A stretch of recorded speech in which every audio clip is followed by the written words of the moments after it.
everybody, and welcome to Sci-Fi-Vision for June 28th, Talisman Transmissions. For our deep dive, we have a full house today with special guest co-host Lord Ravener, who is part of Jeremy Ice and Fire, and Dave and Jason, who are part of Squawking Dead. So welcome, all of you. And Scarlet, of course, is here as my co-host, as always. Hey.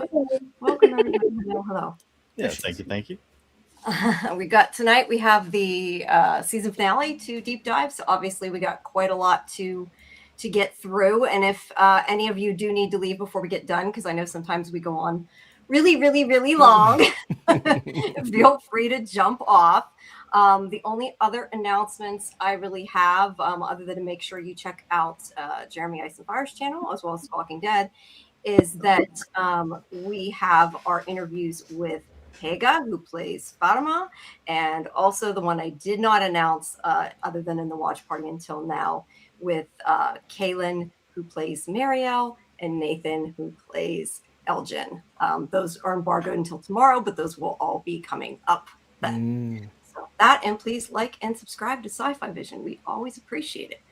I guess that's why you couldn't say it before, huh, Jamie? Yeah, I mean, I wasn't sure if I should wait to tell who or not, because I figured it kind of implied what was going to happen. Yeah. They did the junket that day. Although the one with Pega was from a couple weeks ago. I just decided to ask about the finale because I thought it would be a better interview. So I had to hold that one a bit. But all right, well, I think we've watched this episode in the watch party way too many times. I know, getting all those notifications last night. We're gonna watch it again. We're gonna watch it a third time. Yeah, we ended up. I think I played it 4 times last night. I didn't really watch it every time, but I did play it 4 times plus today. So it's been a bit. Yeah, I think we were getting Brits at the last time. A couple Brits in there that haven't been able to watch it. Yeah. Some people would ask me to replay it, so I went ahead and put it on again. Thank you. That's nice. Well, yeah. What did you guys think about the episode? It seems like some people really liked it and other people really didn't, which kind of surprises me. But what did you guys think? Whichever one of you wants to go first, just jump on in. Well, yeah, I'll jump in. I think honestly, when I because I ran a couple watch parties as well last night, and it was almost, I wouldn't say overwhelmingly, but there was a lot of negative sentiment towards it. And I think a lot of that spilled over. I think the season as a whole was lackluster, and I think that kind of rubbed off on the finale. But earlier just this evening, I watched it just as pure entertainment because I think you'll empathize when you're minding the chat and tending to it and trying to make sure everybody's on minding their P's and Q's and whatnot. You don't really just get to watch it as a consumer. And I sat down tonight and watched the episode, and really it wasn't bad at all. I thought, there's always going to be people that want more. They want more answers. But I think they really pushed story-wise. They pushed it forward. Character-wise, we got a little bit of cool stuff, and Fatima, and boy, did Patty came out as the villain. I don't think anybody liked Patty. Poor Patty. Yeah, poor Patty. He's just ascending into Lovecraftian madness. It's fine. Yeah, He's that's really good acting. Oh yes. Yeah, she did work today. She did work. You know who I thought was really wonderful though, and I like to key in on certain performances each episode because I always like to try to find the bright side.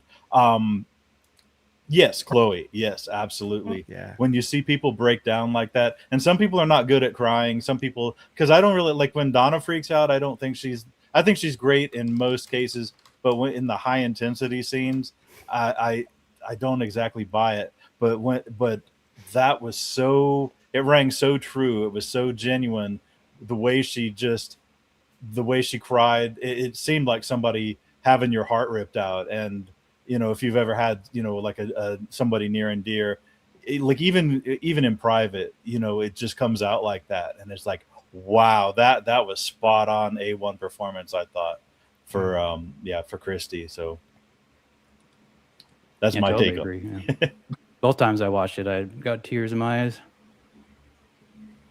Well, what else did you think, Jason? Dave, or? Other than that, I hated this episode. Just kidding. I loved it. Of course, I loved it. But kind of, I like that you asked the question because to a certain degree, I kind of get where it's coming from. You're kind of, if I had to put it into words, it's like I was stunned. Like, oh, it just ended there. There was lightning and everything, and then the talismans are gone, and now we're left with this huge cliffhanger where we don't know where it's going next. And maybe more than anything, that there's no more from. And then we have to wait. And I know that they're filming now, correct? Or they have been? next month. I hope so. Oh, next month. Okay. Nice.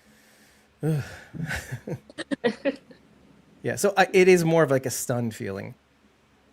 So I don't know. Maybe it's like a processing thing. Maybe I don't know how to feel just quite yet. I don't hate it, obviously.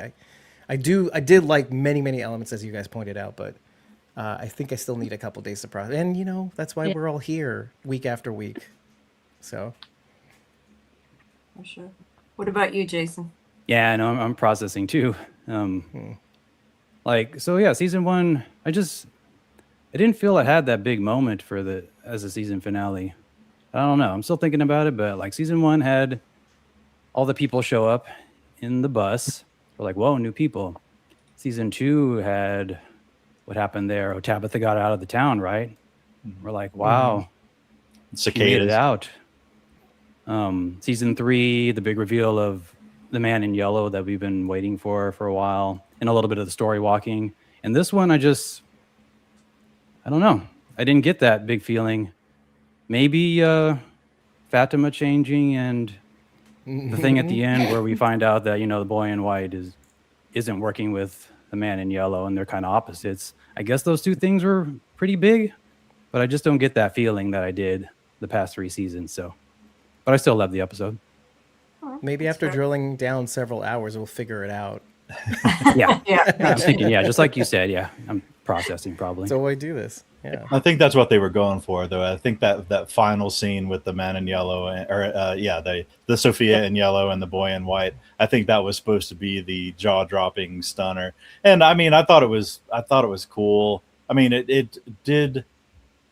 Half of it is allowing you to dispel theories. I mean, half of theory crafting is finding out what it isn't as much as what it is. And this tells us, very definitively now that this is a game between two entities.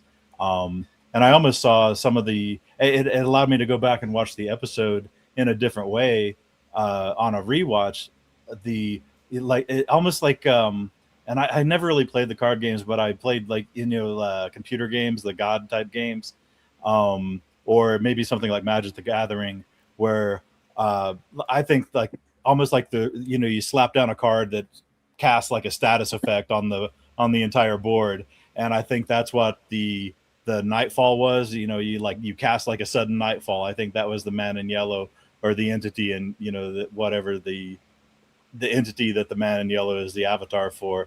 He darkens it, and I thought the earthquake was almost like probably the boy in white playing another status card, which allowed those boulders to protect Tabitha and Jade down in the caves. I think the earthquake shaking the whole rest of the town probably was incidental to that. I think it was that earthquake was focused on Jade. Then I think the lightning storm was just to burn off some VFX budget, but it looked super cool. I thought it was super cool. They couldn't have animated the golem. I mean, what's the golem I action? still want the golem. What did you think, That's Scarlet? left over.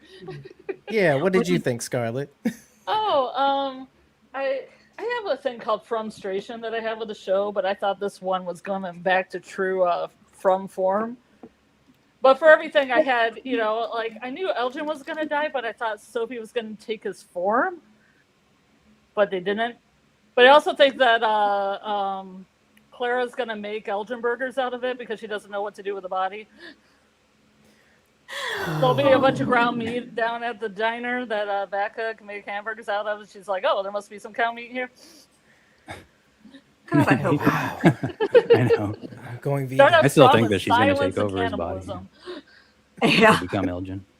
But So I was kind of confused by that, but I knew he was going to die. And then Fatima turning into a monster was a beautiful thing at the end. I really enjoyed that. I didn't know Mario was going to die. That was a surprise because I hadn't watched trailers or anything, so I was like really shocked at that. And I thought that Fatima could have hurried up a little bit and stepped in with Smiley before he did that. And I mean, I felt bad about that because I always thought that, along with Julie doing story walking, I thought that Mari was going to have some kind of gift of prophecy, and I thought that Randall was going to have some kind of gift because he was connected to Martin in the ruins, and that's why he feared the ruins. So I guess that's not happening because I thought like the Cicada 3 would all have powers eventually. Mm-hmm. Yeah, they kind of dropped that. But apparently her power was dying. I think there's Maybe she'll more come to back that. as a vision. I think there's more to that story, though. Let me ask you guys a question, because as I look, with however many watches we were able to get in before we jumped on, I did get a sense from Marielle that somehow she knew it was coming, which is why the question being asked of, what was her name? Sorry, it was Fatima. She said, "Aren't you scared?" And yeah, of course she says yes, of course, but there's a sort of, but I kind of know what's coming. There's being afraid of what's going to happen, and there's being afraid of the unknown. And I don't know, it's just a vibe, but I wanted to know if you guys thought perhaps maybe. It could be why she wanted Christy to kiss her as she went. She may have known. Yeah, I think at that point she definitely knew, but maybe she did before. Well, yeah, I mean, at that point, jump in Judy, front yeah. of. Oh yeah, at that point. No, but I mean, she did jump in front of Fatima earlier, like when Smiley first came in, like she was trying to protect her. Yeah. But yeah, maybe she knew her time was up. I don't know. Thank you so much, Dieter. I appreciate that. Thank you. Dieter the super fan. I was gonna say, I guess those Christy and Kenny shippers are probably gonna get their way now, right? Yeah. Oh my god, I instantly thought of that. I'm on the other side. I actually really like this episode. I've said it before though, and I'll say it again. I do feel like you take in the episodes different when you binge them. And I 100%. know that that's not what people necessarily want to hear, but it's like the way I first watched them. So I can't, change the way I saw them. Because I saw the first 4, then 2, then 2, then 1. So I kind of saw them in different chunks. But I really like everything that happened in them. I mean, not that I was surprised about Fatima. Like, that was totally knew that was coming, right? That was not a surprise. But I liked where they're going with it, depending what they do. Like, to me, I think if it just ends up she's a monster now, that's boring. Like, I want to see her come back and be like part human or something, or, protect other people, because otherwise what was the point? And it was just too quick, I guess. Or she could animate that golem. Yeah, or she can enter the Golem. I think the Golem, personally, I think they're done with the Golem. I think they should have came back. I with think so, and no talismans at Colony House, and Sophia in there, like, doing her shenanigans. Well, I think there is a talisman left. I think there's still one. We'll talk I thought about that thing was going to fall through the floor and, like, hit Donna in the head or something, because it's in the attic. It would have been Like a Hanna-Barbera cartoon. Sorry. Yeah, that's all I can think of. somebody in Colony House is going to be cursing Fatima because they've got a hump 600 pounds of mud down the third floor stairs now. Maybe it'll still crash the floor then. Who knows? That's another- I also really wanted Sophia to turn into Elgin, but I don't know that might still happen. I feel like there's a still good time. chance it's going to happen. Yeah, I mean, the I body think so won't be. too. And we talked too at the watch party, like, are they going to even say that he's gone? Like, they might be even only 2 of them come out. Like, maybe Sophia's done, who knows? I mean, they could just say something happened to Sophia. There's really no way to know. Yeah, I mean, I know that she killed him, so I assume she can turn into him, even if he didn't take her deal. But this needs to take yeah, well, that wasn't, but yeah, Elgin wasn't super surprising. Marielle, I was surprised about, but thinking back about it, yeah, I think maybe with all the talk about, to answer your question, all of her talk about, people not being able to leave when they die, it definitely foreshadows it. Whether or not she realized it, I don't know, but maybe we should have a little bit.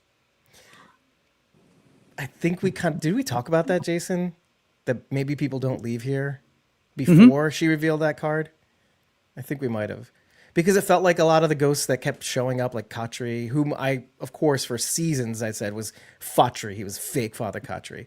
But then, like, this season totally turned it around on me because I'm just based on Jim alone. Because we had to go, like, scientific method on, but it had to be Jim because of certain criteria. And we even down to the line, we kept challenging the Jim thing over and over again because in the last episode, the man in yellow says, and I can only turn into people who died in this town. And then we were like, okay, wait, what if the man in yellow was Jim for a hot sec and then appeared to Ethan? But then that's not possible because of the way the man in yellow acts as Sophia in the town currently, because he just doesn't evaporate in places like Katri did a few episodes, last 2 episodes ago. So it had to have been, well, as far as we can tell, it had to have been not the man in yellow. So I'm still in the corner of, obviously, people are still here when they die. It's pretty rough because he did make a point of saying he took Jim's tooth. I know, that's what hurt me. Yeah, that hurt. Yeah. I was going to say, wasn't that you? I think it was you, Jason, that said maybe he takes the teeth, puts it in his mouth, and takes it out and disappears. Was that you that said that? Yeah. Somebody said. And I think I got that from Dave. Oh, From okay. the discussion that At we the had. molar Here. little space in the back that he just puts them in. Yeah, Yes. it's like a data Wisdom area. Interesting thought. But yeah, I'm kind of starting to think that the people that are dead are really themselves potentially. But I do think that there's a big chance that if that is Jim, it's not a dead Jim, but like a story walking Jim or something. Oh, Yeah, Just that was a different the whole timeline, Jim, or On something. his, because of the cut on his forehead and his not matching up, his shoes not matching up. But whether those are just continuity errors, we might find out they just made mistakes. We won't know till we get, I guess, until they tell us. But probably not. Sorry, something weird popped up on my watch. I'm like, what the heck is that? Yeah. So, if you guys do you guys have a consensus on whether it's Jim, Polter Jim in the Matthews house? Oh, you're singing Colony House, or No, we're in going the back? Matthews, Okay. in the Matthews house, slamming the cabinets and whatnot. I'm glad that made a resurgence. Polter Jim. Right. Yes. Heck yeah. Or also So- it's just been not talked about, and I'm like, we didn't talk about the thing? Well, that's fine. Wait, so Yeah, hold on I a don't second. know. Talk about the thing, It so could be, that's fine. really. So if he did that, if Jim did that shortly after his death in the Matthews house, because I was struggling to kind of put together who could it have been at Colony House, and if Elgin had just died, why couldn't it have been him? Because that's his kind of place. It's his haunting, Wasn't that in the Matthews house? I thought Donna was in the Matthews house with them in this episode. Yes, she. Whoa, okay, we're doing the whole Donna is mole thing, aren't we? Sorry, we go back and forth about that. He was at Colony House with Henry. No, but I mean, what ghost in Colony House are you talking about? Because I thought in this scene she was with them at their house. That's why No, I'm- she was outside no, of like- Colony House in that scene. We were talking about really early on when Yeah. guys came and rattled the cabinets. I just jumped No, ahead. I just thought it was the same. I thought it was the same kitchen in this episode, but maybe you're right. They were. No, it was staying- Colony okay. House. So the Oh, really? sequence is I thought it was too. they see Okay. the van and Tabitha and Jade are not in it. They go inside and they're like freaked out. And then the cabinet starts swinging when Donna starts to talk. She's about to use one of those, it's okay, that whole thing. And then the cabinets smack, and then Oh, you're right. the shutters in the Colony House kitchen smacked as well. And then they run out into the living room of Colony House, and then Julie and Ethan have that. I took notes, guys. I'm a crazy man. I didn't take notes. I just came in like right before I had to go on. So, No, I mean, thought they were back at their house, and now that you said that, you're right. I Yeah, don't know that why I makes thought sense, that. So, Yeah, I don't know why I thought oh, it it's either. because she had that scene yeah, with I guess Henry. it could have been Elgin. I hadn't really Listen, I thought got- about that. I felt like I needed to do work, like Chloe and Patty Melt.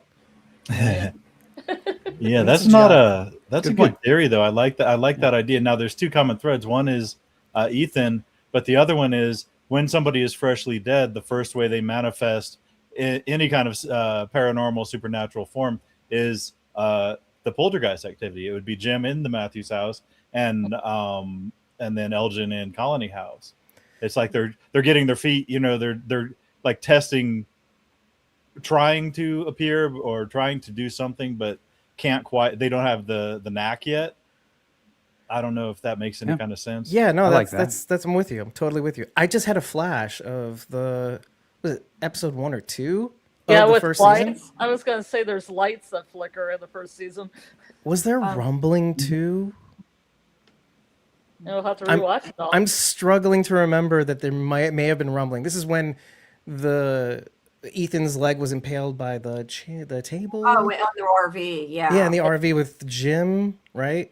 And then lights flicker and he's shaking, right? And I felt like there was rumbling, but I could be totally off. I think there might have been. I don't know. See, I assumed, although I also assumed they were in the other house. So now I'm looking at it differently. Yeah, I'm that- so sorry. No, that's my Fine. fault. You're totally right. And I, for whatever reason, just, I don't know, thought they magically appeared in the other house, I guess, because you're right. They are in Yeah, the colony's same. house. But no, I thought that was possibly Jim, because it happened right when Ethan was getting upset that like Tabitha was dead. I thought it was almost like saying she's not dead. Don't, right. you know, Good don't thought. give up. But who knows? Now that you said that, I'm completely looking at it different. So I don't know. Yeah, well, it still could be. It just my thought was okay. Let's use a couple of commonalities and tie them together. And seems more likely that would be Elgin. But look, if his dad's following him around and making sure he's safe as a ghost story walker, perhaps let's say, which I had said was the boy in white, because I have a theory about him being Thomas, but that's a whole other conversation. But who knows? But I was just going to say, I was going to put up some of these comments here. Kimberly said, I don't understand how people feel like we didn't get answers. My feeling about the season as a whole was that we got many answers. I feel like, and like I said earlier, I really like the finale. I feel like we got a lot of answers. I do think a lot of the answers were more confirmations than new answers that we got this season. But I'm okay with that, because I feel like there's so many things we've been theorizing that they're finally like, okay, this is the way it is. I mean, we know about, you know, the nightmare creature, or not the nightmare creature, sorry, the nightmares in the forest. We know for sure. We know about the talisman. We know now that the creatures for sure can't come out in the light. Like, those to me are still answers. But I guess they're not answers some people want, so they didn't consider them answers. I don't know. Yeah, I like the answers, but I'm holding my tongue. Not because I don't disagree with you. I actually very much agree with you, but sometimes just people want everything. It's fun. I think there's got to be a little mystery in a romance, you know. There's got to be a little secrets, you know, that you uncover over time. I think a show that's so important. Four seasons. I think for a show that's so important to so many people, though, like, Yeah. they get defensive, and I think that not everybody is never going to be happy. You know, everybody's always going to think something different. So I see Zach said, I liked it, but I thought it was oversold a bit. I heard a rumor it was going to be 90 minutes. Yeah. Yeah, where did that come from? I know you debunked it for us early last week. Your But fault, Zach. It's just I gave up telling people because people wouldn't listen to me. I'm like, no, it's 49 minutes. And nobody would listen. Somebody put that rumor out. I don't know if they thought it made them important. I have no idea. And then I think Google kept pulling up the rumor. So then people would be like, oh, but it's on Google. And it just made it worse. Gemini will repeat that rumor. Yeah. Yeah. Yeah. It's like a chain mail, like old snail mail, chain mail. Do you remember that stuff? Some of us are old enough to remember. some of us do. Or what was the thing called, the phone game? I don't remember what it was called, but where you would, you know, repeat the message to somebody. Right. Oh, like And, phone tag. Phone tag, yeah, ended up completely different at the end. Yep. We're Broken talking telephone. about things that said send this letter to 10 people, or else something bad will happen to you. Chain mail. Yeah, exactly. Yeah, Is that what it was called? Chain letters. Chain letters. Chain That's letters. what it's called. No, I meant there was a game where like you whispered something in somebody's ear, and like you were supposed to see how near the original it was when you got to the end of the line. That's Yeah, it's a telephone. car game for long car rides. You whisper in everybody's ear until it gets back to the first person. Yeah, anyway, I had long car rides a lot as a kid. So Lulu says we got answers to things we already knew or to unimportant questions. Yeah, I don't know. I didn't feel that way personally, but I guess a lot of people did. I mean, I've heard a lot of people did not like this episode, and I just do not. I don't know. To me, I was kind of like shocked when so many people didn't like it. Well, as with anything, the answers are not as obvious as you think. So it kind of takes a little digging through your memory banks to kind of process them, for sure. Lola Lozada says it did not feel like a season finale. It was incredibly underwhelming. See, I think I get what you're feeling. it for the comments. So before we get into specifics at the episode, and some of these I know are about what we're talking about, we'll get back to, but let me ask, because Dave, I got to ask, since you always ask us, you make me now think about it. Are you gonna say it? I know it's coming now. We have to talk a little bit about the title. So Oh, you go first then, Dave. What do you think about the title? So how does the title relate to this episode? Well, if a tree falls in the forest, and one thing we pointed out in the last episode was how for the last handful of episodes, the titles start out as the beginning of a phrase. So is this the beginning of the end? Right? The best laid plans of mice and men, heavy is the head that wears a crown. Yeah. If a tree falls in the forest and nobody's around to hear it, does it ever make a sound? Which is kind of an allegory for. I'm doing the nose thing. It's an allegory for this town. If nobody on the outside can hear the lightning and all the crazy shenanigans and the rumblings, does it even exist? And which is it's kind of like a tongue in cheek. Sometimes you have to acknowledge that the writers are having fun with us, because it's kind of like the thing that we always say about the town. Well, is it purgatory? Right? Is this lost? And so I think it's nice that the writers or the copywriters are leaning into the joke a little bit. But I'm kind of curious. After so many seasons, right? We just closed the fourth one. It's worth revisiting the question: is the town a facsimile? Is it a pocket dimension? Right? These are the questions we first asked when we first started watching it. Oh, like Dale, Donna's partner said that. Is this I think it's a pocket dimension, and then he got fused into a pool. So I saw on the literal, it's asking, it's the writers it's a gag from the writers, to be honest. But there's probably more to it as we dig in. I don't have anything right now. No, it is pretty as much literal, I feel like, as a title you can be, though, because the whole episode's about the tree, right? Yeah, the Not faraway bottle tree. Yeah, I don't know. Anybody have anything to add to that? I don't know that I've thought of anything else. I just was curious what you thought, since you always ask. Well, as Dave said, it's if a tree falls in the forest and nobody's around to hear it, does it make a sound?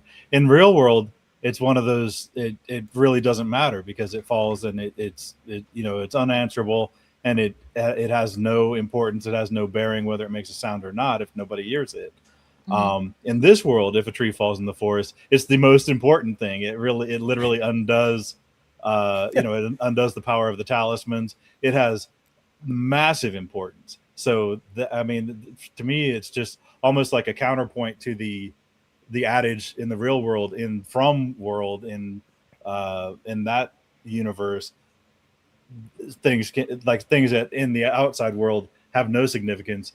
In here, it has primary significance. I love that. The inverse, right? Because it is a philosophical argument of perception, right? If you're not there to perceive it, does it even matter?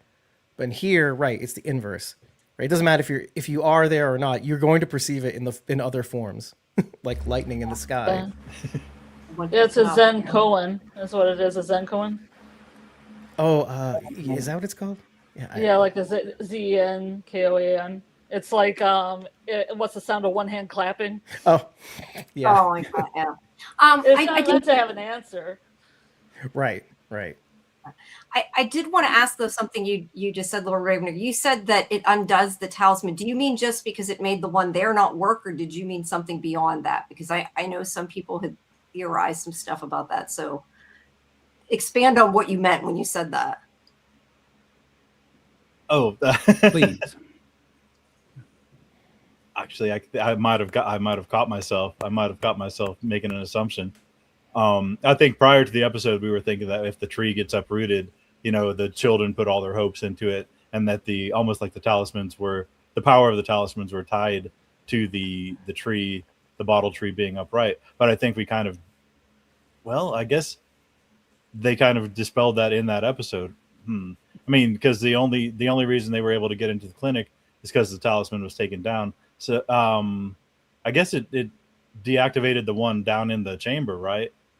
Or was that one still Yeah, they pushed right through that tarp.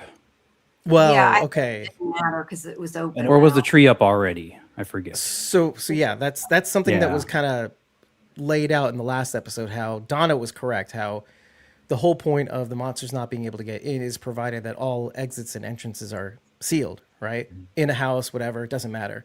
But Donna said, and she ended up being right. We didn't know, is that as soon as the faraway bottle tree is uprooted, it allows something to get in, which allows the monsters to actually open the doors, basically.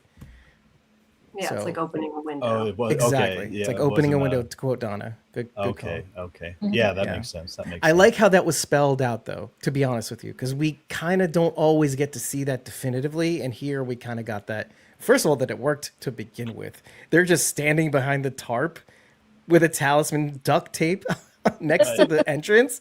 I was aghast. I was like, because that was one of the things I thought, okay, that is definitely not going to work. But I'm here for it. I'm watching, and I'm just staring. I'm like, all right, okay, I'm gonna try that next time in the wild. Yeah. Didn't that boy do that with a bed sheet in the RV at the in Yes, the first yes. season 1? Yeah. But it's just that they were in the tunnels. I didn't think the same rules would apply. I'm like, all right, Plus, you plus go there's for a it. lot of dirt. You know, you put duct tape up, it'll just fall down because it's just got dirt on it. Right. Yeah.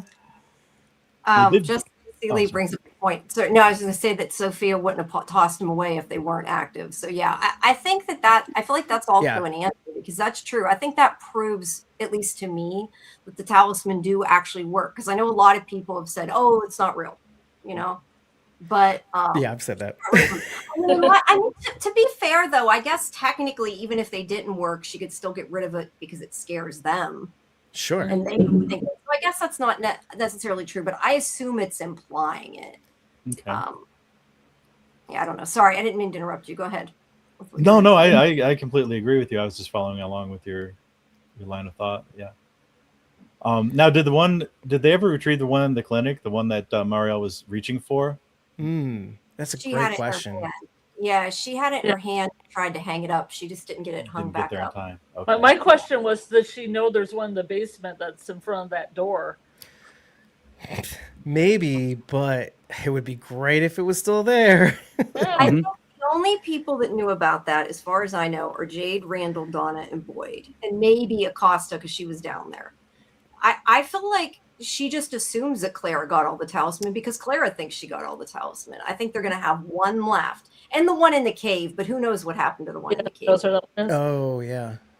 I think I'm with you. I think we are to or should assume that Clara got all the ones in Colony House, let's say, or in the area. I did, yeah, I assumed that. Yeah. I think the only one that I think is interesting is the clinic. I don't think Sophie had the wherewithal. Unless Yeah, when the Boyd clinic- Oh, sorry. Yeah. No, go ahead. Sorry. I was gonna say, unless Boyd, Fatima, and Ellis leaving there gave them an opening. Christy going to the church, all that stuff. Nobody's there afterwards to defend it. So it's quite possible that Sophia got all of them. Yeah, the clinic maybe. I just assumed the one in the basement that Clara didn't know about because they didn't tell. I don't think they told everybody about the door, really, did they? I'm trying to remember if they. I think Yeah. it might be an open secret because of all the sledgehammering. You know? That's true. And Boyd swearing at it. That's true. Yeah, but I think it makes sense if there's one left, like that they forgot about, right? Because that way they might have like a way for them all to hide in a room or something. And I don't know, maybe I'm wrong. Maybe next season they'll all be hiding in holes every episode. But I feel Oh like my that God. Yep. might be for a And while. back to the That was exactly what I was thinking of when that happened. I had so many thoughts, but that was the first one. Oh my God. That's when I had to suspend my disbelief because I was like, somebody was saw her taking talismans, right? Or seeing Sophia take talisman. They're all by the front door. No, she's so So many sneaky people in with Colony her House. smug little walk. Yeah. But the Little lightning obviously is a sachet. smoke screen. Her Because, little I mean, there's so much going on in the town.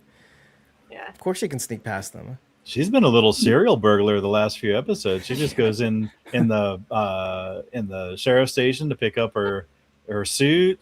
Just Mhm. wanders around wherever she pleases. Nobody's home. Went into the Matthews house to gather up the drawings. Yeah, she's quite the accomplished burglar. Just walking in the front door of every unoccupied house. Oh. All righty, let's try to go a little bit here through some of this. Some of it I know we've already talked about, but so we're not skipping things here. The whole opening, obviously, they keep going back and forth, showing the different versions of, from the top and from the bottom. I was glad they got right into it. Yeah. Right. They've done that the whole No season waiting, too, pretty just- much. Yeah. Love when they do that. So what do you think about the fact that Jade totally lied about the bones? That he told, everybody that they would protect them. I thought he was bullshitting. Like, I thought there was a good chance of it throughout.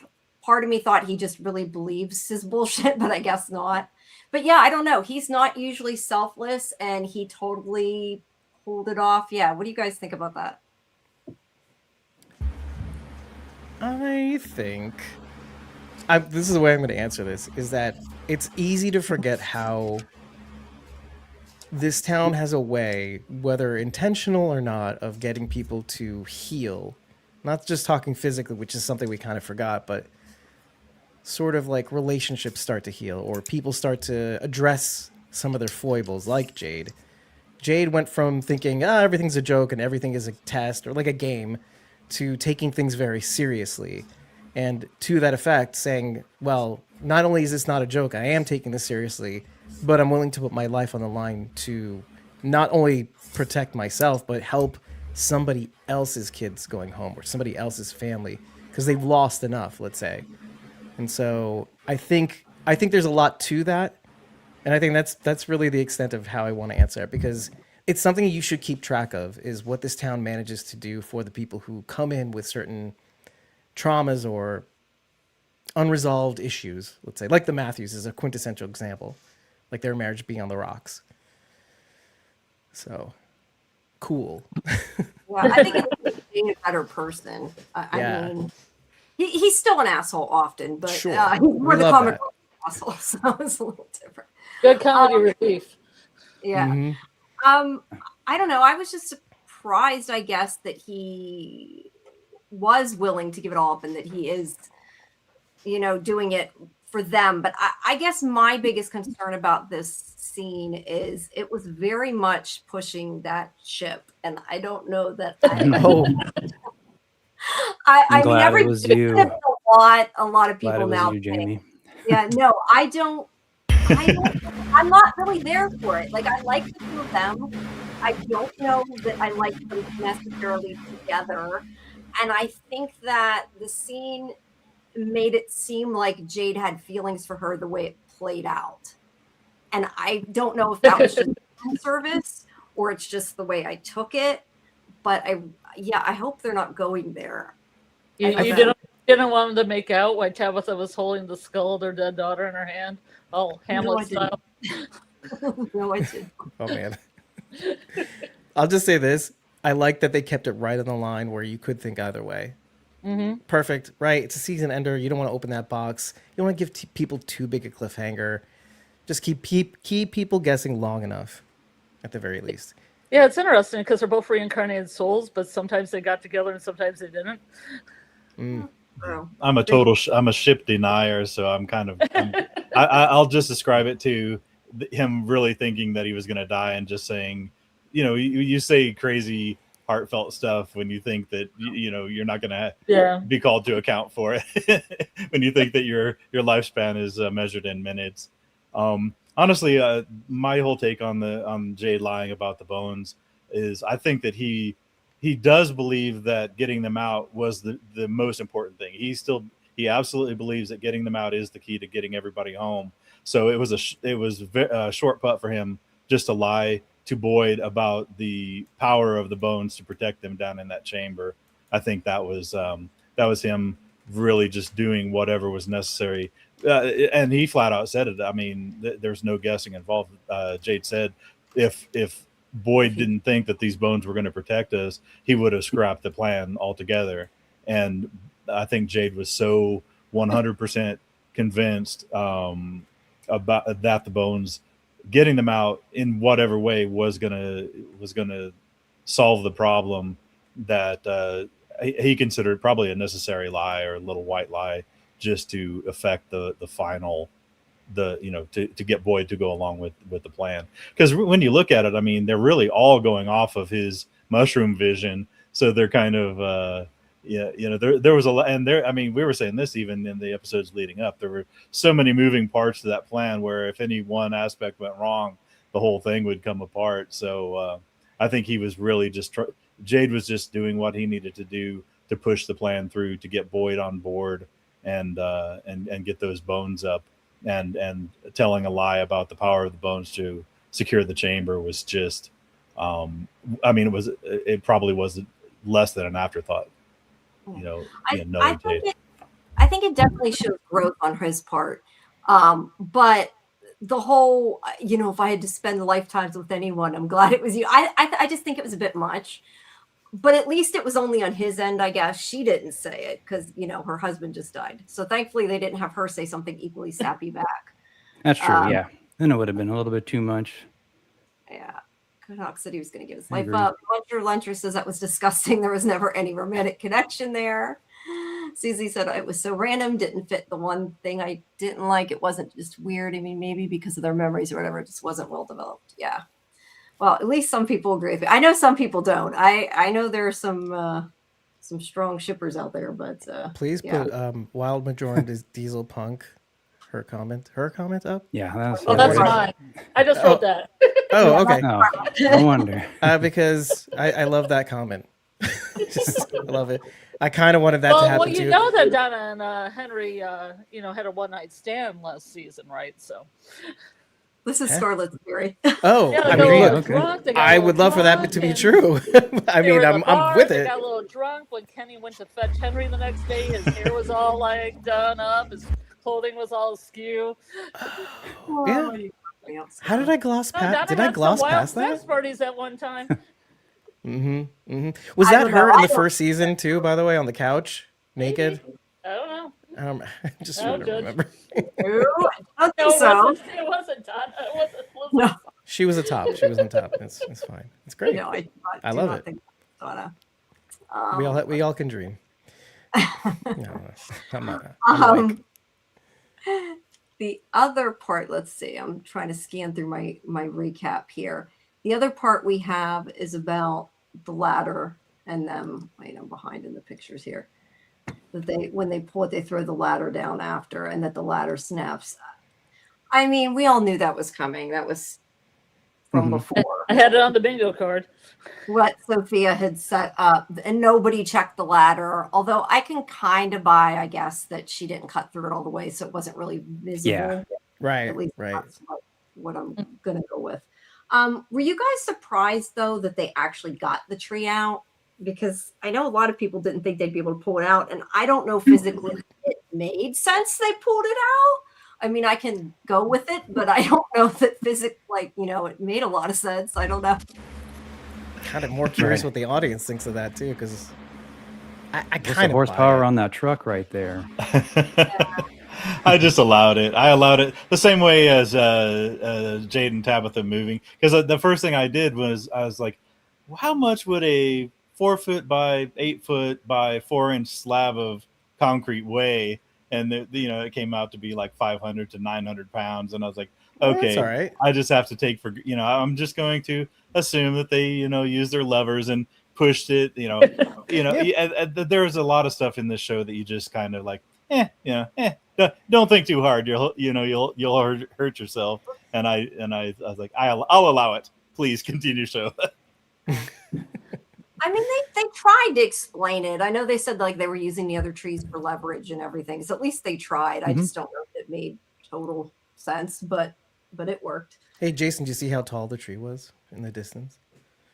No. Oh, you didn't? Does that mean something? No.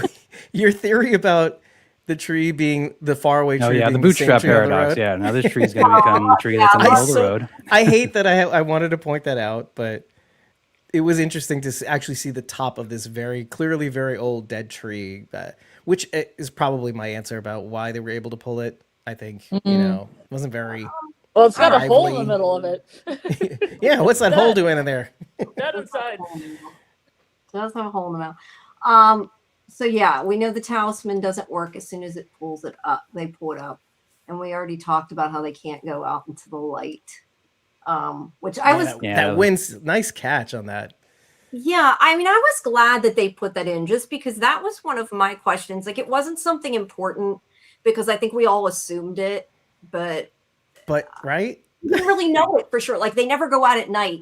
Doesn't necessarily. I mean, they never go out during the day. Doesn't necessarily mean they can't go out in the day. And yet, Like, this proves it, right? Because the show has a good way of telling you, well, we didn't say they couldn't, but here we are. Now we finally have a definitive answer, people. We have answers. But I know they're not the ones you want. Yeah, but they are nightmare creatures and they sleep during the day, so I had an idea that maybe the sun made them extra flamey. But they didn't set on fire or anything. Yeah, Right. I know. I'm with you, Jamie. I was definitely on board with that because I mean I said the same thing. Like skunks are nocturnal, possums are nocturnal. Doesn't mean that they'll die if they go out in the sunlight. It's just that they, they prefer to be out at night. So, and we'd never seen anything up to this point in the show definitively, and this kind of like flat out states it. It solves once and for all. I mean, and again, like every theory that I have, I love for them to be dispelled because that means no more brain power gets expended in that direction. Now we can go. That's precisely my point. Yes, 100%. 1,000 times yes. It said the whole season is kind of a build up for season 5, but I don't think it's a problem. It just means season 5 is probably going to be wild and full. I hope so. I know Tony said he looks at it like 2 parts of a season. It's almost like they ended it with part 1. I can Hence kind the of titles. Okay. Yeah, that's true too. Yeah, the titles. I can see that. I can see that. Nice call. Let's see. I know we're not. This is at the end of the episode, but since we were talking about it before, we might as well answer about it.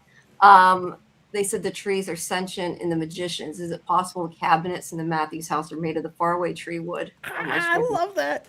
I like it too. I don't think that's the awesome. case, but I like the idea. I like it. That's a cool. That's cool. Well, they have that when the tent moves in season 1. There's theories that the trees are moving. Oh, Victor's not the tent. Measuring the tree line. Oh, Yeah, okay. yeah. Well, when Boyd and Sarah are camping too, the tents move, Right. but it's because the trees are moving, not the tent. Not somebody pulling the tent. Yeah, the trees are moving, or something's pulling at them, or the ground is shifting, or exactly. Yeah. That's so cool. What a cool question that will never Yeah, know we the answer talked to. about one week. We talked about, are they like Ents, like in Lord of the Rings, like the moving trees? Yeah. You might Well, be completely awake, right? If they can produce nightmares. Well, they did. Yeah. I mean, and they also spent a lot of screen time. I mean, valuable screen time on Victor measuring the movement of the trees. Prior to this episode, I thought the theory was in play where maybe the bottle tree would have moved, and where they thought that like the bottle tree would no longer be above the chamber, and they'll pull it out, and it just there's no opening. Otherwise, how are they going to pay off the movement of the trees? All that screen time that they spent on it. But again, I'm glad. I mean, it was going to work one of 2 ways. It was going to work either Victor's trees moved on him and the bottle tree was no longer where it was supposed to be, or Jade's theory that you pull it with X amount of leverage and it'll pop like a cork. And I'm kind of glad it did. I mean, again, I go along. You can theorize, till the end of days. But ultimately, we're going to get the story that the showrunners provide to us, and this is very this was expedient to the plot. It made it happen, and I can't looking back now, I can't see any more satisfying way for it to for the bottle tree and maybe the moving trees and all the Victor pacing out and measuring, maybe that'll never get paid off. I'm always just going back through the previous seasons and episodes, looking for these little things and wondering if they'll ever get paid off. Can I give you a sad answer to that question? I don't know how season 4. I'm only thinking of this now. The sad answer to that question is it changes on him every time, because for the last 40 years he's been measuring the trees, and we all know Victor has Arrested Development.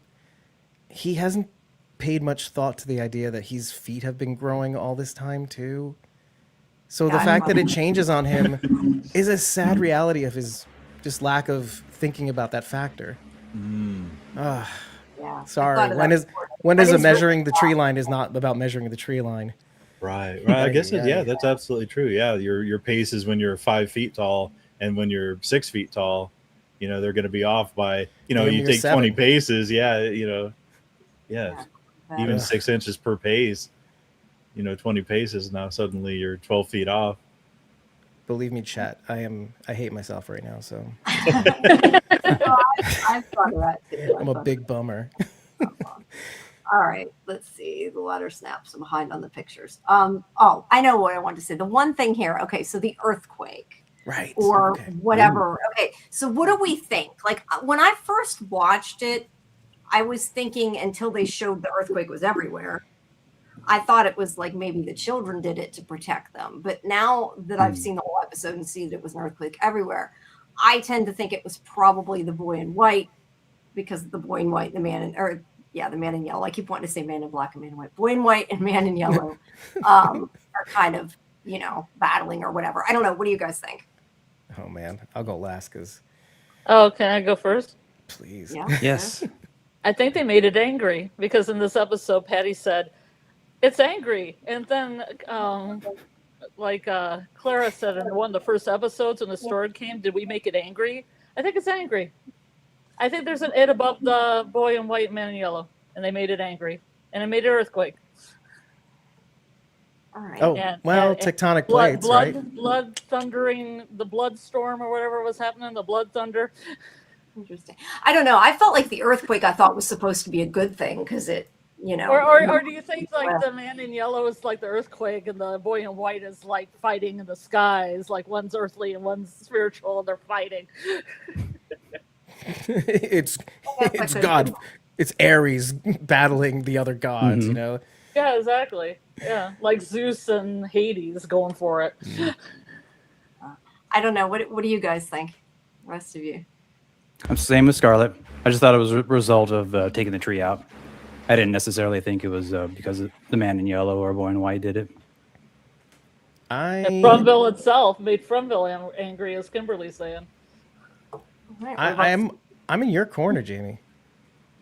But I want to see what Lord Ravener has to Yes. say. Oh, I think I kind of spoiled my theory on that. At the beginning, like almost like a Magic the Gathering card game or Oh, something. I see. Yeah, that one. But I do think the earthquake was the boy in white playing his card. To collapse that tunnel to close off the monsters after Boyd and Jade, kind of escaped through that little crevice. I think that the darkness was is almost like the man in yellow, the Sophia in yellow. They played their card first, and that was the darkness that gave their monsters access to the sunlight. What was previously forbidden to them by the sunlight. Well, Yeah. okay, now I'm going to make it nighttime, and then the boy in white, played his card, and then it became then we had the earthquake that saved his thing. I think, and it's really I haven't really fleshed this theory out. I'm kind of like working it out on the fly, but it's almost like you play a card and you can resurrect one dead townsperson, which would be Roger. I love it. Oh, Roger of all people. Yeah. Should ask Bridget about Roger. You're making me think too of Stranger Things. Like maybe it's like a Dungeons and Dragons game type of thing. But I see what you're saying. That's so interesting. Yeah. But I don't know. I just thought of the fact that it definitely helped them. Whether it was intentional that it helped them, I guess. But I thought it was strictly done for Jade and Tabitha to get the monsters out of the way. Wait, do you want to read some of the comments before I say anything? Because I know you just threw up a bunch of them. Oh, some of them I'm just putting up as we're talking, so we get through. Okay. Some of them. I was thinking the same as you, though. But by the way, is how. Okay. Notice that every time it's sort of first of all, it happens first when the rope breaks, right? When the rope breaks, okay, not the rumbling, but the instant darkness, right? Okay, fine. That is to court our dear Lord. is when the man in yellow played his card, right? And I noticed that there's a tit for tat, right? If we're gonna break rules, and I think even killing Elgin was a breaking of the rules, by the way. There is a back and forth between when things stop happening or when things start happening one and then once another gets put a kibosh on. So 2 examples are the rope breaking instant night, and then when the light breaks is when the Sophia yuck kills Elgin, right? Because the pronouns are yucko. I know, whatever. So Sophia kills Elgin, and I think that's a violation of the rules. There are rules that are meant to be like, you have to be natural. You can't do things supernaturally. You can't kill indiscriminately. I contend there may still be rules about the yuck and yellow not lying. I don't have it that definitively down, but my theory, I like you said, Lord or dear Lord, I don't have it fully worked out yet, but as I take deeper notes, I'll probably nail it down with examples back and forth. I feel like there's some like tit for tat. You break a rule, I get to make my own rule, right? Outside of the natural order. So you're saying that's why when Elgin died, the darkness left. Right, Like, right, because she broke a rule, so God or the boy in white was able to break a rule as well. So does that mean the You red light? have done supernatural stuff though, like with the egg and Roger. Yeah, I do think there could be maybe some limits to how far they're supposed to go. I don't know, but it makes me wonder. Okay, so if the darkness was the man in yellow, then does that mean that the red lightning was the boy in white? Like didn't really know if the lightning was good or bad, because I was a little disappointed with the lightning for a couple reasons. One, because it looked like Stranger Things, but 2, because the lightning went off and then nothing happened from it. Unless I'm completely missing something, the lightning, I don't think actually. That's why it turned dark, right? I think we're all missing The something. darkness was before that, right? Maybe Fromville's the referee to the game. No, yeah, you're right. Oh, I really bought into your theory earlier that the lightning, the fireworks show was basically to distract everybody's attention, which did allow Sophia to pass through the houses, unnoticed, essentially, to gather. She took advantage. The talismans, yeah. However, so it made a lot of sense. Oh, no, please go ahead. I was going to say, however, the one thing that we should really keep in mind is that Victor himself, 40 years, has never seen this pink lightning emerge from the ground to the sky. So that's a very big deal. It's never happened before. We don't know what it is. Victor doesn't know what it is. So, and the lightning happens after the light breaks. So. Okay. So the lightning didn't happen. Okay. It didn't happen Yes. It didn't happen in 1978 then. Correct. No. Right. Yeah. They didn't I get. don't I don't think anybody's gotten this far. Yeah. I don't know if you guys know this, as I looked it up, but red lightning, I mean, it doesn't look quite like that, but it actually is a real thing. I looked it up too. Red lightning shooting up from the ground like that. I didn't know that until I looked it up, but I'm just saying. So it's not. Does it shoot from the ground up though? Yeah, that was my understanding when I was joking. reading about it. Well, no, it doesn't shoot from there, no. But I mean, it looks like it. I guess it goes up rather than down, but you can't see it very often, I guess. Yeah, when lightning strikes, it shoots from both ends. It's supposed to be the moisture and then meeting. It makes a bridge between the ground and the sky, and it's electricity, static electricity, or magnetic fields hitting the cloud. Whatever, it's a whole thing. It's fine. Yeah, it's the whole thing. I just read Google, so I don't know.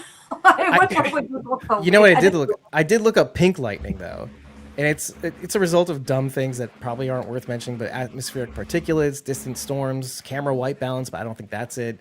Upper atmospheric events could be something. Rarely. The Rarely camera thing for the conspiracy people out there. It's worth looking into, conspiracy people. I'm eager to see your conspiracies. Peter said there was lightning above Colony House in one of Victor's drawings. Oh, that's interesting. Okay. I'd have to go back and see the drawing. Either Oh, find yeah. the drawing and put it in Discord, and we'll put it up if we find it. But was it now. pink lightning? I don't think so. Holla back at your boy, Victor. We'll find out. We'll find the picture and then we'll find out. All right, we're getting way off order. It doesn't matter. This is what happens when you invite me on. It's No, I just try to so I know where I'm going and don't skip a bunch. The one thing I wanted to mention is whenever they're like finding a way out of the cave, I'm assuming that there is some kind of exit there that they didn't know about that maybe leads to the door. I don't know, because if you pay attention and it's really quiet, but whenever Tabitha's like over here, Jade goes, "Son of a bitch." So I'm assuming it's like an exit he didn't see, because I think they went out a different way. That was what I got out of that. It didn't actually come out and say it, but Oh, okay. because Yeah, I thought that where they exited, I thought that just opened up from the earthquake. I don't know. Maybe after the earthquake. You never know. I don't know, Yeah. but they couldn't go out where the plastic was, clearly, because the monsters were there. Yeah, I assumed it opened up. I think that's what I took from that. It's like, oh, this is a new, obviously because of the earthquakes. Yeah, well, either way, there's an exit Jade didn't know about, and he was a little. I'm so He dumb. was. He's like, no. Smartest man alive is Speaking dumb. of that, because it never does happen in the episode, we might as well talk about it now. I do. What the hell with the door? I'm sorry. That like really made me mad, because that door had no, like, I know that it was to show Jade's vision was real, but what was the point in bringing in the door if they're not going to go through the door? I'm going to assume that it's locked from the other side, and maybe. Oh, that's in what Colony happened. House. I'm like, what are you talking That door, about? yeah. It took me a little while. But I'm going to assume they better be coming through it in season 5, because when they get out of the cave, because You're otherwise, obsessed with the Same door. thing I love think it. about same thing I think about story walking, Jamie. They better have more story walking in season. Girl, they've done this Yes. seasons on end. Yeah. The golem, the door, anything that was meant to do something. better Oh, the say Lake of Jasper. Tears this season. Jasper. Come on, man. Jasper. Jasper. But that was the boy and wife, you remember? Oh. Eloise, for God's sake. Yeah, I think they'll pay off the door. Eloise. Yeah, they'll pay off the door in season 5. That'll be when they really want to go on the offensive. I think that's why they didn't use the door this time, because I mean, Jade had this theory of going directly to the chamber, but the door, it seemed like that. It seemed to me like that would be if they were really if they actually had a way that they know would kill the monsters and they wanted to go. I thought they were going to use the door in this episode. I thought they were going to storm in. Me too. And lose X number of Colony House NPC characters, just making it to that chamber. I have to think. I mean, then again, I thought the same thing about the golem as well. I can't believe that. I don't know how they'll wrap it in. The thing I always run into is, I mean, now we are limited to approximately 10 1-hour episodes. The 5th season is where anything that needs to get paid off gets paid off, and they need to push everything forward. They can't really start presenting these little minor mysteries because there just isn't enough time to explore them. I was delighted when they ran into that little wooden grate when they were trying to escape, because that was the one where they saw that freaky Yankui when he rolled the ball that knocked over the Jenga blocks. Right. Yes. And I just want to say I felt really stupid in this episode, because I was realizing you're talking about the bar at the the bone bars. The cell, the bars in the cell, yeah. I was thinking that like everybody's talking about it, so I'm like, why was there a cell in the cave? I'm like, oh, you dumbass, because they had the kids stuck in the cell. They were born in the darkness and lived in the darkness and died. There you in the go. darkness. I know. I just did not. I don't know. I didn't. Girl, this is what we've been saying. You have so many watch parties and not enough time to process any of it. Yeah, exactly. Delilah says they may use the Colony House door if there's another Colony House math and her get away, and maybe they'll escape through the caves. Well, just a word on the Colony House door. It's still sealed. They haven't opened it yet. Yeah, I have to If you assume remember. it's from the caves, like from the other side, but we don't really know for sure. This is. Let me hold on. I got to uncrop it. This is the picture that Dieter found. The drawing that does with red, look like pink. Yeah. I will give you that. It does look like Hey. Good job, Victor. Wait, do you remember what episode it's from? Wait, hold on. Is there a specific drawing? I wonder where that's from. It looks like it's from. I mean, it's from the official account, Scott McCord's account, but I don't know why they were talking about it or what the question was. But Or is this a drawing in the wild? What episode was it lifted from? That would be an interesting one to pull.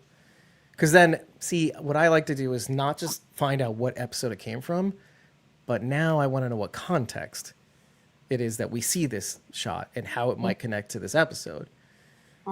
visual And cues and also stuff. why they said to look at the drawing. Like, what was I assume somebody sent some question to them. I don't think this was like now. I'm assuming this was from a while ago. Maybe I'm wrong. He'll have Wait, to. look at that cartoon at the bottom. Isn't that like, is that the boy in whites? The bottom half of the boy in white, like where there would be a head. It looks like a That's collar. what I thought it looked like. It looks like a head. It looks like there's a head on this side and a body on the other side. I don't know. Okay. Yikes. It's hard to tell with the words in front of it. Well, we always thought It could be cemetery stones. It could be. Oh. It's hard to tell what it is, to be be honest. an allegory. Like you'll end up right. Didn't you say, oh dear Lord, that the colony house NPCs would die? Well, there they are. Or maybe they're all dolls, right? Like in the lake. Anyway, I'm just kidding. Interesting. It does look like red lightning in that picture. So Nice, nice, Dieter. Dieter, nice. Good. Yes, very cool. I'm All right. impressed. So, whoops. Now I lost my. Hold on. Let me get rid of Discord there. All right. So it gets dark out. This is where all the. I don't know why some of these pictures came out too light and some of them came out too dark. But white ones. that's I had a question before we go on. So is this the eclipse that's happening? Because there's supposed to be an eclipse? I assume this is some. I mean, you could call it an eclipse, I guess. I don't know. Has everybody seen the show Paradise? I have not. Okay. No, Well- we covered it. Scarlet didn't watch it, but the rest Okay. of us. I did not. Just imagine that the sun isn't really the sun, and they're in a dome of some kind, and it looks like the sun went Like down. under the dome, then? Somebody hit a button. Yeah. And Truman Show. nighttime. Yeah, exactly. Show. Truman Show's a better analogy. Thank you for the olds. So that's what happened. Why not? Yeah, the man in yellow turned off the lights, I Yeah, guess. exactly. Could be. No, it seriously could be. We don't know. Let's see. So it gets dark. This is when all hell breaks loose. And when Patty starts being an idiot, by the way. I think it's the same reaction to being Fromville, quite honestly. Yeah, with every passing moment, I feel worse and worse for Patty. I know in the initial watch, I'm like, what is up with this bitch? Like, but as it goes, I'm like, okay, empathy's kicking in. I'm like, of course, she alluded to this in the episode prior with the cookies, and I used to bake these when I started to feel Anxious. heart. Yeah, I mean, she's got half her face burnt off. She watched her friend Roger get impaled and come back to life. I mean, she's been through it. She's been through it. Right. It's like the meat grinder. Yeah. Then again, she might not be one of the people that you want to, on your away team. And then if she's mentally unstable, Oh man, Yeah. she, You don't Well, want yeah, her- because as they separate their fractions, she might be the leader of the one fraction. oh, the others. Sorry. and she did. She was as bad as you can be in every possible situation. When you needed to move, she was standing still, like frozen in freak out fear. And then when she When you needed needed her to to be shut still up. in the car, she was very animated. So it was like, come on, man. I didn't buy it one bit. I didn't like it one bit. I mean, people in the chat were calling for the 1950s, the double paintbrush slap, Woo. slap, Exactly. bring you to, or whatever they say, Jamie, I know this is not my show, but what was that for, though? What was that? What was Patty freaking out? Who was that for, actually, is more my question. Like, I know the answer, but I'm really curious to know. Just remember I don't the know. beginning I of the was season. so annoyed by it more than anything, but I think it really showed that Boyd was not very sympathetic. Although I wanted him to slap her, so I was less sympathetic. So Oh my God. I think I it don't was know still, what you're getting at there. it redeemed I thought- Acosta. I mean, anybody who was still on the fence about Acosta, Oh, it's like, okay, can you that's- get her to yeah. shut the F up? It's like, yes, That was great. she spoke for all of us. You nailed it. And you know why? Because in the beginning of the season, she was like, well, I just want to put a bullet in my head. And now she had an example of what happens when you just want it to all end. You could put people in danger. Also, I don't think she wants to resemble what Patty was putting out. And she kind of just said it. And that's where I was at. So I like that she got a taste of what it was like to be on the other side of that. Like, she was the Boyd seeing herself through Patty's the actor's terrific performance, by the way. Yeah, So, it is terrific. no, it was great. It's just character-wise, you're like, Yeah. Little let's parallels. see. It was to raise the stakes. Yeah. We have the little bit about Victor saying, "Why didn't you listen to me?" Which I think is what we're all thinking at this point. Why didn't you listen to Victor? Right? Yeah, why didn't you ever ask the guy who's been there 40 years about anything? Yeah, I know. Yeah. Or that peach truck map. Why does everybody stand in front of it and nobody turns around? Wait, what? Say Oh, that right. In the sheriff station? Is that what you're saying? Yeah, Sorry. because the last season Jade was right in front of it. He's supposed to be a genius. He doesn't turn around and look at this map. Oh, yeah. it doesn't Oh, look right. mad. Yeah. Yeah, very true. Good point. I was Okay. impressed with Kenny too, with his earthquake safety. I mean, he let Oh, yeah. Victor out and then held him Doorway. under the door frame. Now we Nice. know he's from Oh. California. Yeah. For sure. That's what. See, guys, we got answers. Now we know. Okay, so a lot of this I think we already talked about. And he's a youth coach.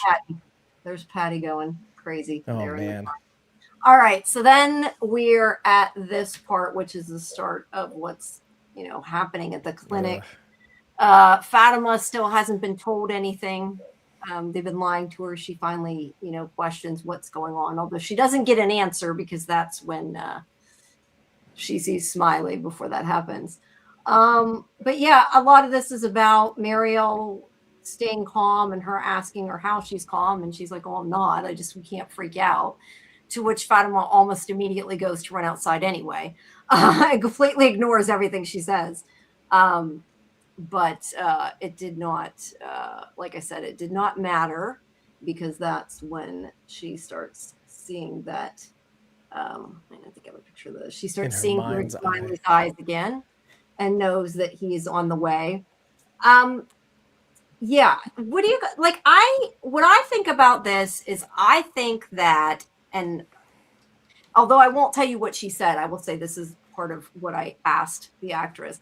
I think that maybe if she had listened to Mariel and tried to learn to work with this connection, maybe she could have stopped Smiley. Do you think? Because she stands there and stops him 5 seconds too late, right? Yeah. Yeah, I mean, she knows it worked with Kenny, right? So she didn't. I don't know. Maybe she just didn't care about Mariel, and I'm joking. I guess so. True But, comes she out. didn't try very hard for Mariel. No. But yeah, she knows he's coming. I'm a little confused though. I guess it's because she's becoming a monster that she can sense these monsters. But I thought she can sense Smiley. I understand, and I understand why. But they kind of jumped from she has this connection with him to she can tell when any of the monsters are coming. And I don't know. That was kind of a little out of left field. I understood it, but they didn't say that before. It just kind of popped up later in the episode. So I don't know how I feel about that. But I don't know. I do like the whole Fatima can sense him. I still think, and I've been saying this from episode 7, I still think that maybe Smiley is becoming more human. I think he's losing some of his monsterness, just like she's losing some of her humanity. I think that they're changing each other, but that's my big theory. I've been But saying. he still killed Mari though, without thought. No, he's not human. I'm not saying he is human. I'm just saying I wonder if as time goes on, maybe he eventually would He's hanging out with his mom or something. I don't know. Mother. That was actually. I imagine a scene next season where Boyd is there and Smiley and Fatima come up with smiles on their faces, and they're Smiley's like, "Hi, Pop." And Boyd To freaks out. Ellis. And Boyd just starts swearing and just starts throwing shit. An abusive grandpa. Yeah. I thought it was super Yeah. cool though.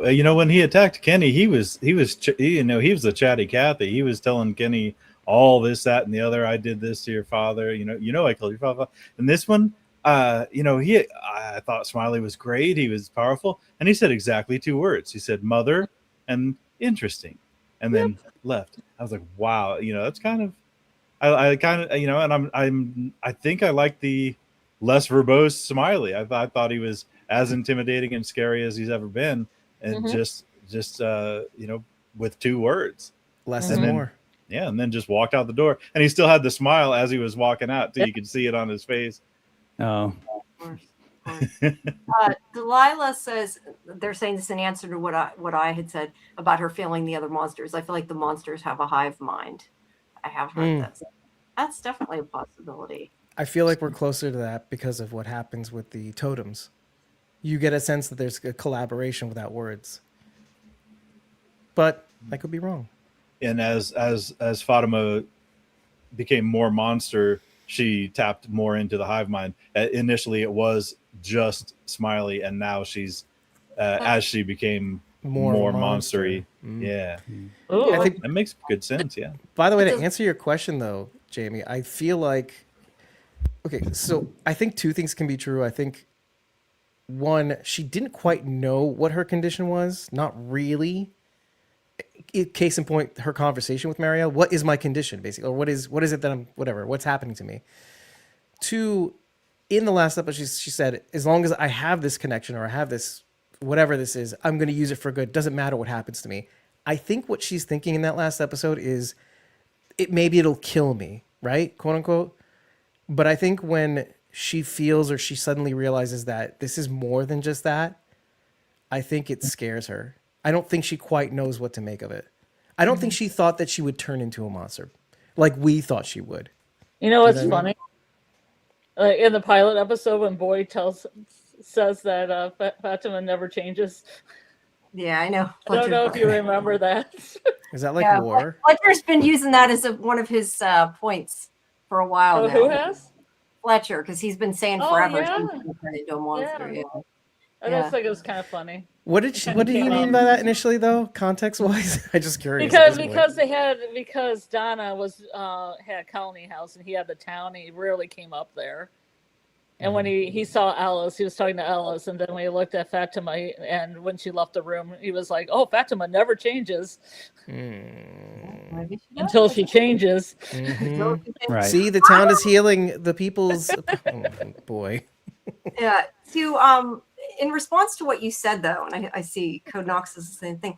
I think she did know, because I think the conversation she had, or at least I thought with Ellis in the last episode, when she said something like, "I know what you're afraid of," I forget exactly what the wording was.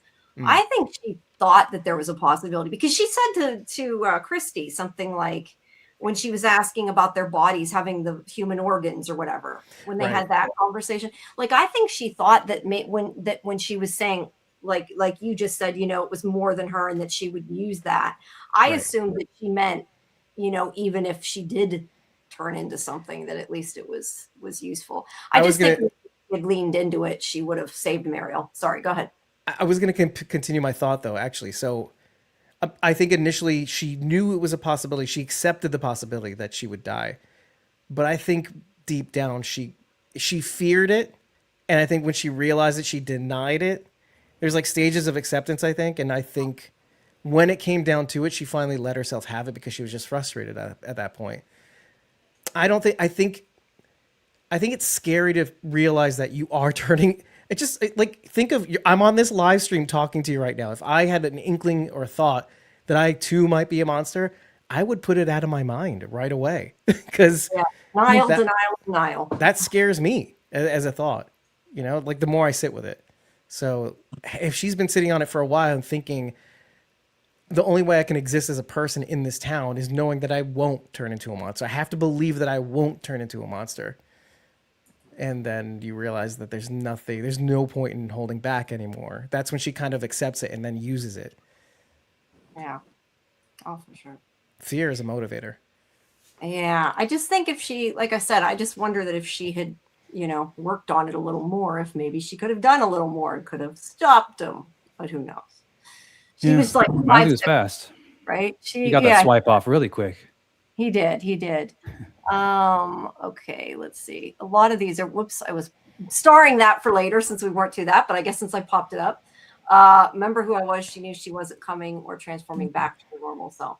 I think she's afraid of it, but I don't know. I just hope she does. At that point, yeah. I think it's more interesting. That's my answer. Like, I want to see her use it to her ability to help them later, not just this little end cap.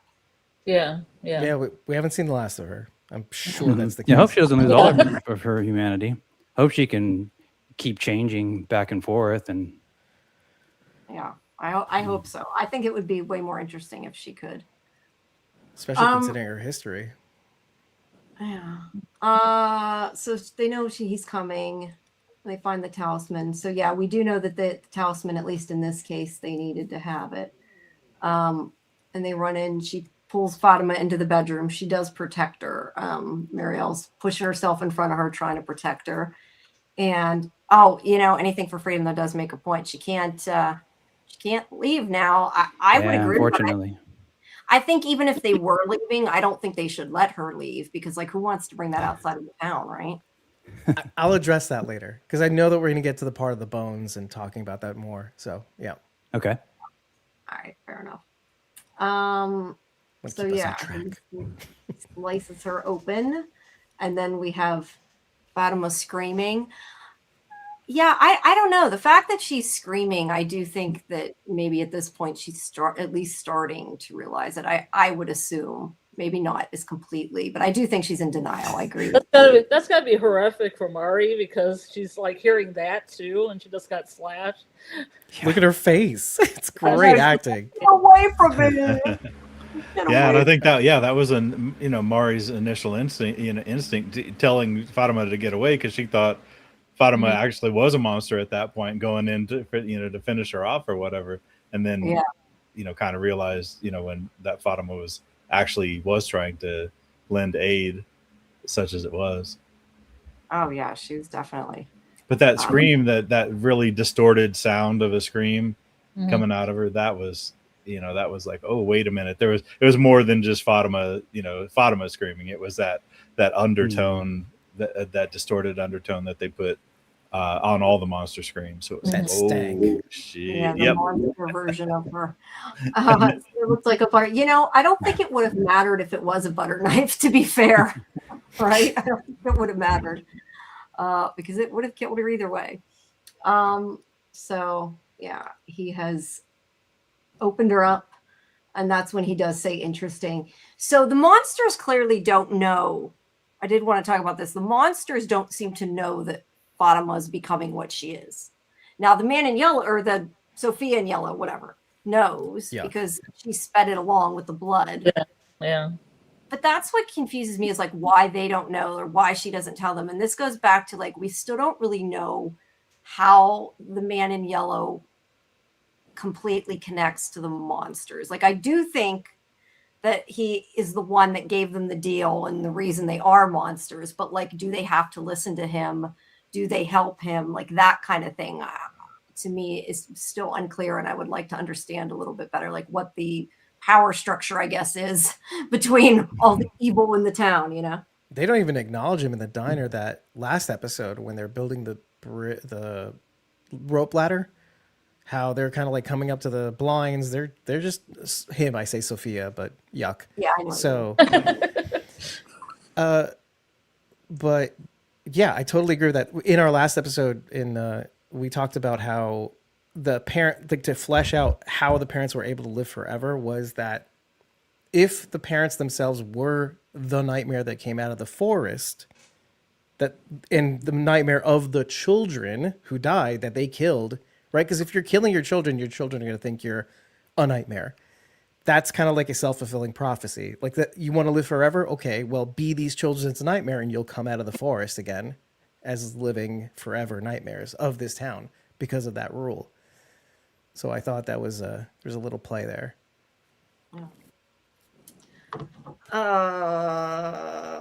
Let's see. There's too much. She's gonna be okay in this scene. I'll be okay. She's holding her intestines in. I'll be fine. Oh, I thought maybe. I couldn't Maybe hear she a had a word chance. anybody was saying in that scene. It was just all that stuff that was happening was so cool. Yeah. Oh, I heard Christy, get your bag. I thought, oh, that's not gonna help things here. Yeah. yeah. Just When get she, out when of the she room. said I'm that scared of you. It's bad, Christy. I knew she wasn't gonna make it. Yeah. Yeah, for sure. And I got. She tries. And then Ellis and Christy are on their way back, and they see him, and they know that something has happened. I was trying to keep track of who all was with them, but I couldn't tell. I know Randall's with them. I couldn't tell who the other person was, but somebody else is there that comes in. But yeah, they try to save him. This, to me, was like, this scene was just so unbelievably sad. Like I think I had said earlier, I don't know that I loved Marielle, and I feel like if I had Not at all. if I had to pick a character I wanted them to kill, it was her, if I'm honest. But the scene was still so freaking sad. I really cried at this scene a lot. Otherwise, I always say I don't know that I'm the best person to judge that by because I do cry easy. But No. yeah, I find it unbelievably sad. Yeah, I always bawl when I watch TV. But Yeah, I thought it was a good scene. I just never. I mean, at no point in their entire in the entire show did I ever think that Marielle and Christy. I never felt any chemistry between the characters. And even right up until the final kiss, I didn't feel that they had any chemistry. And I thought Chloe was, she was acting her ass off in this scene too, and only to be surpassed by the scene when Marielle's completely dead and she does break down with Boyd. But I just never felt any chemistry between those characters at any point. It always kind of just, again, it's one of those things you just shrug and go with because that's how it's written. So you will accept it and you will like it, kind of thing. But Well, they always fought too. Like every conversation they had would would get into an argument at the end. They have a It lot of didn't seem baggage. like they were having a good time with each other at all. right. I think I'm with you, my dear Lord, is that I think that's absolutely true. I'm just going to do that. But I think you're on something though, that just because we're supposed to kind of take it for like suspension of disbelief, okay, we have to accept that they are together. I think there is an intention in the sort of, you can't really get their chemistry because you're in a new setting. This isn't your usual environment where you're able to foster a relationship. And so we're kind of, also you're in a monster town, so you're kind of making do, right? It's a familiar thing. You're going to gravitate something to more family, familiar sort of setting. So that is where my buy-in happens, is where, okay, it would make sense that they kind of magnetize to one another because you kind of have to hold on to what you have. And they're the only things that they really kind of have to one another. So I don't know. Yeah. B Like says B in Fletcher's comments. Yeah. B says their fighting was their chemistry. Mhm. Yes. By the way, shout out Beehive Girl. Hey, it's been a while. Fletcher says Kenny might get lucky now. Yeah, everybody's kind of bringing up the Kenny. Too soon. It is Yeah. too soon. Hey, I liked their chemistry a lot better. I'm smiling note, by the way. No, I mean, I did not like the relationship. I just didn't like seeing them, I think, fighting all the time was kind of what made me not necessarily buy the chemistry, I guess. Not that people don't fight, but I just mean, like, I didn't want to hear it, the fighting. It wasn't as interesting. Let's see. This is Savid Kim says, I've always leave each episode with more questions than answers and open storylines. This is true. But we Welcome to got From. a lot. Yeah, but I feel like we have gotten a lot this season. I mean, we said that earlier, but I do think that we got a good bit. It's all in the subtext, honestly. Yeah, Fletcher, nobody cares for Marianne. Yikes, Fletcher. Sorry. No, I didn't, She was probably my least favorite character, but they both did really good in this scene, that being said. And I do think they acted the shit out of it. Ugh. Yeah, that's so Ouch. sad. Okay. And then we have God. Belgian and Sophia. I need to figure out where the heck I am in my recap here. All right. So she is offering him the same deal she offered Clara, that he'll get to go home. So yeah, what do you think about these deals? Is she being honest? Is she ever going to let them leave? Is it total bullshit? Will she let them think they leave in their head? Like she's, giving Henry some weird, real life. I don't know. What do you think about this? I mean, with Elgin, it doesn't matter at this point, but I'm just, She did. She said something, made a comment about that, made it sound like it was going to be in their head. Like, I wish I would have wrote it down, but did any of you catch that? Like, I might have. something like to the effect of, you're gonna she said pretty soon. you're gonna think that you're out, or Oh, is some it going to words make that up she a used. story that they think they're going home, but they haven't really? They're still trapped. That's kind of what I wonder. pretty I soon didn't it would write down all- her exact words, but I will Yeah, at some point. Pretty Did soon you? it would Or- all okay, be yeah. like a bad dream that fades a little more with each passing day. Yeah, that right. Mm-hmm. But, Because like, it's in you'll your be head dreaming, still. That is like kinda Henry's what- dream. 'cause I don't know that I believe her. Like, even if they help her, I don't think she's gonna let them leave. Like, I don't think she has any intention of letting Clara leave or live. She hasn't done anything for Clara Yeah. so far. I don't even Yeah. think she has the power to do that. I think she just dangles in front of Mm. them the thing that they want the most, and that's the most persuasive button that she could press at any given moment. I'm with I you. loved how she drew his when he turned over his shoulder to look at Claire. Don't look at her, look at me. And she was dialed in. I'm sorry to jump in on this one, but I mean I really dug this scene all the way through. I loved it all the way to the end, and everybody was clowning on Elgin. He was so naive, he was so easily duped, so easily manipulated. Even after the colony house, all the stuff that happened to him, he was still, and people were very critical of him. But I mean, I was like, yeah, this is a kid who his entire character has been framed by his faith. And right up until the last moment when she's holding both of his hands in the back of the diner, she gives him that, I'm going to ask you one last time, accept my bargain. And he starts praying, and, she just dismissively, you people in your prayers or whatever. But I mean, for me, for somebody of faith to die with literally the last words to pass your lips being a prayer. And it's not about salvation in the moment. It's not about a bolt from the heavens saving you from the thing that's killing you in the moment. I think he felt like he was, essentially, it's the same thing as a ghost dance or something, like when you're going to die, you are saying your last words, whether it's, like a Native American ghost dance, or when you are reconciled with the fact that, your minutes in the world are numbered. So I was glad that Elgin went out like that. And, and sure enough, if anything else, Sophia realized that, there are some people that she's just not going to be able to manipulate. There's some people that she's not going to be able to, nothing that she offers is going to be able to turn them. And it's like, well, okay, and yeah, he did die as a result of that. But, for a person of faith, there's no better way to go out. That's literally what saints and martyrs are made out of. So, And he was going to die regardless, because simply for the fact that he discovered or she revealed herself to him. That was going to happen. So he knew, like you said. And this prayer, by the way, is to say, "Forgive me, Lord," basically, not "Save me, Lord." This is about being resigned to your fate. The whole prayer, it stops short, but it's you excuse my constant frailties. Forever I am indebted to you. Your costs can never be repaid. This is like, thank you for giving me life. Thank you for giving me a life that was worth living. For you bought my freedom with blood. I will always seek you out, my Lord. You are my beloved deliverer. You are the Lamb of God, right? And this is, now they're talking about Jesus, but still, but the idea is you gave to me to allow, right? Well, Jesus, you gave to me to do the thing, and I'm grateful to you. Like gratitude at the end. yeah. And the big takeaway that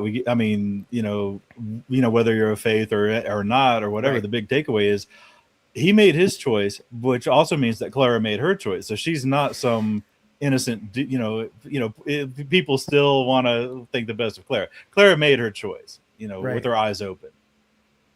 I often think, what was that for? Or who was that for, too? Because now that I'm thinking about it, who was Elgin dying for? Elgin, of course, had to die, but it's almost as if to contrast what he did to what Clara's choices, the choice that Clara made.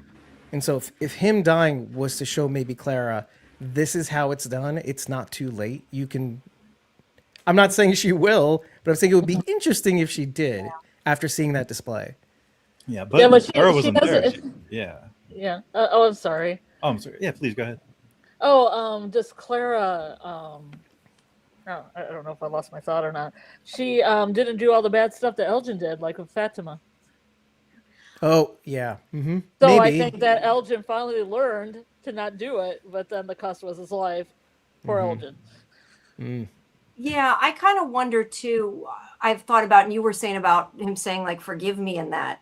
I kind of thought in the moment also that he's not willing to throw people under the bus. Like, it may not even just be about not being able to save himself, but like, no, I'm not going to help you screw them over. I'm not going to, because that's what Claire is doing. And I think he probably knows that. And he's like, okay, I chose the wrong thing with Fatima and I listened to these voices and I'm not doing it again type of thing. I felt like it was almost like his redemption for that. Yeah, you screwed me once. Yeah, screw me once, shame on me. Screw me twice, shame. Or I said that backwards, but you know what I mean. Yeah. Shame on me. Slap me once. Heavens twice, then I'm dead. Yeah. Yeah. Yeah, I think that I do think he was naive for showing her the photo. Very naive, but he's a teenager. I'll forgive him. But I do like that he kind of made up for it. And I do think that it was good that, he stuck to his guns till the very, very end. I did like that. It's very easy to forget that he's a kid too. Yeah. Yeah, he is supposed to be a teenager. Not sure how old. Allegedly. I'm 47. Yeah. He's a kid. Well, yeah, age appropriate to at least to Julie, right? And I mean, I don't think unless Boyd flat out said she's a kid, 15 or 16, nobody would peg Sophia as 15 or 16. It's like, I mean, they had to put that out in bold print text. Yeah. No, 9 comment. And they're asking about the poem. I could not. The Emily Dickinson poem? Yeah, I think it was still the same poem, but I didn't. Oh, yeah, I couldn't tell because was it different? Picture was tilted from the earthquake. Right. Yeah, I think that's all it was. Later, you can't really to see. Something is a thing of feathers. Hope is a thing of feathers. Yeah. It's misspelled. I think in some spot we saw it in season 1. I think. Yeah, but I think it's the same. I don't. Yeah, it should be the same. Yeah, well, then the G fell off and it said "Hope is thin," which I thought was kind of funny. Yeah. I like CFH says at least he helped get the dirt for that goal. Yeah. Mm-hmm. Hopefully it'll pay off. Maybe his spirit will go into the golem. Enough about the golem. Oh, that'd be cool. The golem was so disappointing though. I mean, well, you know what we thought about that. It's like an allegory for the Fatima controlling a soulless being, right? Because you think it's going to go one way, but it actually kind of went towards Smiley, right? So it was kind of an allegory. It made her feel powerful, made her feel like she could control them, or him at least, or it. Yeah. Still was disappointing. I know, I get it, but it still was disappointing. It was disappointing, I think.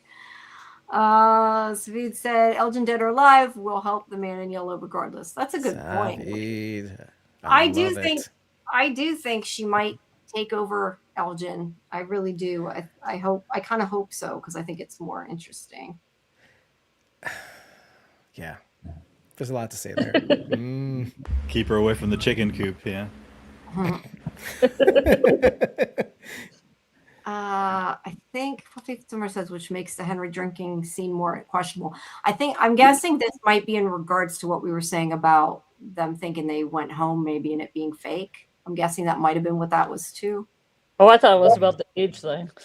No, hey. Oh yeah, that was. No, when she was with Kenny, I thought, oh, she's gonna say that Kenny made a pass at her, and she's only 15, and she's gonna make Kenny look like a complete asshole.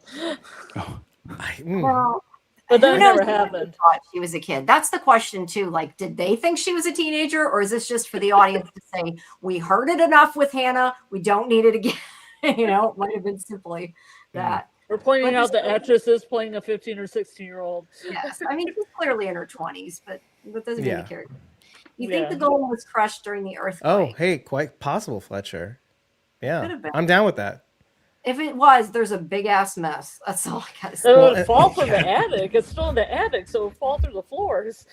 I don't think the clay is set, but that would make the allegory even more delicious because Fatima went full monster. She doesn't need to control them. She can be the one who controls them. I don't know.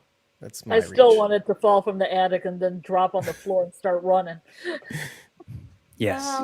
It would be cool, but I don't think it's gonna happen. I think the golem's done, and I think Tilly's done, and I think those No. Tilly.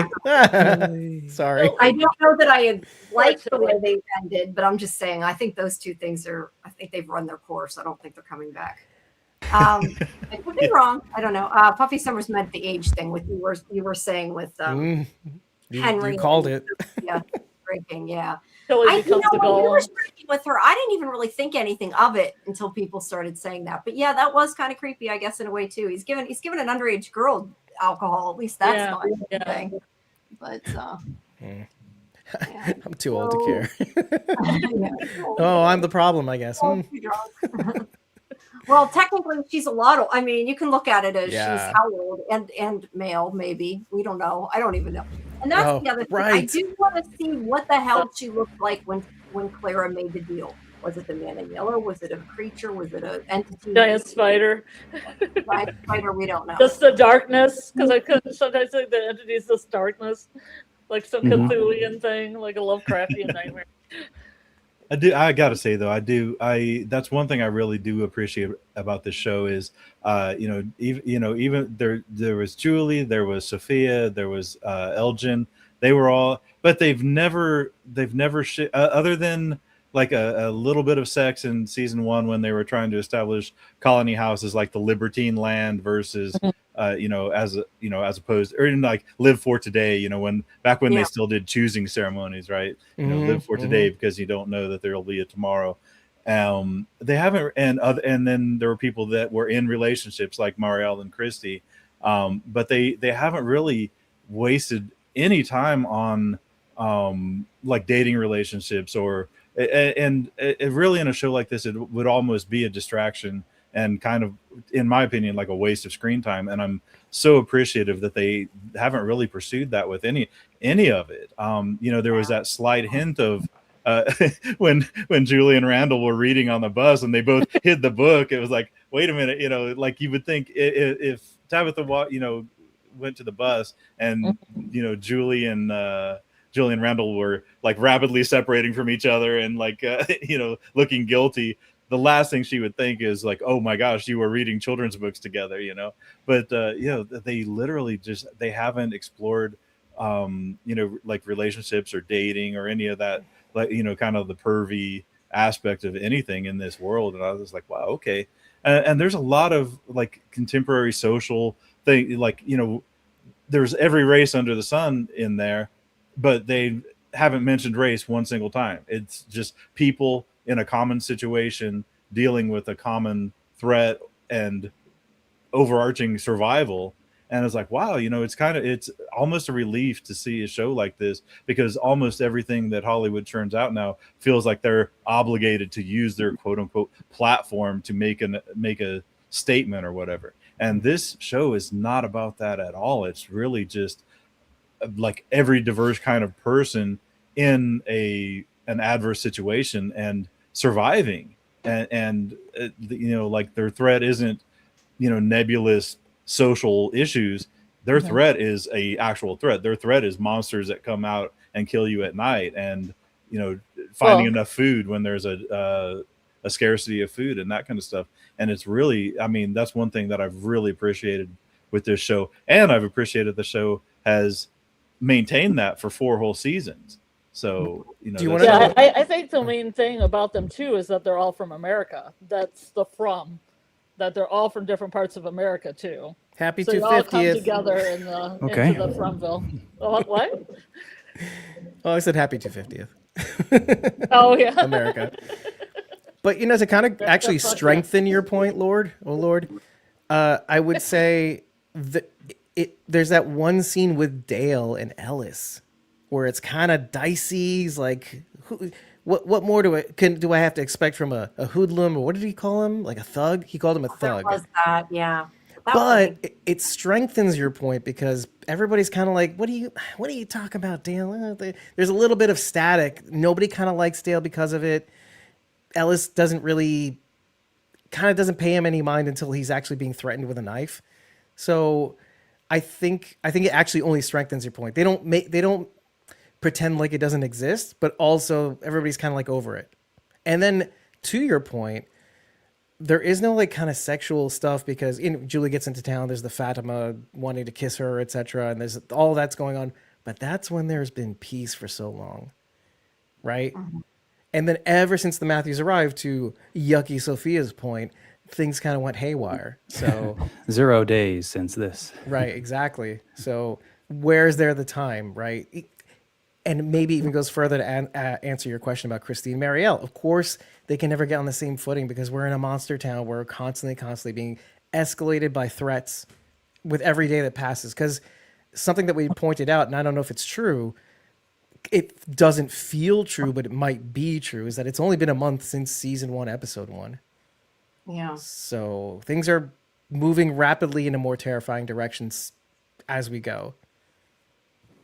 Oh yeah, very true, very true. And that's I've beaten this drum over on Jeremy's channel a lot, and I'm glad you mentioned it because a lot of people it doesn't, I mean, because we've waited so long between seasons, it does not feel like that. But yeah, if you lean on AI and Google it, they'll say that the Matthews arrived somewhere around February 22nd and season 4 started somewhere around like March 28th or something, or like March 21st or something. So yeah, literally, and which like underscores Fatima went from like a flat stomach to a full term Smiley pregnancy, and even shorter, even a shorter amount of time, like days, I think. Yeah. And people and everybody else in the town just kind of had to accept that. I mean, it's not like somebody as rail thin as Fatima could conceal it, and everybody just has to, everybody in the town has to go with it. And I mean, the strangest thing about it is what they would say is what's happening to Fatima isn't the strangest things we've seen. We've seen Dale end up in a embedded in a swimming pool after walking through a tree without the boy in white's permission. So, there. I mean, even the people in the town have to use suspension of disbelief just because they're living. They're living at a place where normal rules of life don't apply. So, or like different rules apply here, right? That we're not aware of. Yeah, I don't think though anybody saw Fatima pregnant though, because I think that she wasn't actually like visibly pregnant until he had kidnapped her. But I agree, they wouldn't have thought it was as weird as some of the things. I'm just saying, I don't think anybody actually saw it. Like Nikki knew she was pregnant, but Tilly, that's it. Yeah, Tilly knew it. Okay. And she was keeping she was staying undercover while she was eating the rotted veggies and stuff. Yeah. So, whoop, lost him up. No, I appreciate you calling me out, because sometimes I'll get an idea in my head and go with it because I was like, wow, okay, yeah, all this is happening. No, I wasn't calling you out. I actually was strengthening your point. I think like it's kind of like saying, oh, we didn't pretend like it didn't exist, but we also won't pretend like we'll accept it. So it's like kind of like, we're being realistic about how there's no racism, right? And also, like you said, as the terrors escalated, we kind of just it just never became a thing. So I'm more kind of reinforcing your point. Cool. No, yeah. I mean, I was speaking more of terms of Fatima's pregnancy. Oh, okay. But, no, but I appreciate it. No, I mean, absolutely, I appreciate it, because that's one thing I love about the chat, and I love about these panels that are so knowledgeable about past things, because I even if I've seen every episode a zillion times, sometimes I'll get the sequence out of order, or can't remember exactly what order something happened, or did they say this before this thing happened or after. So yeah, I absolutely, I appreciate a fact check in any way, and I'm also, I'm delighted that at some point that I made sense to you as well. So. Oh boy, of course. They're usually telling me the things I forget and screw up. So. Fletcher, you remember the woman that randomly kissed Fatima at Colony House? Did we ever see her after? What if it was the man in yellow, and that's how Fatima got marked to transform? She was sneezing all the time. I don't know about that one, Fletcher. I don't know about that. I just remember Stacy being the one at the party that had to listen to Dale ramble about pocket universes and stuff. Oh my god! Because they were in the hallway, and then they were in the kitchen, and I'm like, oh my god, you can't get rid of Dale. He just keeps going on about conspiracy theories. The only thing I remember about the Fatima kiss scene is it was the first time I heard the most cringy, because when Julie asked Fatima about that girl, and then in relation to Ellis, she goes, "Oh, Ellis, he's my person," and I was like, "Oh, I always hated that phrase." And then Tabitha used it on Jim. Jim, you were my person.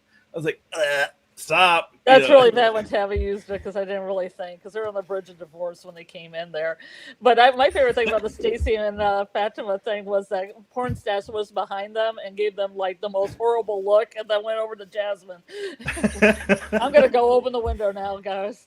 I love the show don't tell about the culture of Colony House. Just it's cringe and creepy. Also young. Poor Kevin. Yeah, everybody gets some, and Fatima gets 2 people, and Kevin gets 0 people. He has to go. Yeah, unfair, man.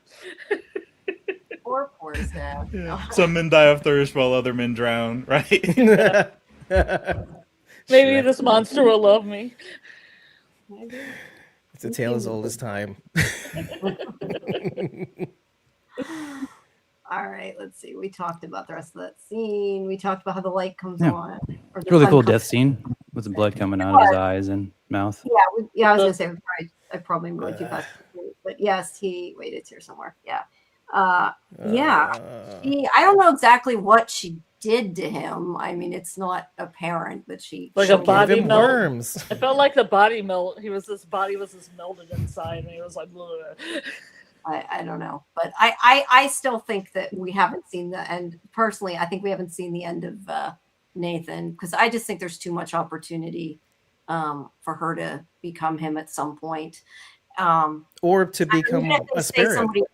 Sophia, yeah, yes, you're right. Yes, he could even be a ghost or whatever. That's true. True. All right. Never leave. Yeah, here she's What like, a get rid of the shot. body. She's like, I don't know how to do that. And she's like, oh, that's not my problem. And I wonder if, I Mhm. mean, and I don't know how willing the showrunners would be even to explore that, but would Elgin dying in faith serve as any kind of protection against what Sophia is doing to him? Or Yeah. good or not. point. I mean, they may just dismiss it entirely, and she You- may you start know out. what? I do have a theory about Kenny's mom bringing forth the vegetables because I thought maybe when she was dying, she was imagining her son having food and everybody being taken care of. So it could be around those lines. Like if he prays, maybe that helps them out in some way. Maybe in his dying, breath, brings forth some kind of protection against them. Okay, what- yeah, I'd love to see Or how a that boon, manifests. I would say, a boon of any type. That would Yeah. be cool. I love for that to be a mechanic that gets revealed. Because Nathan and the cicadas, but maybe it can go another way depending Go a on the positive conditions. direction instead of I just like it. be negative. Yeah. And I love that idea about Tin Chin. The last thing she wanted was for Kenny to be taken care of, and sure enough, and we saw that when when they did come back from Cannibal Village full of turnips and roots and stuff. And that's what made that scene of him arriving back in town so powerful. Is he had he was grinning ear to ear. They were triumphant. Guys, our food crisis is solved. They had vegetables. They have this. They have that. Look. And then everybody had that solemn face, and he's like wondering why it's being received like that. And then that slow dawning on him. And then when he started, when he was speaking in Cantonese, crying out "mom," to his house, it's like, oh, that was another scene that just ripped my heart out. And that was, I thought Ricky He was so. I think, especially in a counterpoint to Harold Perrineau, their scenes together are absolutely fantastic. And chemistry wise, I think they're fantastic. And I loved throughout all the seasons the growth of Kenny as a character. He started out, he was Boyd's right-hand man. Then, when he felt, betrayed because Boyd didn't tell him what Sarah had done, he kind of turned away from Boyd and stepped away from it. And he was a little bit petulant. He was dealing with his own grief and his anger. And, there's probably nothing worse than betrayal anyway. And he felt betrayal from Boyd. And that's when he slapped, or he deliberately broke the ornament of Sarah, which I thought was kind of, dickish and petulant. And I didn't like him in that moment. But I mean, yes, I understand it. Yes. But I also didn't, I don't have to like it. And I didn't. But then it just seemed like he came back around, and he's been one of the strongest characters as far as a character arc and growth. And I think Julie's been redeemed. They've given her a whole, she was kind of just a petulant teenager for the first few seasons. And then with the story walking, and then her acting in with Randall, that scene, those character pairings have been amazing too. I'm sorry, I am so sorry, Jamie. This is my modus operandi. I just go off No, on these go for it. tangents. I'm just like staring at what I don't want to forget I'm going to say because I will forget. That's all. Girl, I know that feel. No, but I like what he was saying. It's just because, by the way, to touch on the Ethan and Julie thing, I instantly thought of that because that was a line that Julie said, I want to say season 2. I think when it came down to digging that hole in the middle of the kitchen, that was it a hole? Wait, I forget what it was. Anyway, sorry, in the basement. Wow. There was a line where somebody had said, maybe it was Tabitha, that I don't want to have to take care of Ethan when you go, or like when you guys die, or something to that effect. And here we are in the kitchen or in the living room of Colony House, may I remind you, where Julie is telling Ethan, I don't care, we'll figure it out. Now again, they're healing this, they're bridging this gap between Ethan and Julie, this town, this Fromville, this entity, that, unintended consequences is people are getting together, where we didn't think Petulant Child would, right? Mm-hmm. That's what I liked. What I liked, Julie, was when she had that senior sighting, when she was like, I was 15 and I had to be the parent here. And a month ago. She's serving it up to Jim, and I'm like, wow, I do like Julie now. She That's isn't it. just Yes. a spoiled little brat. Yes, yes. I do think, though, that Julie's acting like a better mother than Tabitha is, but that's a whole other issue. Here we go. Now, Tabitha hate. won't get into that. What is it with gingers? Bridget on our show does the same thing. Right. She's right, but still. We get into big arguments on it. No, it's fun. It's a show. Elgin may have been dumb, but he wasn't a traitor. Points. That is very true. Wait, I started something I else. agree, absolutely. Chat's on point. Yep. I like when the chat's fair. Yeah. You know what I mean? The writer says, I actually feel bad for Elgin, even though I was mad at him previous episode for showing the photo of Sophia. So I guess Man. this scene helped people to let go of that anger a little bit. The show has a way of doing that. Same thing with Marielle to a large degree. You know what I mean? We didn't like her at first, and then kind of she endeared herself to us. She gave Christy that bad haircut, and we mourned it. Oh, man. It's not, you know what? Giving bad haircuts. in When heaven. we had it good, it wasn't as bad as Julie's. Hundo P. See, the show has a way.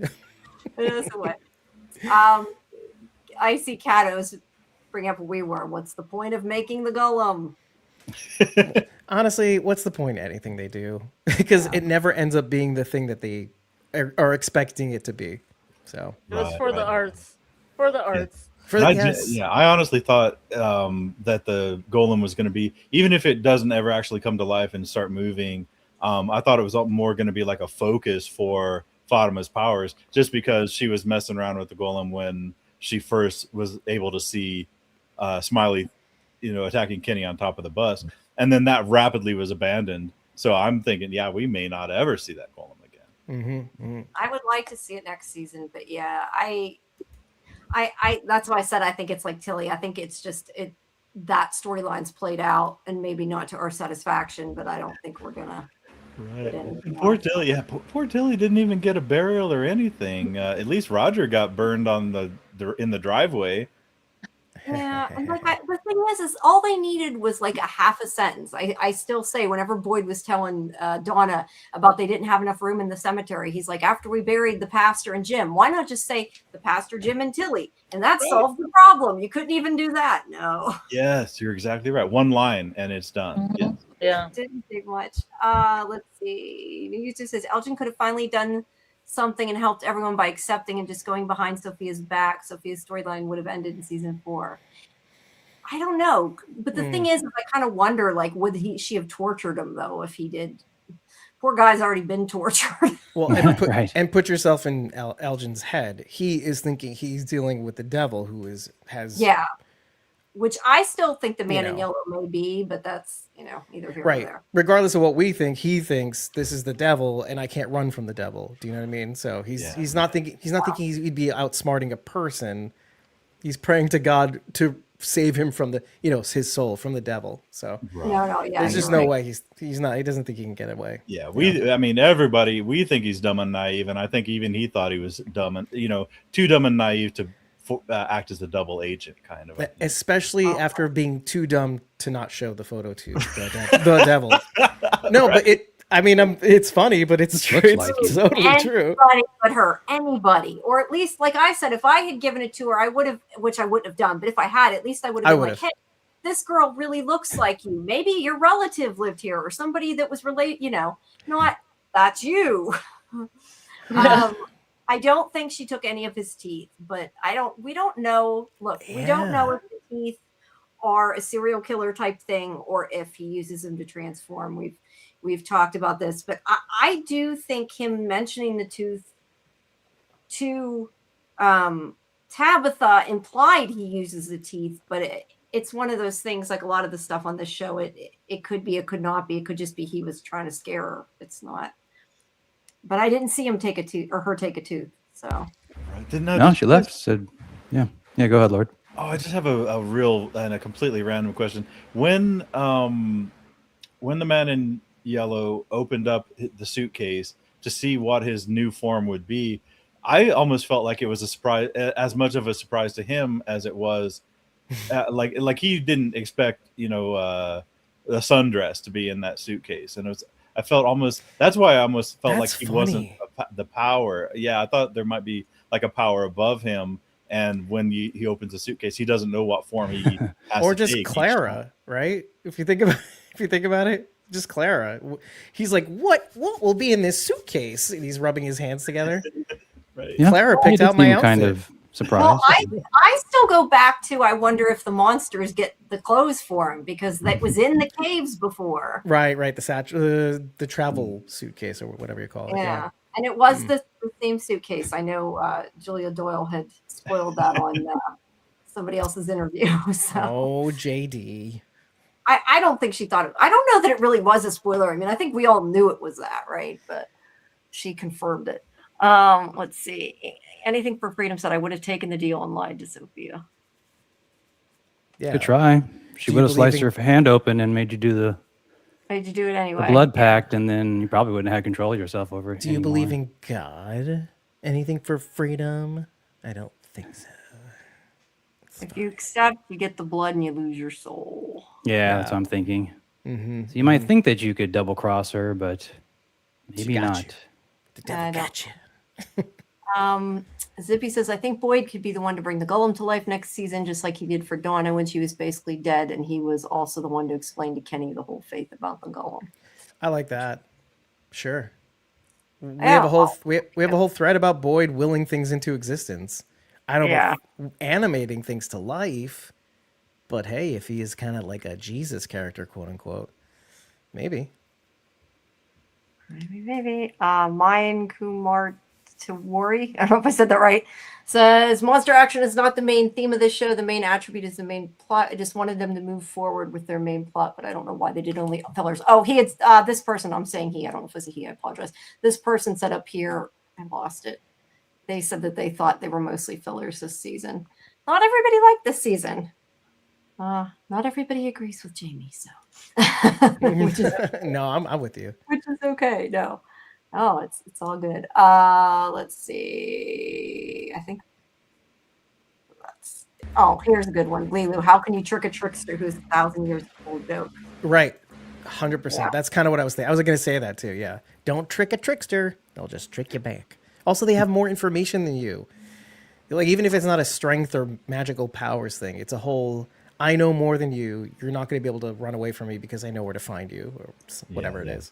And Elgin, like mentally, every mental and psychological aspect about him, he was woefully unprepared to do double agent duty or try to turn things around. I don't even think he had it in him. That kind of, I mean, he might even consider that to be lying, like a sin of lying and being duplicitous, even if he's lying to, something bad, Right, and he's displayed like a unique lack of, probably in his own self-perception, is like a unique lack of humility. Like, he thought that he, of all people, could be revealed something, right? And that he took action on that revelation, thinking that he was chosen to do something. And then time after time, he's been shown that that's not the case. And most recently the photo, and it's kind of like, well, I can't run away from everything I've done, including this big mistake that I made, you know? Like, this just further proves that I don't have the wherewithal or the information or the, I don't know, maybe to him, the faith to do what's required. So, yeah, I think he suddenly became humble and paralyzed, too, if you want to go there. Yeah, but he did stand his ground. That's for sure. I was going to say, did I ever? Yes, I did pin it. I was looking to make sure I pinned the thing. Just a quick reminder, everybody, because I know there's a lot of new people I see in the chat. Make sure if you're not a member of our Discord that you please join. You can get our schedule for our upcoming shows, because we have another From show tomorrow at 10 Eastern for our review show, and a lot of other things going on. So make sure you join our Discord so you can get all that information and go to the watch parties with us and all that fun stuff. And also make sure you like the video, subscribe to Sci-Fi-Vision, and also check out and subscribe to Squawking Dead and Jeremy Ice and Fire, who Lord Ravener is the co-host of. So, all right, back to your scheduled episode. Yeah, that walk.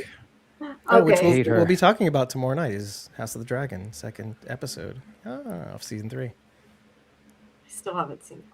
I've seen one episode of House of the Dragon. I will not watch another one. Jamie, you work too hard. No, I watched the pilot of House of the Dragon and absolutely hated it. So Oh, okay. it's just not my thing. It was too much. The whole thing with the baby, I was done after that episode. Oh. It was enough. But I know a lot of people like it here. But Karen and AJ watch it. I just do not. Yeah. All right. So Sophia takes the talisman, and I think at that point, it's bad that she's Yeah. she's taking them. That's oh my god. We're seeing her, take them all down now. Jason, And remember I yeah. called this in episode 1. I said, this bitch is going to go house to house and take all those talismans. That's how they're going to be out in the street screaming Right. bloody murder. Well, I And think nobody believed me. they did I didn't think about it other than you said it, but they did foreshadow it though, right? Because I'm thinking now of her like touching it, because I remember people saying, Yeah. "How can you touch Yeah. it?" Yeah. Well, they could touch it, right? As long as they're in, they can do whatever. But and I think you called me out on that when they Yeah, came they into the touched it barn. Yeah, they knocked it down, but I don't know necessarily if they touched it or they just knocked it down. I can't remember what our conversation went like. to be honest. Yeah. Well, and I'm glad you did too, because then that got me to be like, okay, maybe I should not say that she will. But then I said, screw No, it. you were right. It's the only way to drive them out to the streets, right? Is to feel safe all of a sudden, and then, oh man, the protection's gone. So now, right? Because remember, they're all in the flashbacks that we receive of the massacre, right? Victor's massacre or whatever. Not Victor massacring. You know what I'm saying? They're all in the street. So why? Why are they all in the street? You know? Right. Oh, that's a good point. They would have had to drag him in the street. Well, though they didn't. To be fair, though, they didn't have talisman back then. Or that Right, was- right. Okay. We've seen it Right. twice though. We saw it with at the Pratt house, Frank, when the little girl let Granny in. The boy picked it up from the ground. So it seems like once the seal or the barrier is broken, the monsters either they can knock it down. Right. Oh, okay. And I think they did it one other time. It escaped the me. barn with Tien Chen's murder. Right. He like holds it up in their face and he's like, what are you doing? He slaps it away. Wait, what do you, it doesn't work like that. Or he says something to that effect, actually. Yeah. I don't know though. I still think that one's down in the basement, and I think it's just going to be because they'll like all end up in Colony House or something and only have one talisman. Just because I don't know, like I don't know that I see them spending the whole season running into holes each night. Like I feel like that, like it'll be really interesting for a while. And, Except like, for the people who that- have, right? Like Donna and Boyd, they're used to doing that. Okay, that's true. But I'm saying like watching it. Like we only have 10 Sure. episodes. We can't spend like all 10 episodes watching them hide each night is kind of my point. So I think like they'll hide for a little bit and it'll be really, really thrilling. And then I think they're going to be like, oh, we have this one talisman. And then everybody hides in Colony House. I don't know. That's what my thought of what's going to happen anyway. Yeah, I think it's more for our benefit for the 18 months until the next season comes out. the what is going on with the talisman issue, that's going to get talked up one side and down the other for 18 months. For sure.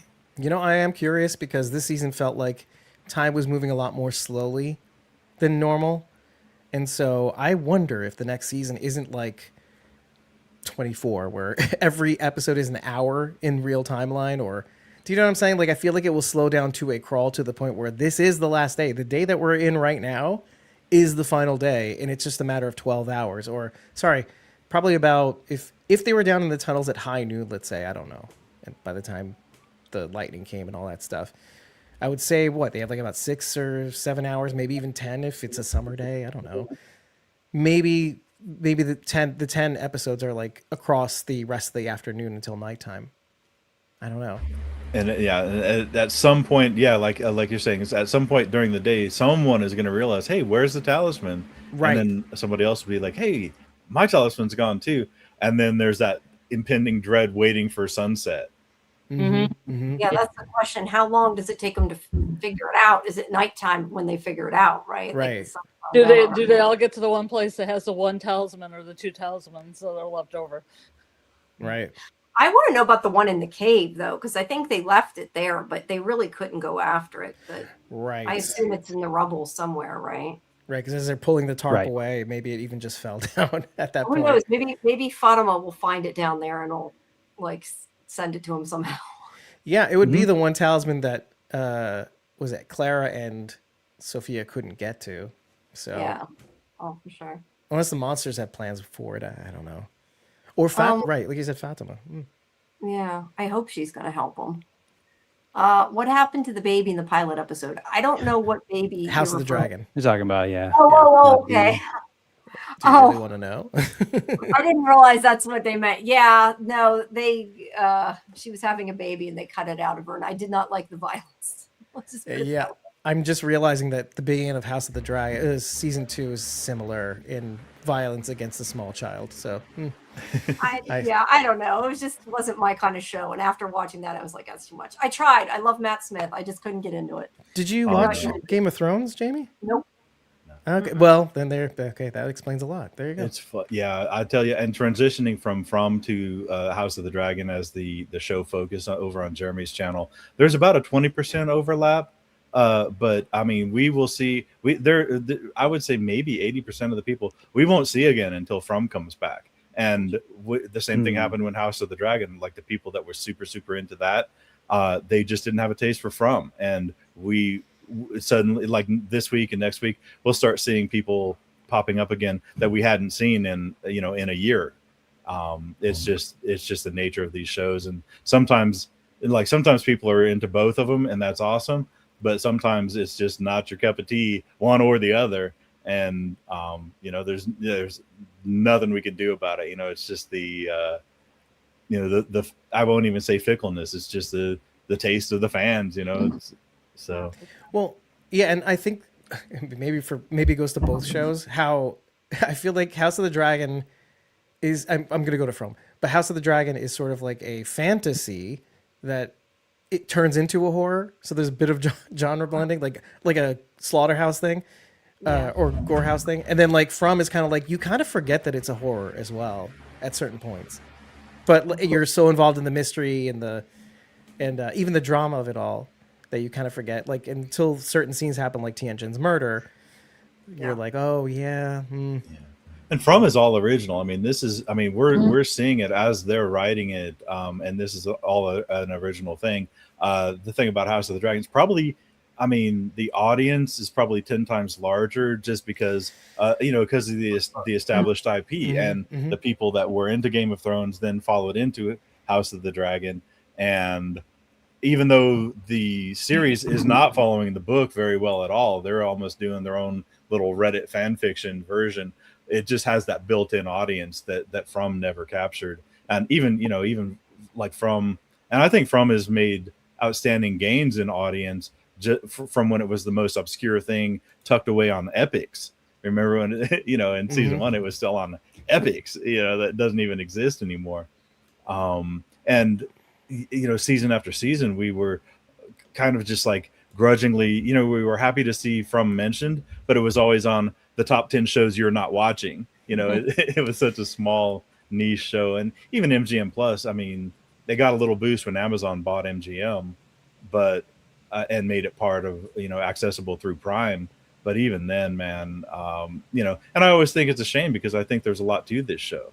And even if I don't always agree with everything, the seasons and whatnot, and some of the writing, you just kind of like, you shrug and go along with it. I still think From is a fantastic show, and it had me hooked in episode 1 of season 1. They really staked their claim on a new and original and interesting story. And having Megan Pratt die, having a little kid die in the before the in the cold open, you're like, wow, what are we dealing with? Yeah, This further reinforces the thought I had. You're thinking of Walking Dead. At least that's what I was thinking. By the way, as soon as he said that they did that.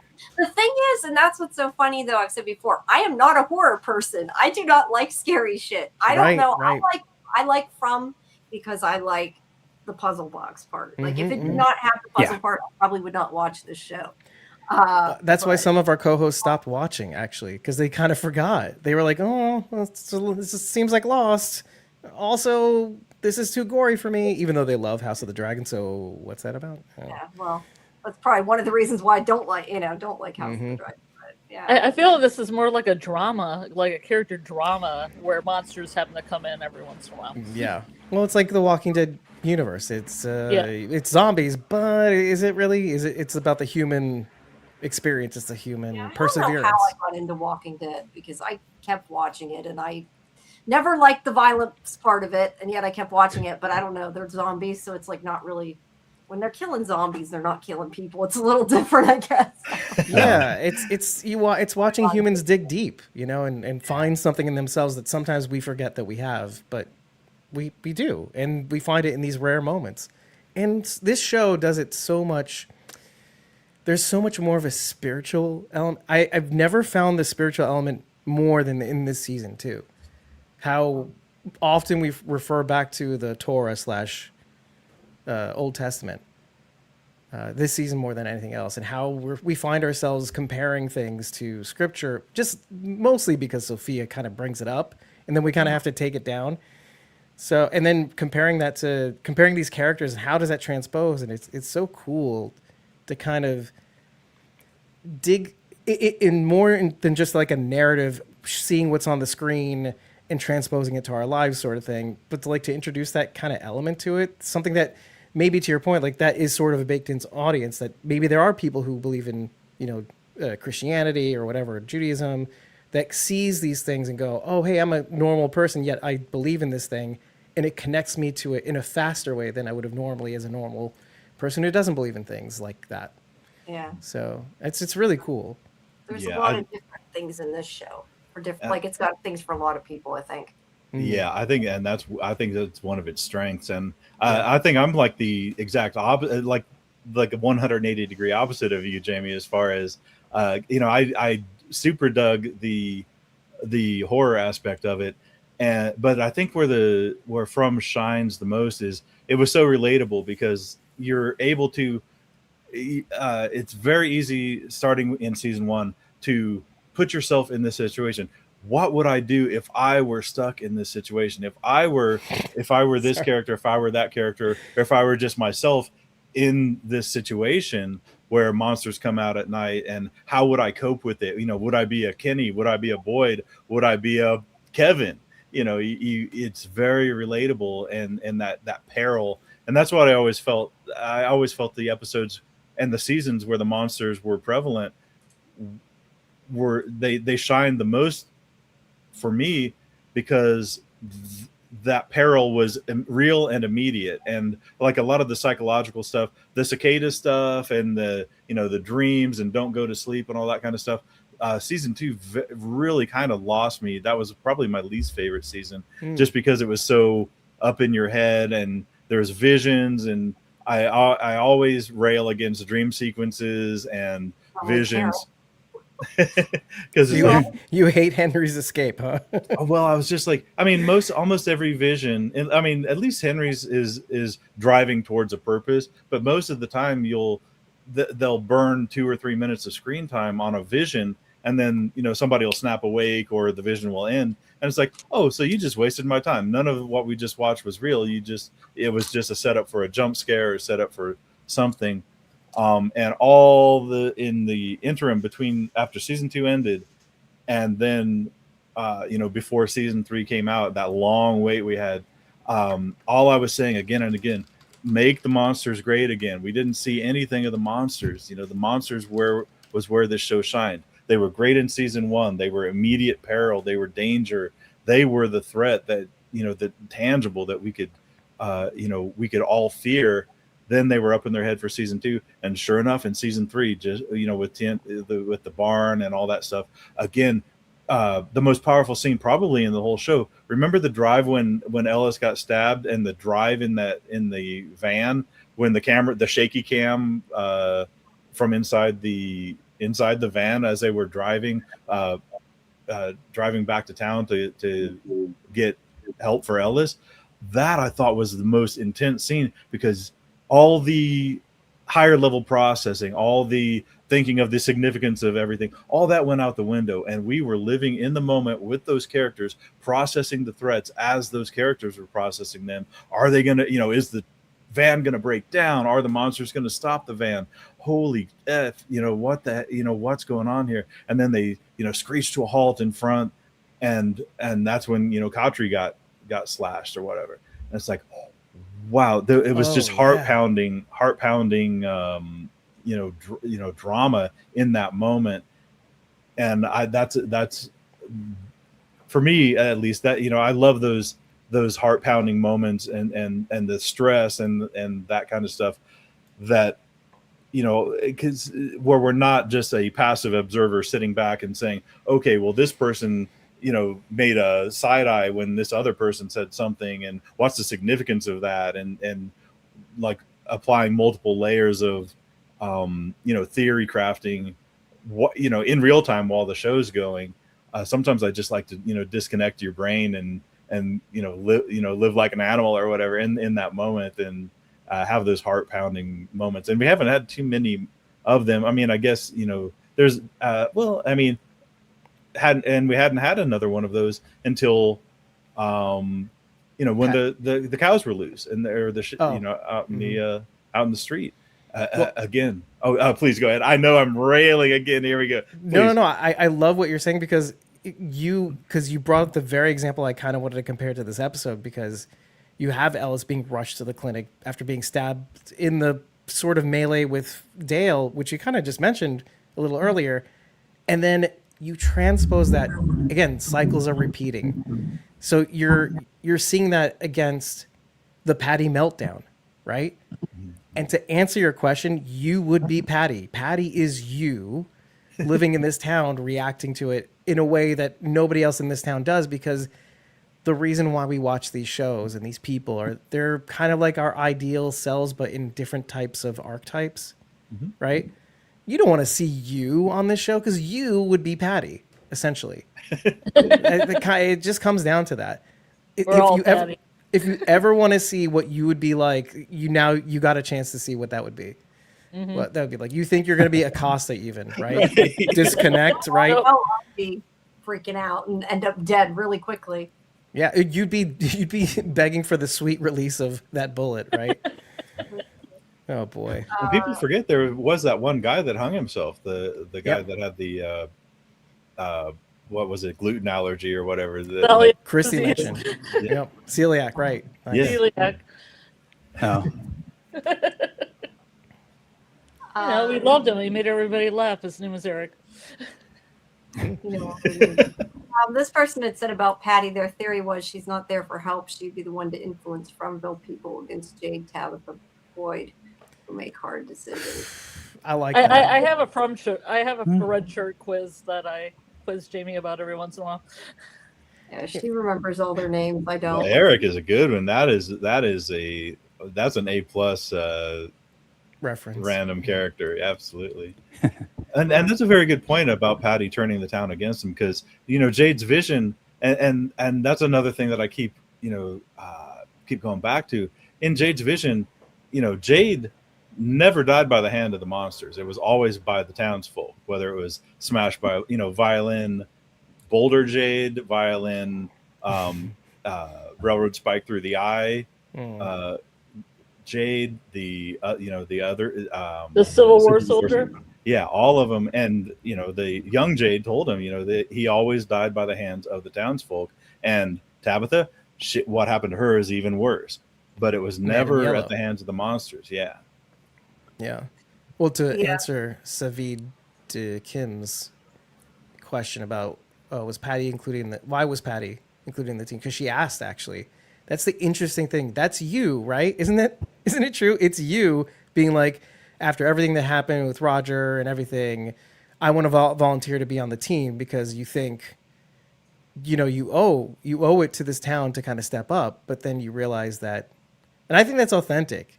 You want to be helpful. You want to have courage, but I think sometimes it's just bigger than you. And I don't blame people for shrinking away and being too afraid to be able to handle this. And Patty kind of alluded that she, in her normal life, I think suffered from anxiety or some sort of, I think she suffered from deep depression. Mm-hmm. She baked the cookies to combat whatever it was in her waking life. So being in this monster town has probably cranked that up to 11 without her meds and everything like that. Mm-hmm. So I'm kind of curious. And she's still around, right? She's still here and kicking, so she can still cause trouble / maybe give us more meat on the bone as it comes to fleshing out this character, or burnt fleshing out this character. Or she's the one that tries to kill Jade. Well, yeah, that's maybe where we're going with this, but who knows? If find out. Yeah. Question though that has made me wonder before: can Jade not be killed by the monsters? Like, does he have plot armor for that reason? But I don't know that doesn't mean it can't happen. Just hasn't happened yet. I guess I don't know. And it still can, right? Yeah. Even though Citizen Cassidy's saying Tabitha was eaten by the monsters in last go round. Miranda was, yes. We don't know what had it even worse really means, to be honest. So it's kind of hard to. But yes. I mean, I think being eaten alive while you're still alive is probably one of those things. Yeah, probably. Yeah, that's true. We don't know if she was dead or not. Well, no, she was dead because Smiley killed her. Right, right. But I wonder if she, like, the last thing you see is Smiley take her down. You don't see what happened afterwards. Or maybe she wasn't dead, and then the man in yellow. Yeah, I guess that's possible. Yeah, maybe Smiley held her down, right? I don't want to think of that. Well, here we are. I I told you it's a horror. I don't like that part. Let's see. Dun, dun, dun, dun, dun, dun. I'm Feels sorry. like a mid-season finale. Kind of does in places. Yeah, yeah. El Kinda does. Brujo, I like the There was name something too. there's something somebody else said about the talisman, and I had it, and I started, and I don't know where it is Oh now. no. Oh well. Somebody said something about the talisman. Oh, I don't remember who said it, but it was a talisman on the bus. It did not show them going to the bus, but I can imagine they hit it. Yeah, Yeah. it Didn't show him going to a lot of places. So, you know who said something? I think it was Susie Seashell, by the way, who said you got to see 8 talismans being dumped into the faraway tree. I think it was Maybe. her. I tried to analyze that or listen to the clinks, but I couldn't make anything of But it. here's the thing. Remember that there's 2 bags. So that was just the one. She might have consolidated it when she Maybe. Right. That's true. But yeah, Susie or Jen. Jen was Yeah, saying I think there's 4 left. I think there's one in the clinic still that she didn't get at because Marielle could still have it in her dead hand. There's maybe Sorry. one on the bus. Yeah, it was meant to the be. way a you joke. said that. I have gallows humor. Okay. I'm with Then you. there's one on the door. one in the basement. Yeah, and the one Maybe. cave. And there, one in the caves. Maybe they'll never find, but it's in the caves. Yeah, that's the only. I think that's the only But she one. also dumped them in the faraway tree. Where are they going to go when they go in the faraway tree? They can go anywhere. Are they going to go back? They could fall in the sky like the rock that Victor originally put in the tree. It could just fall Yeah, I yeah. wonder if they're going to go back to the hut where Boyd found them. You know. Oh, okay. Yeah. Or I thought that was where she was dumping him, was the hut. Guys, it's like Dragon Ball. It's like Or once a you put place them in like the tree, that. they shoot out across Jen Fromville. were left. It's like the 2 in Colony House, 1 in the clinic, and 1 in the tunnel. in Colonel Mustard in the library with the candy I'm stick. not sure where the second one is in Colony House, though. Sophia the diner with the tooth. Mm-hmm. Ones they may end up next to Dale in the pool. That's kind of what I was thinking. I wish I'd said that sooner. But I kind of like the Dragon Ball reference. There you go. All right. So then we have the stuff with Victor, where Henry, where Henry's freaking out because of the sky and everything.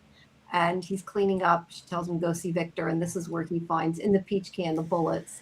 And I love how Donna is just like so nonchalantly. She's like, "Oh, Victor had a gun in his lunchbox. Like he took it away, so that makes it okay." And of course, this is the his idea of the town provides because he thinks it's fake. Sorry, the chat. I can feel sexual tension in the scene. Well, I didn't have Love time this. to say it aloud, but I couldn't say it out loud. If she just made out with Henry, then Henry wouldn't have tried to shoot Victor and or tried to shoot Ethan. Donna, you just got to go for it, Donna. Yeah, gotta What's go holding for you it. back? Gotta get some. On the with her. rollaway bed, yeah. If this rollaway bed's rocking, don't come a knocking. Mhm. Every minute counts, man. Strap those beds together. Make it a full queen. I think that's how it goes. Oh. For our queen. Delilah said there's one about the one in the basement. Boyd keeps one in his pocket. I don't know if he still does. Oh, hey. Maybe. Not. But Jen's saying the one on the front of Colony House. Yeah, we didn't see her go into Colony House. I don't know if she could have got away with that, but I figured maybe Clara took the Colony House one. Yeah, I figured that too. Clara was the one Way responsible ahead for of time. gathering those up. Yeah. All right, so she tells him to go see Victor. That's basically what that scene is. And then in this one, Boyd comes back to the clinic and he finds out that Mariel's dead. And we get more of the sadness. That scene was so hard to watch. So good, though. That was, Chloe was really, really good in this. It's so true to life, though, because you would have no words. You wouldn't be able to make any words. Yeah. You'd be paralyzed. You'd just be paralyzed. Yeah, she was in shock for sure. Damien catatonic, yeah. Mm-hmm. Yeah. I'll reiterate, fantastic acting, because not everybody can pull it off. That cry, that complete breakdown, and it didn't look like acting. It looked like somebody breaking down. I don't know what she channeled to bring this out, but definitely A+. And she's always been, she's never the worst actress in the place. Always pretty, stable, pretty solid. But this was really, a step up from, and probably more challenging than most of the stuff that an actress is only as strong as what the script gives her. But she really shone in this episode. Yeah, I agree. Very good. You know what? To your point, she plays it pretty straight. Most of the time, it's more like a check on Boyd. And a lot of people played a check on each other throughout the season. But then and somebody had mentioned it in the chat, and I wished I remembered, but somebody said how, for all the times that we're trying to break Boyd, this was the one way that they could break the check on Boyd is to break Christy. I don't think they said that, but I added what they were saying about how maybe this is all about breaking Christy. Yeah. And then Boyd wouldn't have anything to rely on. Yeah, and that makes perfect sense because, her job as the medic is to keep her shit together in the worst possible situations for everybody else. Yep. And now she got her opportunity just to come unglued, and it's like, hey, and she nailed it. So. Wow. Yeah. But did the Fromville just bring Mari in so Christy could experience this loss? Because it seems like every character is experiencing loss. Mm-hmm, I was going to say, somebody asked that earlier. I think I had started, and I don't. I start things so we go back to them, and then sometimes we don't go back to them. That's just how it goes. Can't dwell. Yeah. All right. So either way, that was the end of that. And there's also the thing about Fatima saying that, Smiley smiled and then left. Not that really tells us anything, but she didn't say the whole truth. No, she didn't tell everything. That's for sure. Mm-hmm. Now. This is where the lightning shoots up. Whoa! Nice shot. I tried to darken them. I went and put it darken them a bit. So yeah, we got this storm. I just don't know what the point of the storm was though, because I thought about it after. Like I said, nothing really happened during the storm other than it was like scary to them. Was Or it? like a smoke screen for people to look away while Sophia took the Yeah, talismans. that But could be the case. Yeah, But could like be. nothing came out of the storm though. Like nothing specifically from the storm that I noticed. I did want to talk. This is the part where I kind of was waiting to get to because Go ahead. I feel like there's a lot to say about this. Well, or maybe there isn't for other people, but the sudden creep came upon me about the lightning. How what was the goal? What you dig up the bones, and then you get to leave the town. And a lot of what the show is, I feel like what made it so that the man in yellow, let's say, could eat all those people in the last cycle. Let's say I imagine maybe he was there in all the other cycles as different people, but. And then I got to thinking, and I want to know what you thought about this. Was what if they can already leave the town, and they've been conditioned for so long to think that they can't, that they don't, and which is what makes the townspeople slim pickings for the man in yellow / the monsters, maybe, or the monsters take them down so that the man in yellow can eat their innards, basically. I thought maybe that the lightning was their way of getting out. Now, the only thing that makes what I said just completely dumb is the conversation between, not completely dumb, sorry, the conversation between the boy in white with Sophia at the end. Because I think the alleged conversation, or the implication is that was their way out, and now they have to find another way out. But I wonder if, since it's never happened before, maybe that is their way out. See, this is where some things come in conflict. But I wonder if that's like the key to the lock. And now they just have to do one more thing to get out, let's say. Maybe it's, I know it's not fully cooked, but I was just wondering what you guys thought. No, I kind of Okay. get it, because obviously the boy in white was, he was mentioning the bones, that Jade and Tabby having the bones as, like the thing in his favor. And then of course Sophia, counters with, but the bottle tree's gone for some reason. And again, I mean, I know I'm harping on the game thing, but it was almost like the bottle tree was kind of uh, like in a game, like a computer game or something, a god game, you would construct an altar to enhance a certain power or to give yourself a certain power. And I felt like the bottle tree was the boy in white's, like almost like a magical focus or something that gave him certain abilities within the world, as far as like say um Boyd and Sarah are out and about to get caught in a storm, and the boy in white can send them through a bottle, or send them through a faraway tree to get them to relative safety, at least out of that immediate peril. Agreed. And he did the same thing with Julie and Victor at the night of the Colony House massacre. The boy in white was able to send them through a bottle tree, and only the people that the boy in white sent through the bottle trees ended up safe. The one outlier being Dale, who didn't have the boy in white's say so to pass through a bottle tree, and he ended up with the negative result. So Do you maybe think it's say so or it's awareness? Right? It's one thing if he can read like what the tumblers say to know exactly the right time for them to go through, right? It's another to have the influence on it. I'm just curious. Oh, I see. I always assumed that he ushered them into the tree, knowing that even if the people, even if the end result wasn't always predictable, at least it got him out of the immediate danger and got him to relative safety, if not, if not certain. Because Julie ends up in the root cellar, and I guess where did Victor end up? Did he end up in the caves? Because or no, the boy in white sent Victor to the caves to fetch Tabby after the collapse, but it seemed like you either had to have his permission or him ushering you to it, or him directing you to it, or something. Because again, we're working with like one data point being Dale, the one time that it didn't.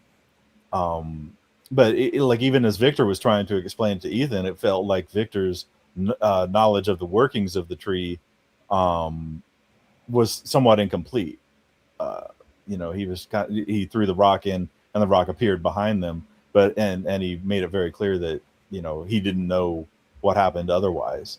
It didn't seem like Victor had gone through the through the faraway trees, any other time, or maybe he had. Maybe the boy in white had helped him in the past, but I don't know. I was just kind of like expounding on your statement. I don't know if like it all makes sense, but now I feel like having the bottle tree unplugged.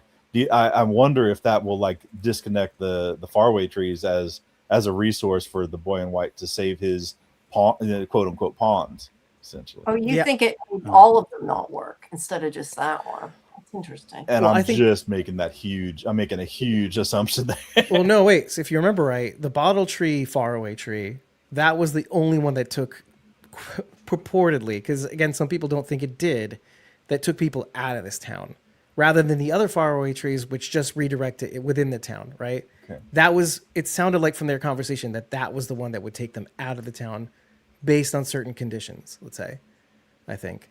Okay. I thought the bottle tree did the bottle tree. Yeah. Did Miranda thought the bottle tree was going to take her to the tower though, the lighthouse? Right. Which did Which would, Right, and then you get pushed out of the lighthouse and you end up in the town in Maine. Guys, it makes perfect sense. Everything, please. So yeah, I don't know. Yeah, I don't know. That's interesting that the other ones might not work, though. I hadn't even thought of that, but it could be. You could. There be is a right. drawing of them where they're all kind of Mhm. color coded. So maybe they tore down the red one.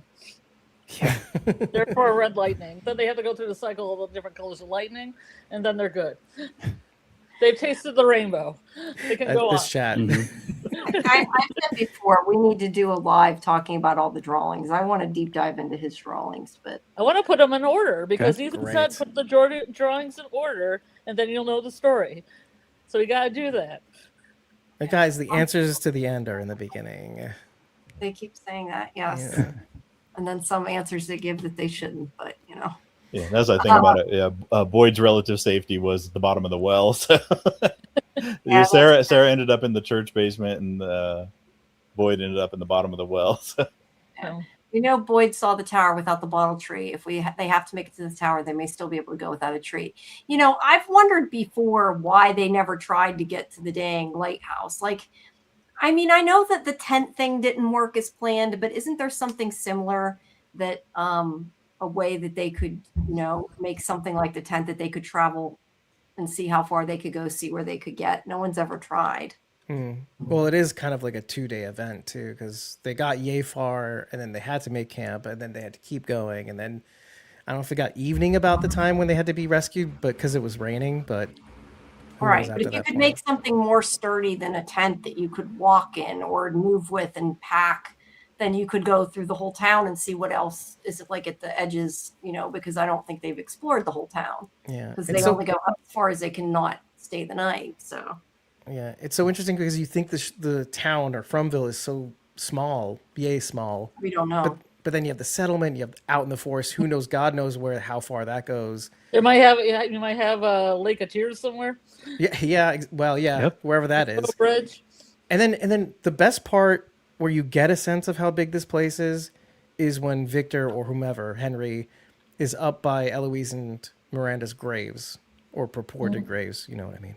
And then you're on this elevation, you kind of see out in the sea of trees. It's kind of awe-inspiring in a way too. I gotta head to. It's Nova Scotia, right? Is where they film, or Newfoundland, right? No, it's not. Nova Scotia. Yeah. Oh, it's Nova Scotia. Okay, Yeah. yeah, I gotta head up there one day. It's beautiful. Yes. They should keep the set and have people rent out the set. Yeah, that'd be cool. Like the Walking I Dead definitely effect. wanna fly down there though. Escape room. Like tours, yeah. Why not? Oh God, Jade all over again. You steal a bike to get to move forward in the plot. I think somebody had mentioned that, like going to the set after the show is completely done, and they said something cryptic like that's assuming the town will still be there or something. Right. So I and don't then- know if everything gets because they started from scratch. It was like a empty field with a little bit of like the roads. Yeah, were still road structure. there. Yeah. Right. I have a dumb tangent. I had heard rumors about a sort of spin-off that they were doing. I don't know how substantial that I rumor think is. that was just a rumor. Okay, I'm so glad. Really? I don't know. I think they could do a spinoff if it was done the right way, but I think it depends. Well, they were saying something about the only two people who wouldn't be in it would be Boyd and Fatima or Tabitha. That's what it was. Boyd and it was so I specific. made it up. Somebody just made it up, I think, Oh my but I don't God. know. That's my guess. Somebody who like Jade. Susie Seashell is sending me right now. It's a spit, and I know what she's referring to, and I'm not going to say it. I've already said it. See, you only have a limited amount of times you can say the word lost. Ah, darn it! I used another one.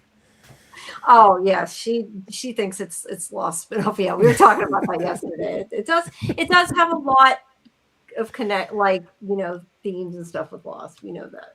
I feel like they're going to like allude to it somewhere in the show again or something. Like, see you The guys. next show is named At. Oh, somebody else made up that joke. It was like, is at CC BCC. Yeah. It's just as hard to search as From is. Right. I still No, think why didn't they just call it Origins like they did in other? From is a bad name for a show. I'm Because sorry. Origins is good. The fact that we're talking about it means it was a good move. Yeah, but it's so hard to search. Like I hate searching through my email. It's a pain in the butt. When you had to put like from MGM Plus, Epix, Yeah, it's name of an blow. actor, Boyd Stevens, put in the whole name. Point taken. Yeah. It's hard. All right, so this is where Donna finds out that Tabitha did not come back. And Ethan and Julie get understandably very upset, and Ethan runs in the house. The colony house. The colony house. No, you are right. I was wrong. She does run in there. Let's see. And then there's more with Sophia taking down more talismans. Oops. There's the church. And then we have Henry here looking for the gun. He almost gets caught by Kenny. He makes up. He's like, "Oh, I'm looking." He made a racket. I don't know how Kenny didn't hear him, like just going like through the oven drawer. It's Kenny. The funniest part is he asks Kenny about, hey, that lightning was something, right? And Kenny starts to answer. And he goes, oh, I gotta go. But It's so good. Yeah, he's been I got it going more than Boyd the last few episodes. I'm gonna tidy up first. Okay, all right, Yeah. dude. He's by very- tidying up, I mean kill my son. Right, exactly. Wow. Nobody's paying attention to Henry, and they should be. All right, so then we have, yes, you're right. This is the colony house kitchen. Yeah, I don't know why I thought it was their house. I don't know. Yeah. I swear that Julie was going to take Ethan story walking by the end of this episode. And it never Oh happened. yeah, I felt that. I wanted felt him like, to should I? I wanted Ethan to be stranded in time because it goes with my Ethan as Man in Yellow myth. So yeah, like mother, like daughter, I guess. Abandoning Ethan. Yeah. Yeah. But yeah, Julie says she's not going to abandon him. They'll figure it out. That's why I thought she was going to story walk and take him with her to I wish Baghdad. they would have done that. They need more story walking. I agree. I know everybody kept complaining there wasn't story walking, and I'm sitting here thinking, yeah, you ain't gonna get no more either. I couldn't say that. It's just like the whole setup, though. The whole setup of last season negated that this would happen, but then she just does it twice. I mean, she could have brought Christy with her and said, if I seize too much, get me out of it. But she didn't tell anybody. She told no one. Yeah, Well, she finally told her mother, just not in a way that made any Well, after her mom said he'd been in the house. Yeah, after she did it twice, and then she had that argument with Randall, about the seizure and stuff. She became totally black-pilled on the concept of story walking, and I was like, oh man. I think I even in DMs with Scarlet, I was like, I thought for sure that whatever happened in episode 10 would be an inciting incident to make Julie reconsider she has this amazing power. She can't just abandon it. And I thought there would be something just crucial in this episode that would make her reconsider, but we didn't get it in this episode. So, but you know what you did get though? You got instead one more reason to not do it, which is interesting because you have to think you'd want to hobble the one person that could give you more information about this town, and the way to do it is to separate the parent from child, right? In the possibility, or even just the threat of having to live or take care of Ethan might make her even more hesitant to story walk. So it's really psychologically effing with Julie right now. Same as Christy, right? Same as Boyd. I guess we shouldn't have pulled that tree, right, Kenny? It's interesting though, like how far they're willing to be pushed to not do the thing, even though they're so close. Yeah, she doesn't want to abandon him too. I mean, look, we know at some point she's going to story walk. I just think it's annoying. The reason I think it's annoying is because to me the story walking was the most interesting part of the season.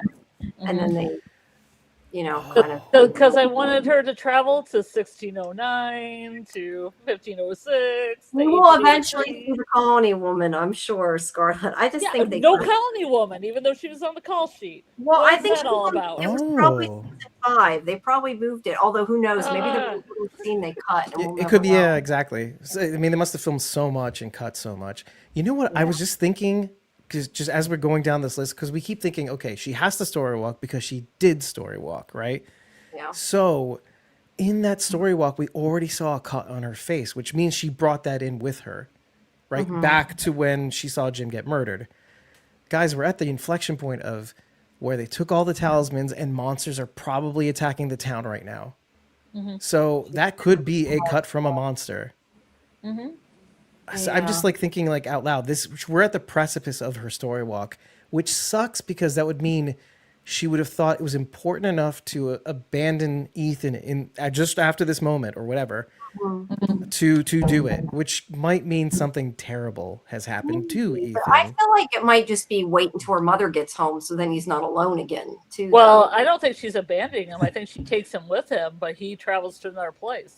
But we already did that, right? So you remember the first story walk was holding Ethan's hand. She put a bookmark in him. I think she put a bookmark from. Scarlet, hey, listen, Scarlet will not give up. She's like, hold this bookmark, and she's like, shit, it's gone. Guys, he is the Sorry. bookmark. I love it. That's great.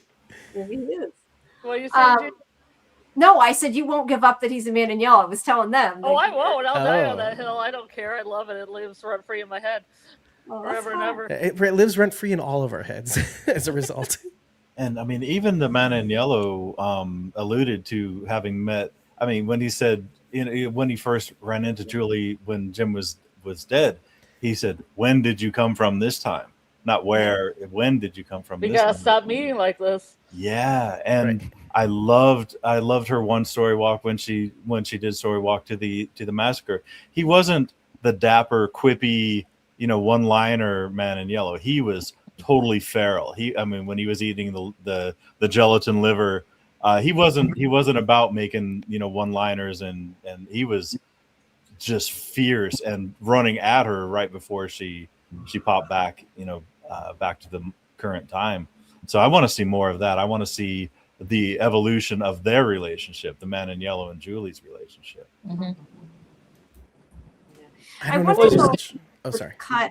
No, I was just going to say you were saying about the cut, and I wonder though that it wasn't necessarily. You were saying from the massacre. Like I assume you meant like it could be a monster or something. Oh, I mean the present because of all the talismans being missing. So right. You were saying you think you were like I assume you meant that the cut could be like from a monster or something. I thought was where you were going.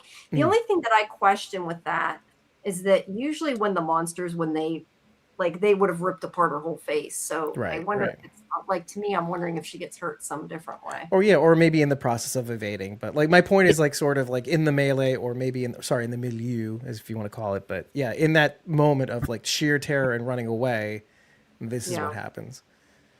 Yeah. I hate this thought though. Oh yeah. I don't know. I just want more story walking. Papa Fox says, how important was it really to see Sophia take down each talisman? Very. Half the episode. It validates a lot of my thoughts. They had to show that many times, but I don't know. I mean, maybe it just felt like a lot. I think there was like 3, or was it? Really? Oh yeah, 2 or 3. Yeah, compared to how many they have up. Yeah, Diner Church. So what was the other ones? Oh, Matthew's house. Police station. Yeah, Matthew's house, police station. The bar. Oh, in the bar. You're right. gas Okay. station It's a bar. lot. Yeah, if they showed more than they needed to then.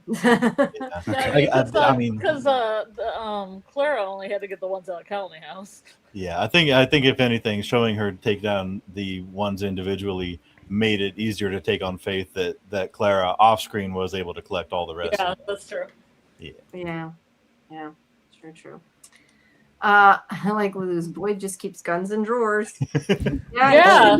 What is that Me? all about? I'm so glad you brought that up because that actually makes a lot of sense. Because if you remember, Boyd maybe have left. So remember, Acosta's gun wasn't loaded. This revolver wasn't loaded. You remember in the beginning of the season, they made it a point to say that to show that he hid the bullets that he knew of. Obviously, all the bullets there he thought there were, right, in that special hiding place. So he thought, okay, you can have all the guns, you just don't have the bullets now. Yeah, But here so we you are. About it. Bad reasoning. Yeah. Lock This it film up. has a, it's like Lucas Jurassic said- Park. Yeah. Lucas said it's great acting from Ethan. He's right. This scene with Yeah, it was. Simon was really, really good. He did a really good job. He like with the way he was breaking and like couldn't even like get out what he was trying to say. I think he did a really good job.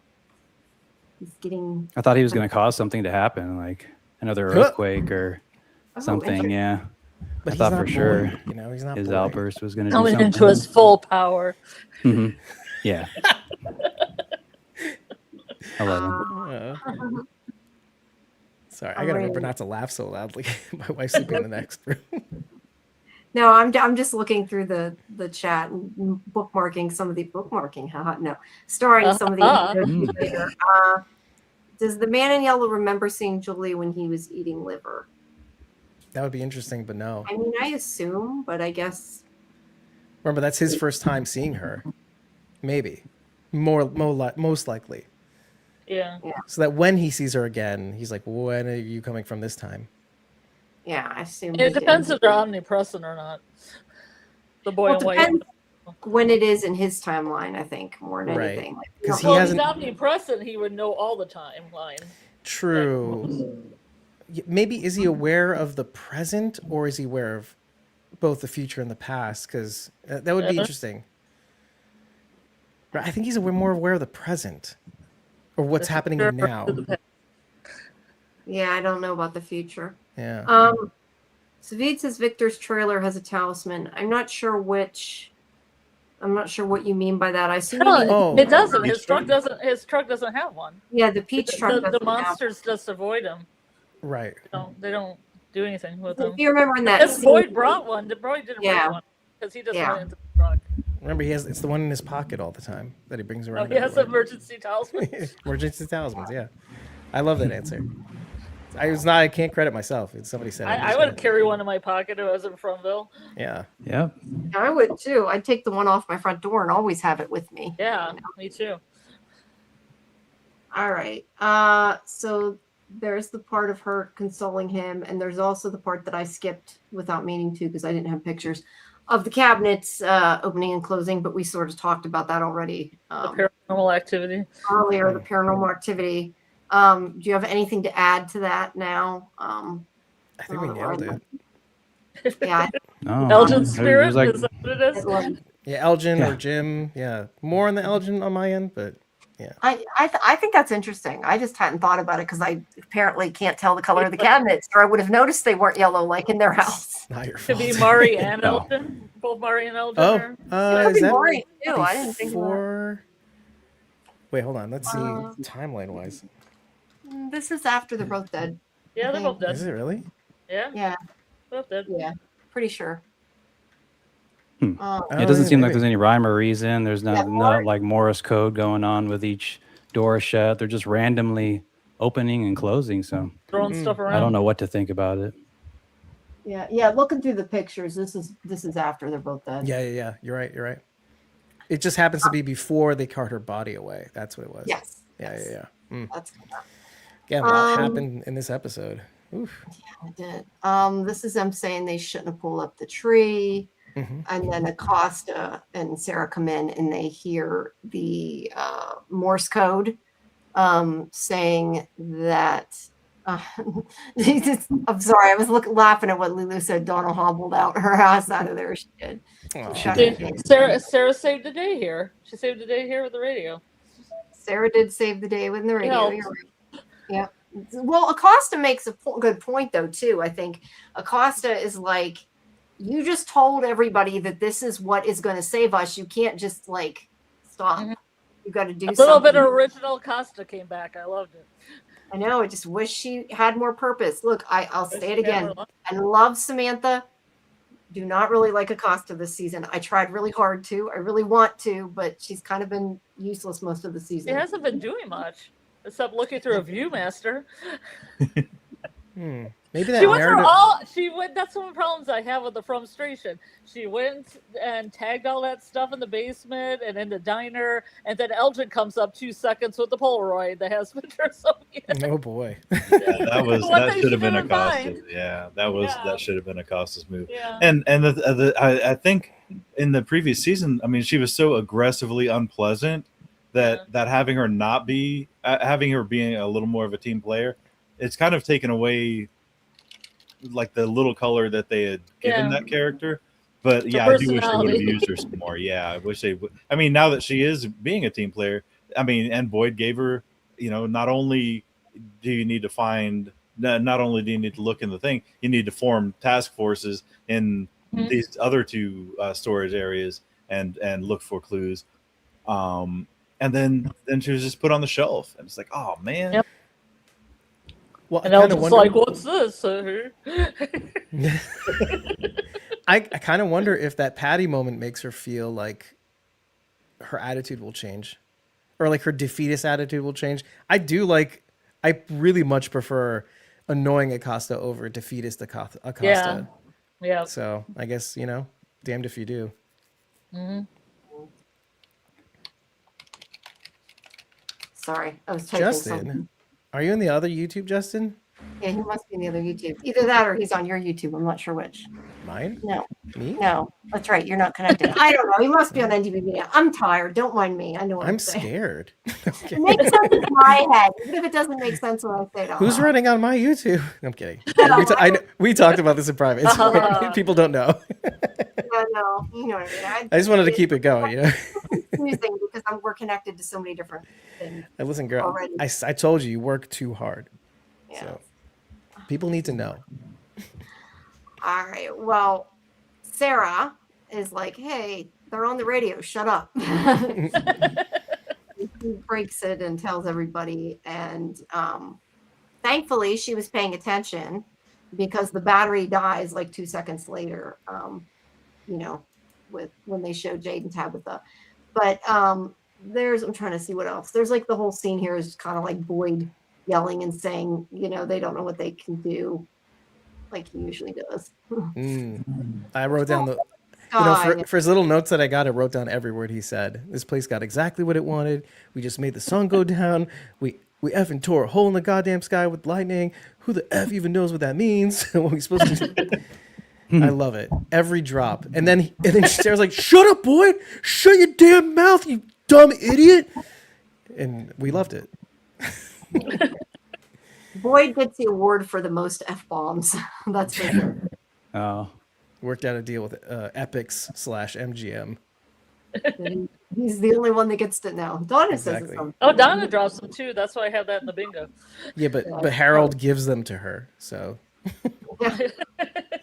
He has fucks to give, I guess. exactly. Yes. All right. Oh, this So- thing. Yeah, this thing. So yeah, the battery's dead. They are still trying to get out. They're like, we can dig under the bars. Loved it. So at least they did think of that. But they're using their bare hands, which yeah, I'm Didn't they not have sure. shovels? They didn't take the shovels with them. Nah. Well, they didn't take the talisman either. They just took the bones. They Oh, took boy. the bones and they ran. Oh boy. Yeah, actually, you can see them running away with the flashlights on the floor and the shovels near the slab. So yeah. Yeah, They could only get the bones. Yeah. Yeah. So yeah, then the other part of this conversation is with her thanking him for what he was willing to do, and I still think it feels like they're pushing them together. a little bit more shipping. Like, They need you to want to stop. go with it? look, they can hint, but then they need to stop. I don't know. I just don't see the two of them together. Well, on a serious note, though, on that conversation, that is I wouldn't call it a parallel, but it is a direct link to when Tabitha exasperatedly said to Jade, you have nothing to lose. Why? You can risk everything. I have kids, even though she runs away from it. It's fine. But it's a direct line. It's a direct reference. But it's also interesting to see her react in that way or feel like she has to say this because if we're going to die, I want to get this out. Like I want to take away or I want to refute the words I said earlier. You didn't have to do this, and yet you did do this. Yeah. So. And then he doesn't know what he says, and he's like, "Well, they say women and children." I love it. Yeah. Except it's the children there's children that were buried that the parents bargained to deal with the dumb idiot man and yell yuck. Yeah, but it's their kid. Exactly. Isn't it? The daughter? Yeah. Here is Marielle's body, and then as I keep thinking, this wheelbarrow has seen some things. Yeah, true. Seen some action. It's seen some action. Yeah, they always put all the bodies in the wheelbarrow and take them to the church every time. Remember when they pretended I think it was the first time, with the Pratts? No, it wasn't with the Pratts. It was with somebody. No, it was the Pratts because he was rolling them to the church and Ethan was there and he's just like, that's it. He's like, Okay, Boyd, good. What you doing, Boyd? And Boyd's like, crap, I gotta go to church. Oh, it's just laundry. And now they're not hiding it anymore. It's like, especially with Jim. Enough people died. They can't. Well, yeah, especially too because I think Ethan is disenchanted. Like they don't have to worry about that now because he's seen death. Unfortunately. Yeah. It's just the nature of Tian Chen got the wheelbarrow ride. Yep. Mm. Oh, the priest. Pastor, not priest. Sorry. Pastor, yeah. They all went through the wheelbarrow. All right, now this is where Boyd comes in to tell them that he is going down into the caves, which if he was going to risk his life, he should have just not told them, right? But he's got to go tell them so they can stop him, which I had not done until now, but that's what he does. Why didn't they bring any tools or anything with them? Yeah, they could have brought the shovel. Although I don't know if they knew that. Yeah, I mean, if they got stuck in the cave, I would think they would bring every tool they could carry just in case to try to get them out. Yeah, no, it's not a bad idea, but they don't always think through their plans in this show. That is a great question.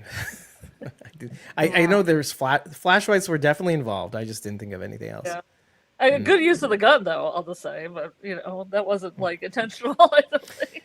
Yeah, actually, that is the only use it's been useful for. Yeah, I agree with you. 100%. So funny. Oh my god, because you saw it being used against the monsters a couple times this episode. So. Yeah. I think that's just Boyd's go-to, even though it doesn't do anything. He's like, I'm going to shoot a couple of them. Yeah, I always used to have one. Gives me a couple seconds. What is it that... I'm just looking at this, and not that it matters, but Fatima always wears what I really honestly think are either pajamas or lingerie or something, and I don't know why. It irritates me. It's boho stuff. It's like bohemian. Yep. Yeah, it's like part bohemian, part... what do they call it? Anyway, yeah. Okay, hippie stuff. Yeah. Artie. She's Artie. She's hippie. I guess. Oh, and Boyd shot the guy that shot him with a shotgun too. Oh yeah, that's right. Oh, okay, yeah. Reggie. Reggie. It did come into play there. Oh, all right.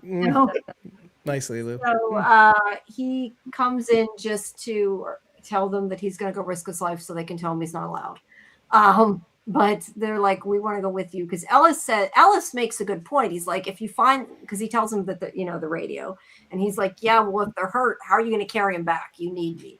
He's not wrong with that. And Fatima's not wrong either. She's like, how do you even know that's really them on the radio? Yeah, I love that so much. I love that. Yeah, because nobody actually asked that, right? But she did. But she does say, I'm going to. I can feel them when they get close, so I can, alert you before you get killed. So at least 5 seconds before. She's like the warning system. Yeah, because it didn't work so well for Mario. But, she's a canary in the coal mine. Yeah, literally. Yep. You know what? Can I answer your question about why would you go to these kids if there's something so interesting about the show and that most notice the progression of the show. People see things that that shouldn't be there. People experience things on their own that they shouldn't experience, or feel like, and if I tell anybody, they'll think I'm crazy. Notice how the show slowly, people are starting to open up about their experiences, and him going to his boy and actually communicating with him isn't something he was ready to do a month ago. And like I said, in the first season, his son and he were total strangers, right? He chose Colony House, and he chose it for a reason, because you killed mommy. So just to note the progression, he's sharing with them because he doesn't want to not share anymore. And I think that's a very important thing. Goodbye, maybe even too. Yeah, right? yeah. Well, how's that not a parallel to Marielle saying goodbye to Christy as well? That's interesting.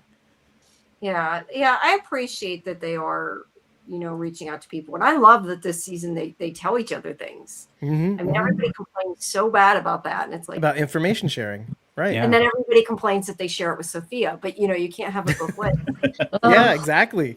Right. We're starting to talk, but now Sophia's there to hear us. Yeah. Or it, Yeah, whatever. if you have to make an omelet, you gotta sniff a few eggs, if you know what I mean. Oh, Scarlet. Ooh. All right. So she says she is going, and they do finally agree that the three of them will go together. And then we see more of Sophia taking the talismans. Nice. Looking Nice smug. Yes, Mhm. looking Like with every talisman, she's like, you notice how she's like, she asks if anybody's home like the first few times, Boyd, and then like when she goes to the church, it's like, just get, or was it the gas station? I think it was. Well, nobody's here. Jade's not here. Whatever. No, He's like, in the tunnels. with Elgin, if she finds somebody, she could just kill them and walk out. Like nobody's gonna know who did it. But yeah, she does that. All right. So then we have Victor and Henry. This sad scene where Henry's like, I ruined it by telling you about what happened to his mother, and he's like, no, you didn't, because it's not real. Oh boy. Sad. Look, we all knew that. Ah, We all knew it was coming, but it was sad. Poor Victor. He's like, you were supposed to, because he yells something. I forget what he says. Something like, you were supposed to help me, or you said you were going to help me, or something like that. He says. You're going to protect me. Yeah. Yeah, that's what it is. You said you were going to protect me. And he's like, you're pulling a gun on me. So it's really sad. Victor's had a hard time. He's just sitting there, though. He's not sure what to do. And then, unsurprisingly, because I think we also all figured this was going to happen, Yeah. Nathan comes in, he swings the gun, and that kind of jars Victor into action. And Victor doesn't just knock the gun out of his hand; he freaking punches him in the face, which really surprised me. Yeah. but for 2 seconds there, I thought Ethan was going to get shot. I thought they were going to go high stakes, and I thought, Yeah, me too. Oh my God, That's he's what always not gonna seems to shoot happen. Ethan. Oh, man. Mhm. I'm so glad they didn't too, because that would have been the Yeah. the cheap accidental gunshot. Yeah, but what if he died? That would be weird. Like Ethan's just gone. I'm like, oh boy. I don't think he would have died, but I could have definitely seen him get shot, and then. Well, he can't die because he's Man in Yellow, of course. We've talked about this before. But maybe that's how he becomes the Man in Yellow, is getting shot. There you go. There you go. Foreshadowing. Yeah. He became himself. Wait. Okay. I don't know. Yeah. Smug right. Sophia again. Some There's Sophia. that walk. Yeah. From the bar, and then she talks to Clara and gets from her, and she's like, "Good girl." So she Clara got her. The rest of them were to assume that Clara. I don't know. I still think Clara maybe missed a couple, but Yeah. so yeah. Hey, Lori. Real therapy. Yes, hello. By the way, I just want to point out Papa Sox's comment. Victor grew up in that scene parallel to Sophia saying to the boy in white, look at you all grown up. I really agree with that so wholeheartedly. Because remember what Victor was in the beginning of the show?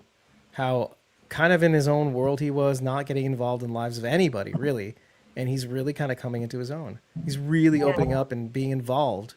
And there's nothing more involved than lunging at your father. A little fratricide. That's bravery right there. Yeah, for sure. Welcome, Scarlet. Good job, Victor. Victor grabbed his dad up so fast in this episode for Ethan. He did. I mean, it took Yeah. Ethan coming in for him to take action. Take action. Yeah. But we're glad he did. Victor is safe. Oh yeah, you're right, Lilu. Victor got his gun back. Oh. Good point. Oh Yeah.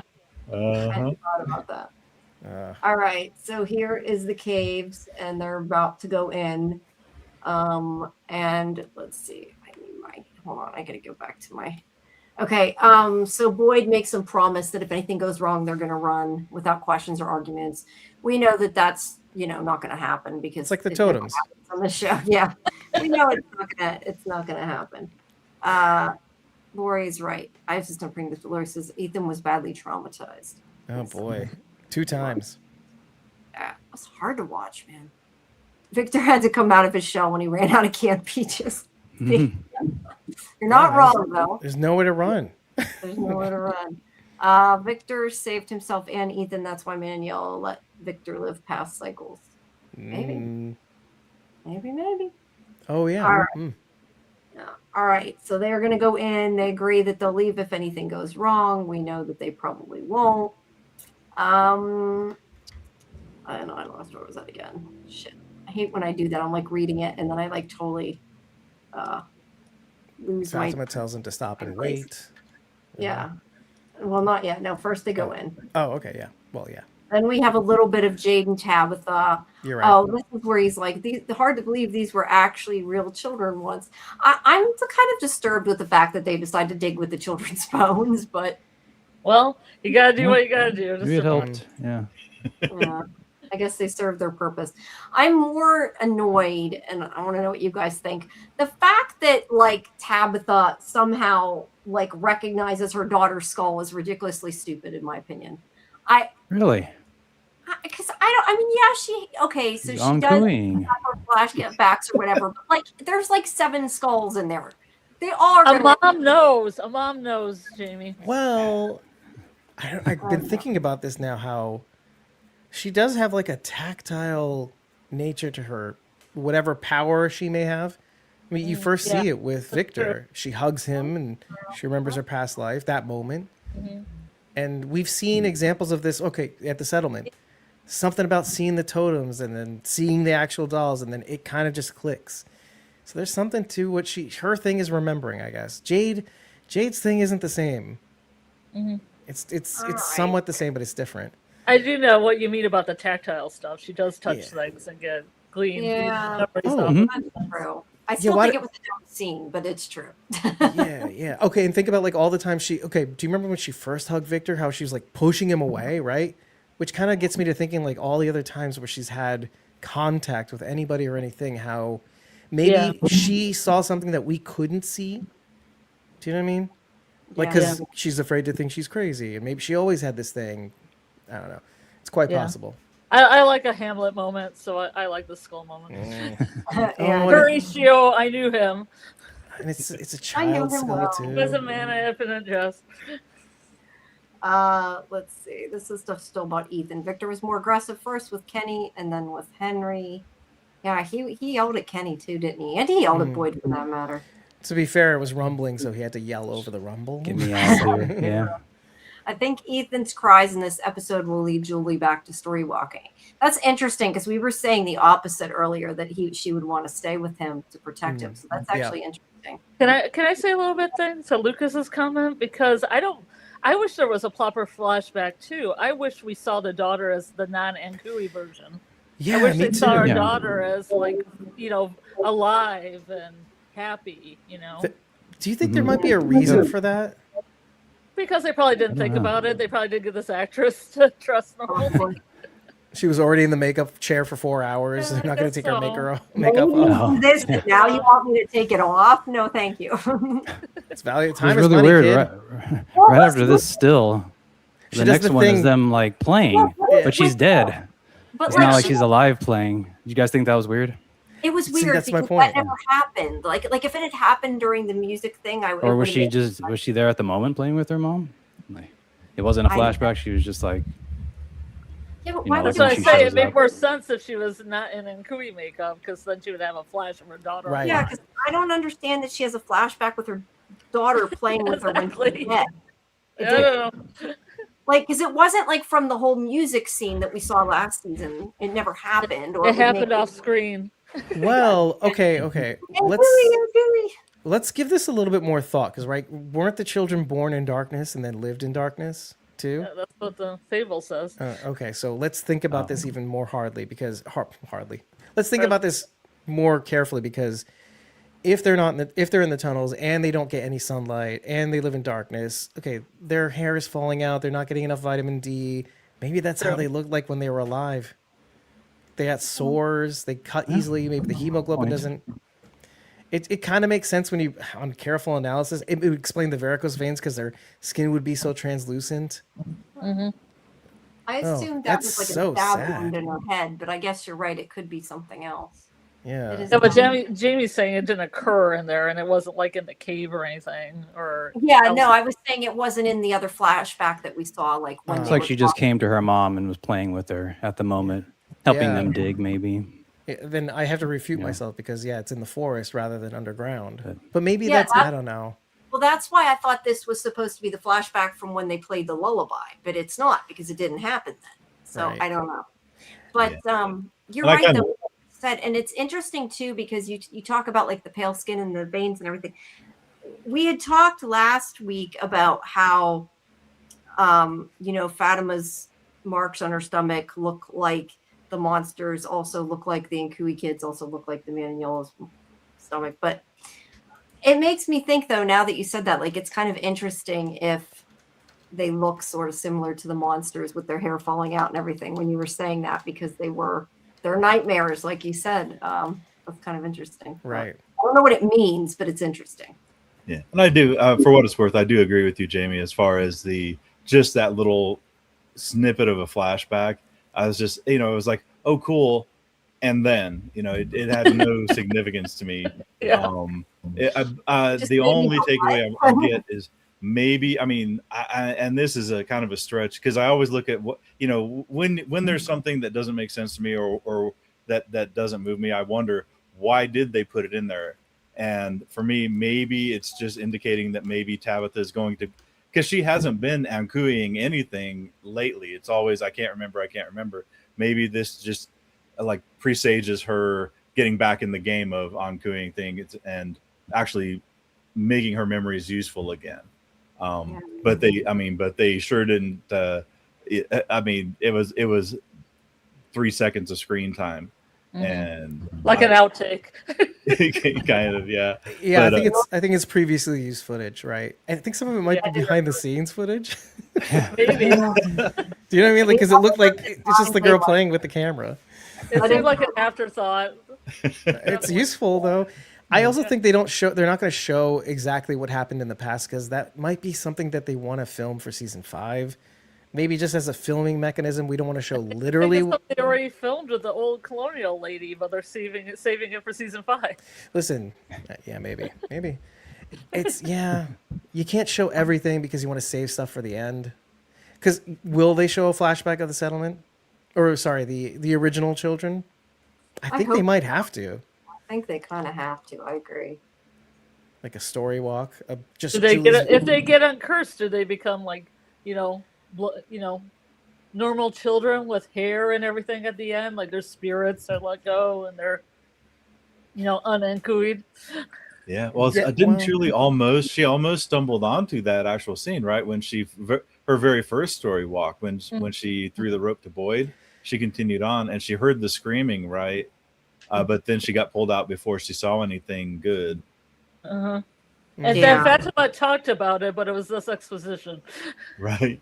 Yeah, but that's right. When she was traveling or whatever through time. or Not even whatever. a flash, not even 2-second outtake flash Yeah. or anything like that. Yeah. It wasn't. I mean, it wasn't super important. It was a little weird. Yeah, it was. No, I think it's good to bring up though. Yeah. If Tabitha doesn't acknowledge that child bone, we'll be left wondering if the bones are really the children's bones. Yeah, that's a great point. Wow. Yeah. Yes, that is a good point. Because we had But some even- people thought they looked like adult skulls. right. They did. 'cause Yeah. Even we were kind of like, Well, is it the children's bones? Isn't it? Could it be the adults that ended up being killed and the children are the monsters? See, we kind of Oh, right. It was a Now whole it's- thing. But then, obviously when I looked at the bones, I said, yes, that's children's bones, even though I think you, Jason, you and Bridget were fighting me on it at first, but then Yeah, I it thought they looked looked huge like to me. adult bones, so yeah. I'll fight Well, the I two. was one who thought of the idea that, okay, maybe it's the adults who were killed and the children are the monsters, but only because they're archetypes, they look like children's dolls.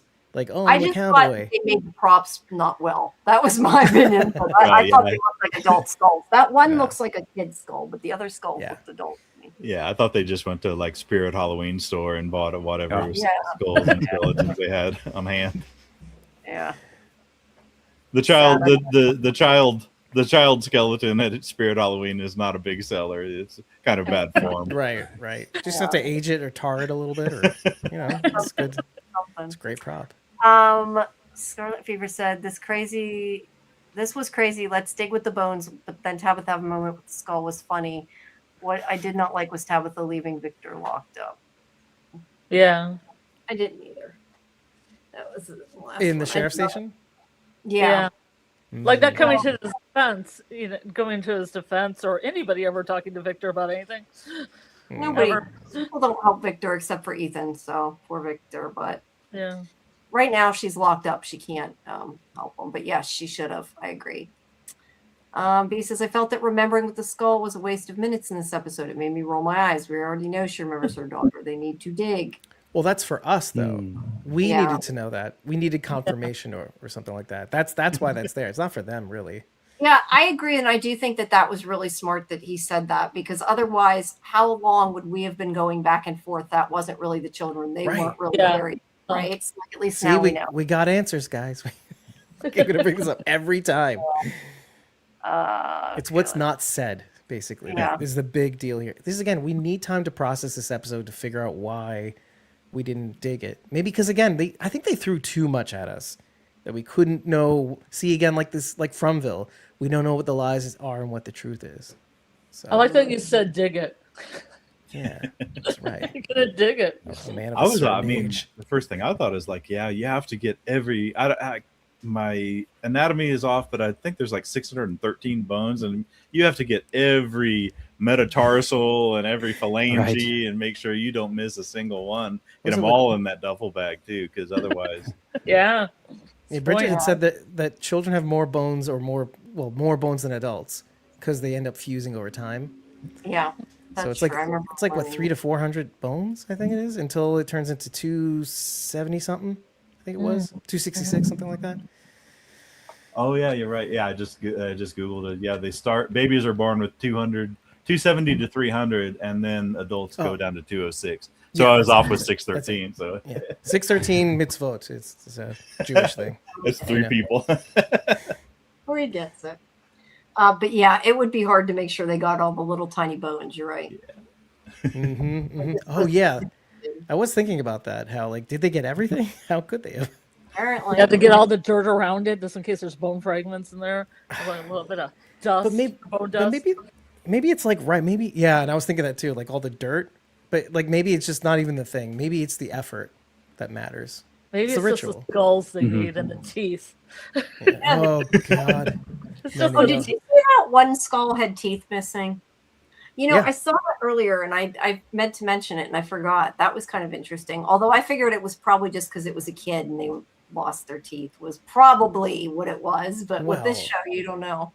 I think you're Right. onto something because of, again, if they were born in darkness, translucent skin, they're losing their teeth. Ugh. Yikes. And I know some dentist in the audience is like, "Oh, that skull has its molars and its wisdom teeth is already in. This is totally unrealistic." I was saying, oh, it's so authentic. No, not at all. Yeah. All right. So they are still trying to get out. They can't get through the bars. They're trying to dig them out.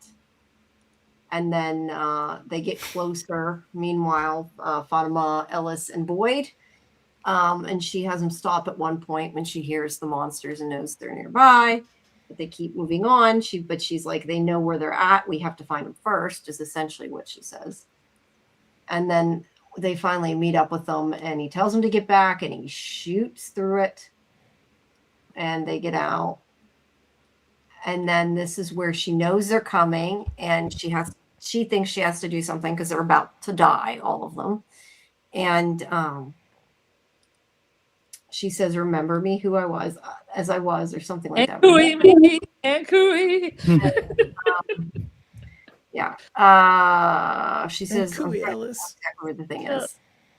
Remember me for who I was, I think is what she says. Yeah. I thought this part was really sad too. Like it's another thing where you totally saw it coming from a mile away. I don't think anybody was surprised it was happening, but it was really sad. I think it was sad. I thought it was like felt bad for Ellis, especially when like Boyd's dragging him away, right? And he's like, Oh no. yeah. Mhm. Had no clue. Yeah, he never. I didn't think she was usual. going to fully transform. I gotta Face say. and hands too. Yeah, We I didn't brought- know that either. I Oh really, yeah, crazy. yeah. What a I great really liked her reveal. transformation. It was really cool. Starting with the hands and moving on up, huh? Yeah. So good. Yeah, those nails coming out. Yeah, absolutely. The way they pulled it off, absolutely. Oh, Yeah, Jamie. you're dead on. Yeah. Great grabs. Had good shots. Oh. I brightened them in Photoshop. I'm like, you can't I do see the them. same thing. Oh. See, there's the Yeah. original Yeah, one. yeah, Yeah. And she joins them. Yeah, Yeah, she still new has her family. hair. Joins a new family. She still has her hair. She doesn't look quite like them. I don't know. And I'm also curious, like, what it is that makes them transform. Because I was thinking it was like the darkness, but it's not. Because sometimes we see them as human when they're walking around. So they must, choose to transform. She's gonna lose her hair Uh-huh. though too, because she was losing her hair earlier. Yeah, she probably will. Oh, That's true. what I thought was weird because in earlier in the chamber, the cowboy they seemed like they transformed involuntarily. His hat even flew off. Mm. when Yeah, he tried- backed up and he hit the wall behind him. That's why it fell off. Okay. Yeah, I yeah, thought yeah. it was just the transformation that did it. Okay. Yeah, yeah, he was like backing away. It's something weird there, but yeah, yeah. Okay. But also, it's like for effect. Oh yeah, yeah. But yeah, I'm not sure exactly if it was supposed to be something there that caused it or if it's voluntary. To me, it wasn't clear because I did think it was the darkness, but then I thought no, because we've seen them walk outside in the dark and they're not. So they, and we've seen them in the cave when we saw like Swing Coat Lady was human and looking, and the other ones weren't. So I think it just maybe depends, what they want to be. Let's see. Yeah, they're just in attack mode. Yeah, seeing her muzzle Oh. excited me. Yes, it Aw. was very, very sad. Yeah. Carla said, I'm wondering if there was an earthquake during Victor's time as a kid. The peach truck map has a snow globe of the town all messed up. Is that the picture we were talking about with the looked like red lightning? Because it kind of looked like it could have also been the snow globe. I can't remember. I know there is a snow globe / fish bowlish picture though too. Mhm. This is why I want to do a deep dive into the drawings. I'm just too lazy to go through all the screen captures. Well, given what we know now, maybe we'll see something differently. Yeah, maybe. I would have liked to have seen Boyd and Elsa's reaction to seeing Fatima's face change. She had her back to them. I do not. Yeah. I don't. I do. She saw, I didn't even think about that. I mean, she knows that they know it happened, so I didn't Yeah. really. I mean, they hear her screaming. They see her hands. Yeah. I think Yeah. that's a lot to bear. I mean, and they're also just like Fatima thinking that she has turned into a monster and just confirming it with the scream. I think they too thought the same thing since the pregnancy. And like this is just happening again, cycles. It's just happening all over again. And now this is really their nightmare come to life. It's like one of those things where you think it can't be true. Tell them it can't be. Alice says this in a couple episodes. Tell them it can't be true. Tell them it's not happening. Because they don't want to believe it as much as Fatima doesn't want to either. So that's a lot to bear. And I'm yeah, glad that's they sad. didn't see her though. I'm glad they didn't see her because I mean, literally the last thing she said is "Remember me for who I was." Yeah, she Yeah. didn't want him to. That's a good point. Yeah, remember me fondly. Remember when I come up to your window and tap on the window and Don't let me in. and Smiley's like pop to Boyd. Oh, And man. Praveen said Fatima will show up in season 5 completely normal and not remember what happened. That would be interesting. Yeah. Would that were true? Yeah. I don't know what's going to happen, but it could be interesting. Okay, Susie, I will. Said they'll help compile the pictures. I just need to know where they're all at or anything so I can go take the screen captures. I always thought they decided to change, like I'm going to freak you out and eat you now. It's very selective when they do that. When they change it to Okay. monster form. You guys love deep diving the drawings. Good to know. I'm trying to read. Sweet. Ankuyi. Whoops. Sweet Dude says Ankuyi. They wouldn't have listened to what she said about her body anyway. They didn't when she was pregnant. True. This is true. Yeah. True. Wait, I was going to say something else about that, though. I don't remember what it was. So we see. Her face looks weird. I don't know. I think it's the way the screen capture took. Just her teeth look weird. Okay. So then we have the little skipping. Just a little skip. It's like Leonardo DiCaprio, and what was that movie? Catch Me If You Can. Oh, he did a little skip. Yeah, just doing a little skip. Yeah, that's the Sophia right here. Yeah, she got what she wanted. She sees the boy in white. She's like, "Aren't you all grown up?" And he's like, "Well, they have the bones. They're winning." And she's like, "Yeah, but there's no bottle tree." And she's like, "You're gonna lose." And she's like, "I admire your optimism, but we'll see." And then, of course, she dumps the talisman. The only big comment I have about this scene is it does seem so lost, and it concerns me. It's too lost.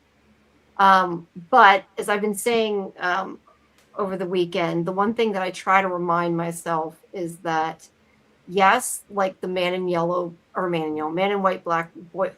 What? Yep, Man in white. Man in black. I'll get it out eventually. Man in white, man in black. From Lost and their whole game.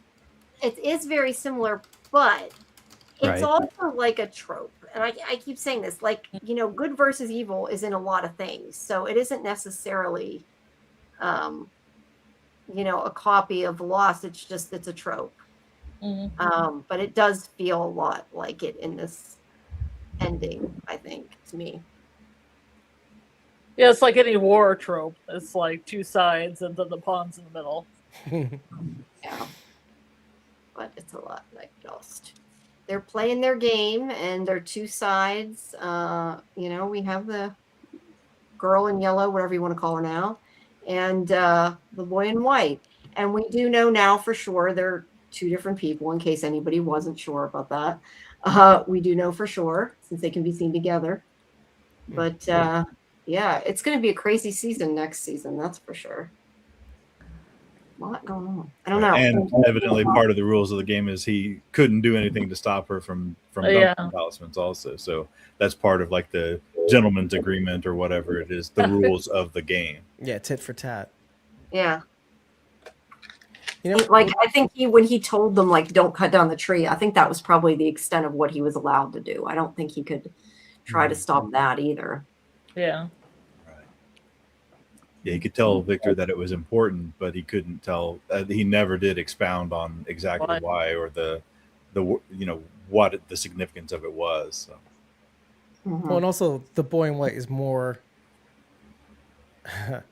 He follows the rules better when it comes to interference. I think Doug Hughes doesn't know how to follow the rules. He does not know how to follow himself. Just kidding. Yeah. I was hoping to see more Doug Hughes this season. I'll say that. Same here. Peter said we could have seen Doug there. It would have worked. Yeah. I thought they should have, because that would be the form. If it's not the form of him originally, it's the form that he likes to take, kind of like Pennywise. So that would be the form that he would have at the end. That's exactly what I was thinking. I was thinking, what came first, the man in yellow, or because we assume that only because that's what we saw first. But maybe Sophia is his/her natural state. Or yuck, whatever. Well, no, but we know that she was somebody he killed. She is killed. They say that, yeah. So he was something before even Sophia. He could have been any number of things. Yeah, I think the man in yellow is just a skin too. I don't think he's human, but I don't know that there's an original human look either. I think it's something else. Yes, Scarlet may be a spider, as I know you're going to say that. I mean, he was probably, in colonial dress at one point, for the original deal. Mm-hmm. Yeah. Or, right. Or, I don't know, how far does this go? What was the first cycle? Is it 1700s? Well, it's 1506. the first year is 1506, and then Gotcha. it's 1609. But I mean, I guess the first one would be the first original one, and then 1609 would be the second, I guess, Well, that's or the interesting. first. Then if it goes that far back, because I have to really look at my history, because that would be They have Puritans. There's pictures of paintings of Puritan people in Miranda's yeah, yeah. basement with the Dutch hats, like the big black hats and the ruffs. right, Like the 1492. like Elizabethan ruffs, like probably be roughly 16th century, 17th century kind of deal. Yeah, that would make sense. But we're not seeing those Puritans. I thought we were going to see Smiley like in a Puritan hat and ruffle, and I was like, My I God. couldn't wait. Haven't seen See? it yet. You gotta use that Dougie Hughes, Yeah. that energy. Oh yeah. Dieter's saying the man in yellow wasn't planned, but added they used the cursed ground as playground. I don't know that the man in yellow wasn't planned. The man in yellow transforming wasn't planned, is what they had said in that interview. That makes a lot of sense Oh, based on. Yeah, so Well, I think there was Legacy and always an stuff. entity planned. It just wasn't like a changing entity, I guess. It's interesting. Yeah, I thought he was. I thought he was conjured up because it seemed before he could, mess with the radio and maybe mess with lights and other things, but he wasn't corporeal until they played the lullaby. But I don't know if that's true or not. Oh yeah. Yeah. Like he was like maybe he was bound by some kind of magic and then like sprang up when the appropriate Whatever. notes were played. Or card games in the card or cards in the. Yeah, the ritual. You're getting there. Yeah, You're you know losing what it. Yep. I haven't Yeah. seen Lost, so it doesn't bother me. It's Lord Ravener's Magic the Gathering. My developing theory. Yeah, that was tit- what I meant. it's- I just couldn't say it. Oh, I but thought that they was were what I playing meant. cards and Lost. Yeah, it's like the tit for tat cheating. It's you get to cheat, then I get to cheat, sort of thing. Ledness says he was pretty useless. I assume that means the boy in white because that's what we were talking about. Or maybe Doug Hughes, just by nature of the film schedule. I don't know. Unfortunately, Yes. I really like him. I like him too. Sweet Tooth says, I just now saw the last episode. Meryl death was so careless mistake. My boy Kenny can finally continue. Whoa. Now. I did tell you about my theory. My theory is that if they don't get Kenny's ass out of the town quickly enough, season 5 is where he dies, because the Odd Liu family. seasons. Yeah. You cannot kill. but it'll be finally him and Christy will get together, and then Kenny will die. Snip. Don't want him to kill Kenny. I don't want him to kill Donna. I didn't say I wanted it to happen. I'm saying I hate No. myself for saying that it will. No, I don't want it to happen. Let's see. Susie said, I'm pretty sure that was confirmed by Victor saying he came in normal like everyone else. I still don't think that Right. proves anything, though. Because I think, that, yes, he was a normal, good, funny guy, but that's because that was what the entity was pretending to be. Just like now he's pretending to be a young teenage girl. I Yeah. don't think that really Could be. Plus, Yeah, Victor's an unreliable narrator, and he too. could have been putting on an act. Who knows? Yeah, and one of the memories like that, isn't it? We remember things differently than they actually happened. Yeah. Like back then, he had clown makeup, and it was a hobo clown. So, Hobo clown. it's my theory. Yeah. He brought the carousel. Yeah, horse he in. brought the carousel horse. Yeah, see, it's one of his bits. It's one of Yeah, his he's a bits. carny. Yeah, he's a carny. Exactly. Step right up. See, yeah, because he's Doug Hughes. in Yeah, like you a- can totally see it. Yeah. was it like the Midwestern, mid-century, right accent. Step right Yeah. up. Well, I think the outfits from the suits kind of 1930s, so I thought he maybe came in the 1931 cycle I don't know. with the carnies and the circus. Because there is that one drawing with the Ferris wheel or whatever in it. Oh, hey. True. Yeah. That could be it. Scarlet Fever gave the episode a 7.5 to 8. The season as a whole an 8. Not Only bad. thing I wish was Boyd had pushed Patty into the monsters instead of the van. I kind of agree. I thought Boyd was going to open. I thought Boyd was going to open up the door and then just kick her out. Shame on all of you. That's you. Why would you kill yourself? Hey, she Petty wanted as to all shoot of herself us. she I wanted to know. shoot herself in the head, right? Well, then But she all should life have is just been precious. considerate and jumped out. Push her out. You just gonna push her out real fast. Listen, I felt what you were feeling, but man, that girl You know acted it? her ass off. She did. She did. Oh, The she actress did. herself Yeah. was very good at it. She had that mist energy, like the mist. You know, she had that Thomas Jade energy. Thank Yeah. you, Dieter, by the way. That's really sweet. I think I'm not to it yet. I'm behind on the. Oh, no, he's just linking all our stuff. It's Yeah, great. yeah. Okay. She's Yeah, I know doing a that good Dieter job does of this. linking, yes, thank you, up to Dieter. I Jeremy. appreciate that. Yeah. I can't multitask enough to do that at the same time. I mean, Thank you. I'm totally into that. You know, Ace, the Menace says the terrible ending was terrible. I liked the ending. I didn't like it was a cliffhanger, but like I'm not surprised it was. But otherwise, I didn't dislike the ending. Yeah, I felt like it was a good setup for the next season. It's going into the end game. The guy had that Yeah. set up. this is just a mid-season finale, guys. I think that's how I square the circle of how it feels. It makes me feel like, oh, this is just we're taking a break for the second act, you know?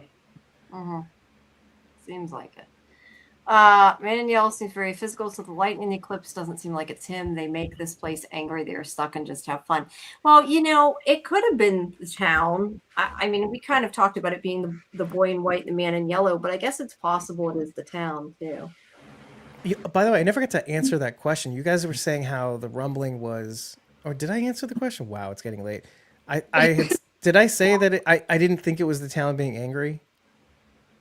I don't think you did. You started saying something about rumbling, but beyond that, I don't remember, to be honest. Okay.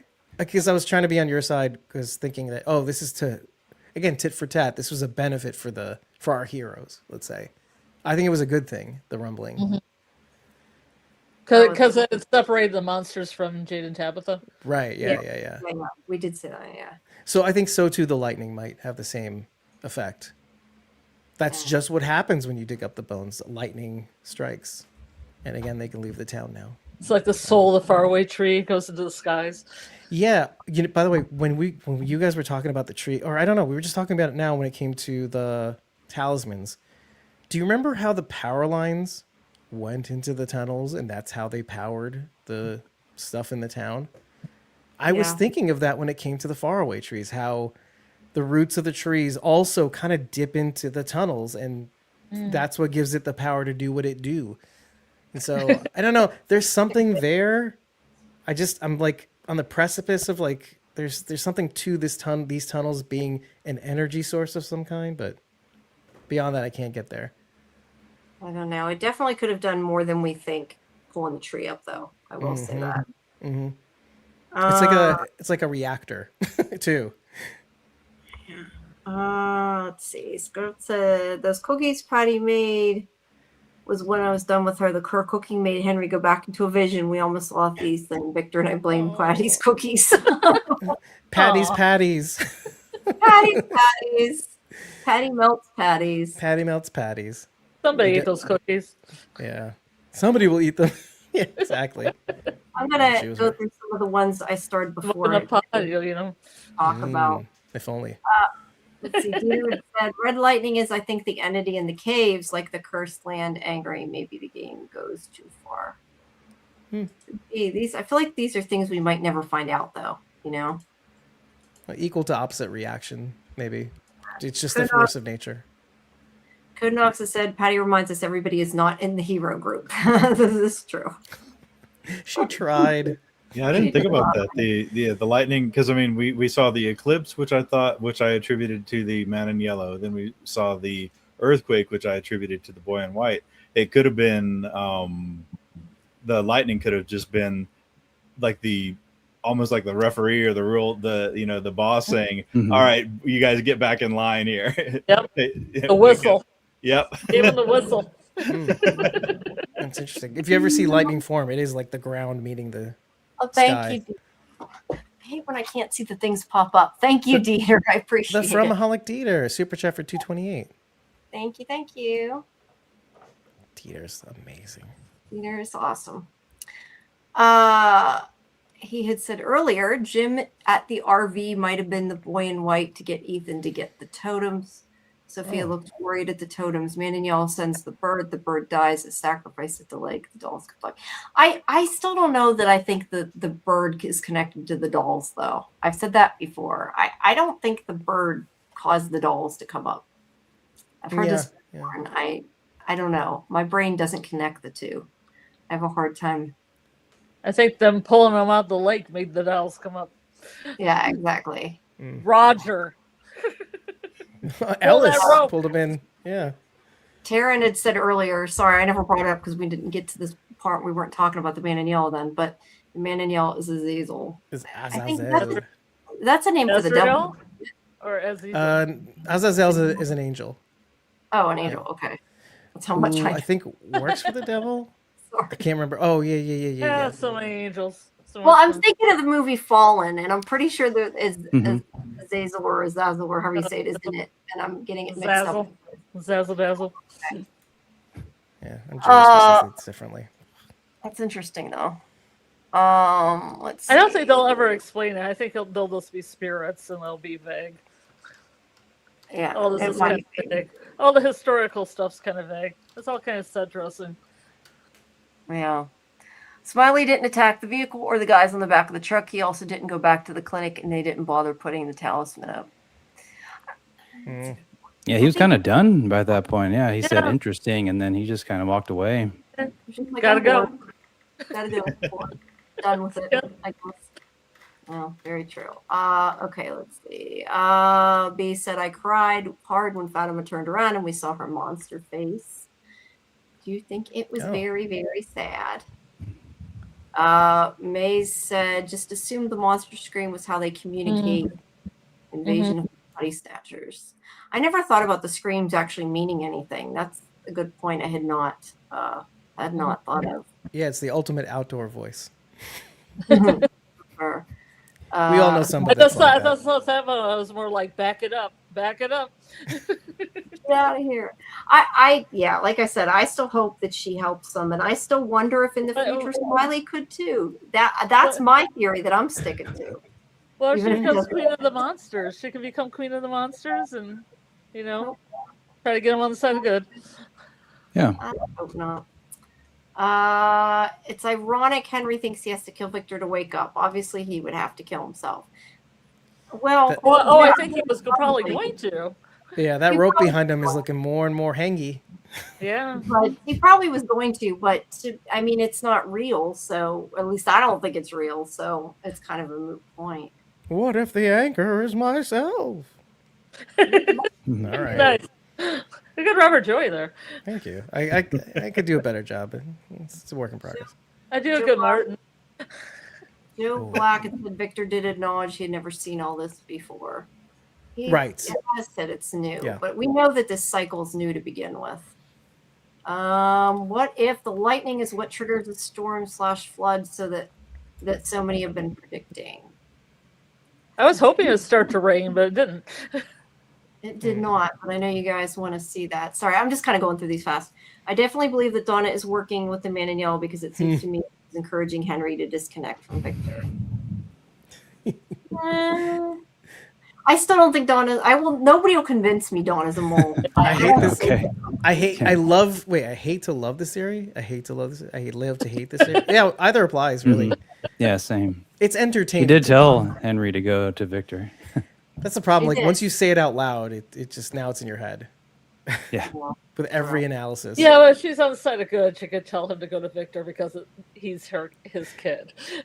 Right. Who was it that said Donna and Sophia have never been in the same room?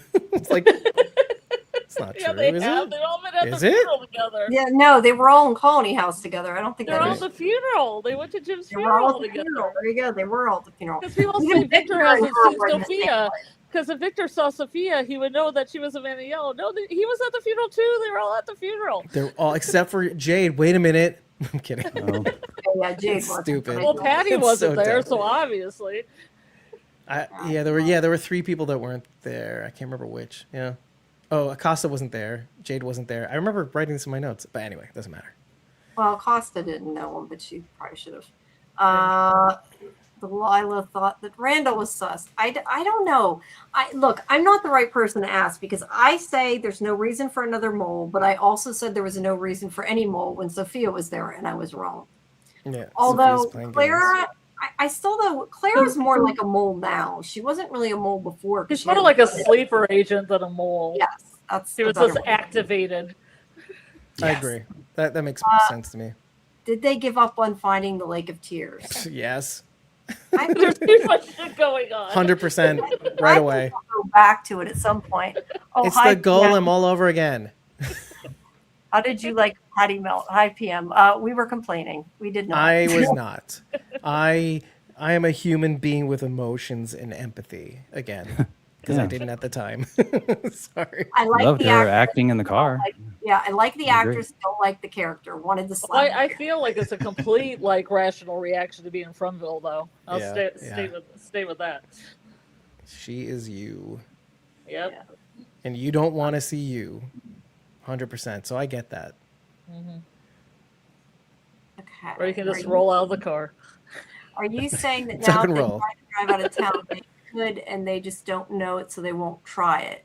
Maybe this is the time Acosta should steal out the car and try to haul ass. But see, now she won't do it because she was proved wrong. So she's not going to. See, they're conditioned to not leave. I'm You with really you. think they can get out? That's interesting. No, don't- I have. It's like an inkling. And you know what's funny? I thought that in the beginning of the season after Jim's death. I'm like, ugh. And then Acosta does it. I'm like, okay, I'm very wrong, and I will never say it out loud again until this time. So I don't know, man. Fair, fair. And then some things I'm not going to repeat. Ground to sky lightning occurs when there's a concentration of positive charge proton energy, which it becomes a magnetic field that changes oscillation. Stop Becomes... it. Okay, I can't read all that. Susie. I'm It's- married. Okay, don't make me fall in love with you because I'm gonna talk about this in our breakdown. Talk to me about meteorology. Yeah. I do wonder if Fatima will be able to walk in the daylight now, and if Boyd will let her come back. Will she even try to come back into town? I'd like to see her do so. I would like Yeah, I to hope she see can have it both ways. There's A so little bit of much, human, a so little much bit of possibility. monster. There is. She should not have been there. Common sense solutions went out the window. Why did Boyd allow her to go? Yeah. Okay, That's a good point. That's a good point. Patty. Yeah. I mean, I know she wanted to go to kind of feel like, right, for Roger, quote unquote, but yeah, I get it. It's Yeah. kind of like a mirror to Henry too, right? When you think about it, how Victor says, like, the moment I showed you the photo of Miranda or the drawing of Miranda, you kind of fell apart. Like, what it means to be shown something that you think you're prepared for, but you really aren't. Yeah. See, we think highly of ourselves until we step up to the plate, and then we realize, like, we don't always come through all the time. They should have checked with her, though. I mean, she literally had just had her face fried. Then, as soon as she gets back to safety, she gets attacked by Doll Roger. You know, they should have just said, "Hey, you know, are you in the right headspace for a dangerous, mission? You might want to just sit this one happened?" out." Here's some tea. Sit in county house. Chill out for a while. Stay here, chill Oh out. boy. Dog The man in yellow and the boy in white playing games with people reminds me of the Book of Job. Yeah. Dude, don't get us started. Oh, the biblical stuff, Old Testament. Yep, this whole season has been like Abraham, Job. What's Jesus' cousin? Wasn't it his cousin or something like that? John the Baptist. We went through the whole gamut this season. It's Yeah. crazy. Yeah. Moses, even, by the way. Oh, I always thought Moses was Elgin, but then my theory got debunked. Kabosh, kabosh. Yep. Yeah, our co-host Bridget is big on Christianity, and Dave, you know what the Jewish side of it, or Yeah. Together so- we form Captain Planet. I know they're always talking about Ironically. religion. Yeah, it's fun. It's so much fun to go back. Yeah, I definitely will look up Azazel because the more I'm like the more I'm looking into it, the more it actually has a lot of bearing because Azazel deals with a lot with like the scapegoat, right? And you give one to Azazel and you give one to God in terms of sacrifices, and it's for specific purposes. And you get to see that this episode, how Elgin in a way is the sacrifice for Azazel. It's a whole thing. But I do want to look into that more because it looks really, really cool. And now I figured out who said that. I want to credit them. I think it was Taran. Taran. Oh, okay. I don't know how to pronounce his name, Taran. Yeah. Taran. Yeah. See if I can search for that. Yes. Okay, maybe I All can't. right. Anything else? You know, I we're did- going on 4 hours I here. do enjoy his whole theory now about tarot cards, but also about Victor Hugo and all the relics and all the authors and stuff. I liked it all. Yeah. I dug it. I don't know. You guys think of Okay. things I never think of. You guys go even deeper than I do. I And dug the already children. know. So. No. Anything else? Anything we missed? Anything we skipped? You guys Real want- Cinema just had a comment drop in. Here, wait. I'm not all the way down at the bottom. Yeah, I am down at the bottom. I of gotta the go chat. back. It wasn't updated. There it is. Can never go Um, back. Patty also mentioned to Henry she used to bake to help with.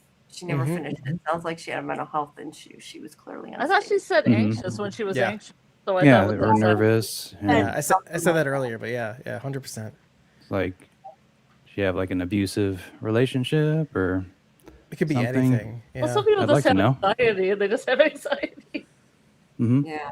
Yeah, I don't know. I thought she just meant like anxiety or nerves or something. But Excuse you're me, right. it's not just anxiety. You know what I mean. I thought she just said that. Is what I Well, I mean, mean. some people can have mental health problems just because they have mental health problems. It doesn't- Right, right. Yes, it doesn't Mhm. have to be a relationship or whatever that caused it. Yeah, like even just stress-induced What mania. I meant. Yes. Just Fromville. Or just from Bill. Yeah, Just exactly. Fromville. She dreamed of this place before she arrived. How about that? Probably. We know When she that, had the dear. seizure. yes, We we'll tell know him that. that tomorrow, Dieter. I'll tell him that in the chat too. No, he knows. They know it. They know. Look, hey, I know Fletcher the one day asked me like, why did I keep saying she wasn't going to turn? Because I couldn't say that. Like I tell you what I thought at what point, and that is the way it stays. And I did not think she was transforming until episode 7. Fletcher thought it a long time ago. He Credit did where come up credit with is that due. one. Yeah, he did. Drewski F baby says story was crazy next season because it was all hype. This season. Yep. Agreed. I agree. Gas on story walking. As the kids say? I don't know. Get that bookmark right. Ethan's I've been waiting, bookmark. waiting for Jim to come back and haunt Jade and Tabitha after how Jade was talking to her in the caves. Yeah, I've been waiting for Ghost Jim for a while, but I think Ghost Jim was man yellow. They have sex for the first time Jim appears. Yeah, or he Now you watches. show up. Worst nightmare ever. I always thought Then that. Henry shows up, so all like 3 of her husbands are in the same room. Oh, and they're watching. I'll never have a heart on again. Or maybe that's the way they get the. Okay, I'm done.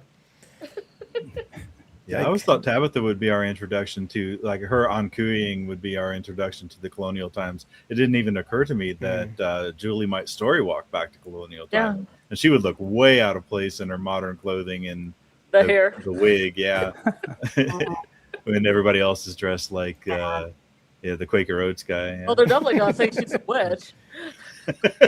Do I get burned at the stake? Oh boy. Poor Julie.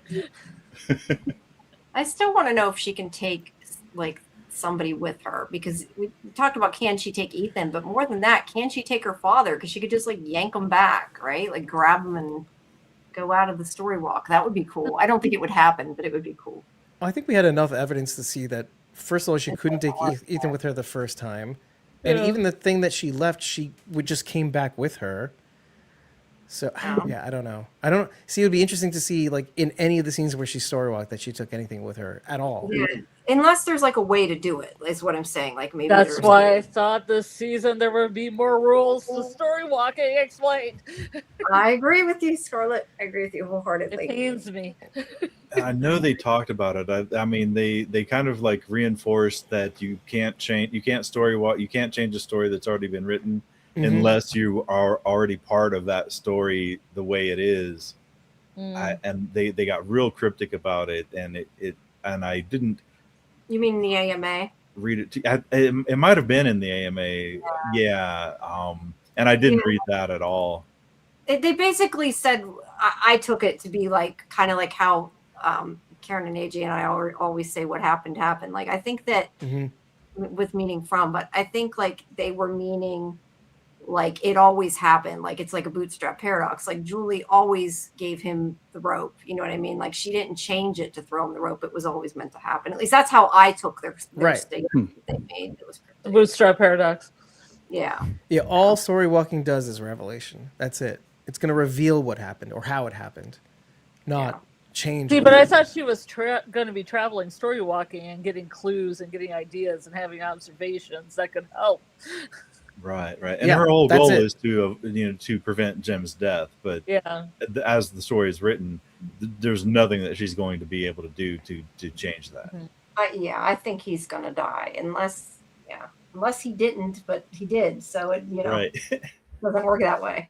Or she's just going to watch him die over and over again. It's just gonna, Yeah. That'd be good for her. Yeah, and that's the reminder that this is a horror. Unless they can come out in different points of time, like that they don't have to stay in a certain time, then maybe if he was from a different timeline, you could say that he story walks, shows up somewhere else. Like that gets a little fringy. Like he doesn't pull out the alternative timeline. Good call. Good pull on the fringe. Yeah, but I don't think it's going to happen, though. I don't. I mean, No. You just get yourself an alternative Jim. That's what you do. Yeah, I don't think he's going to be able to save Jim. But then again, there's the whole thing. If I say that, but then I'm also thinking the whole thing with the puppets, right, from the pilot, which makes me think that might be wrong. So, the finger puppets, right. Yeah. Well, when you're dead, you're gone. Yeah. Thanks, Julie. So you just made that happen, Julie. Yep. Right? It's true. Yeah. It's true. And her mother changed it. So True. I think I want to give people hope because I think I read something that Hannah Jeremy only used the wig for this season. I think she is going to be cutting her hair for the 5th season. Oh. So that is hopeful. that would be nice if she. Because I think they were concerned that they would have to film scenes of her from before she cut her hair or whatever, before the story walk, all that stuff. So I think, I think she said that she would be cutting her hair for the 5th season, which I think they would even also have to explain why it looks so awkward on the show or in the realm of the show too. Oh, I got some better conditioner from Clara. Whatever. She's ground great. out some berries and some roots. And got a great It's a family remedy for hair. You can eat it too. Yeah. It doesn't go down. I gotta say, like them deciding to use Clara last minute as like a mole or whatever, I think it would have made more sense to use somebody that's closer to everybody, because I feel like Clara always lurks in the background, but she's not really like close friends with anybody. I feel like it could have been more interesting if they had picked somebody that was, if that makes sense. No, I get it.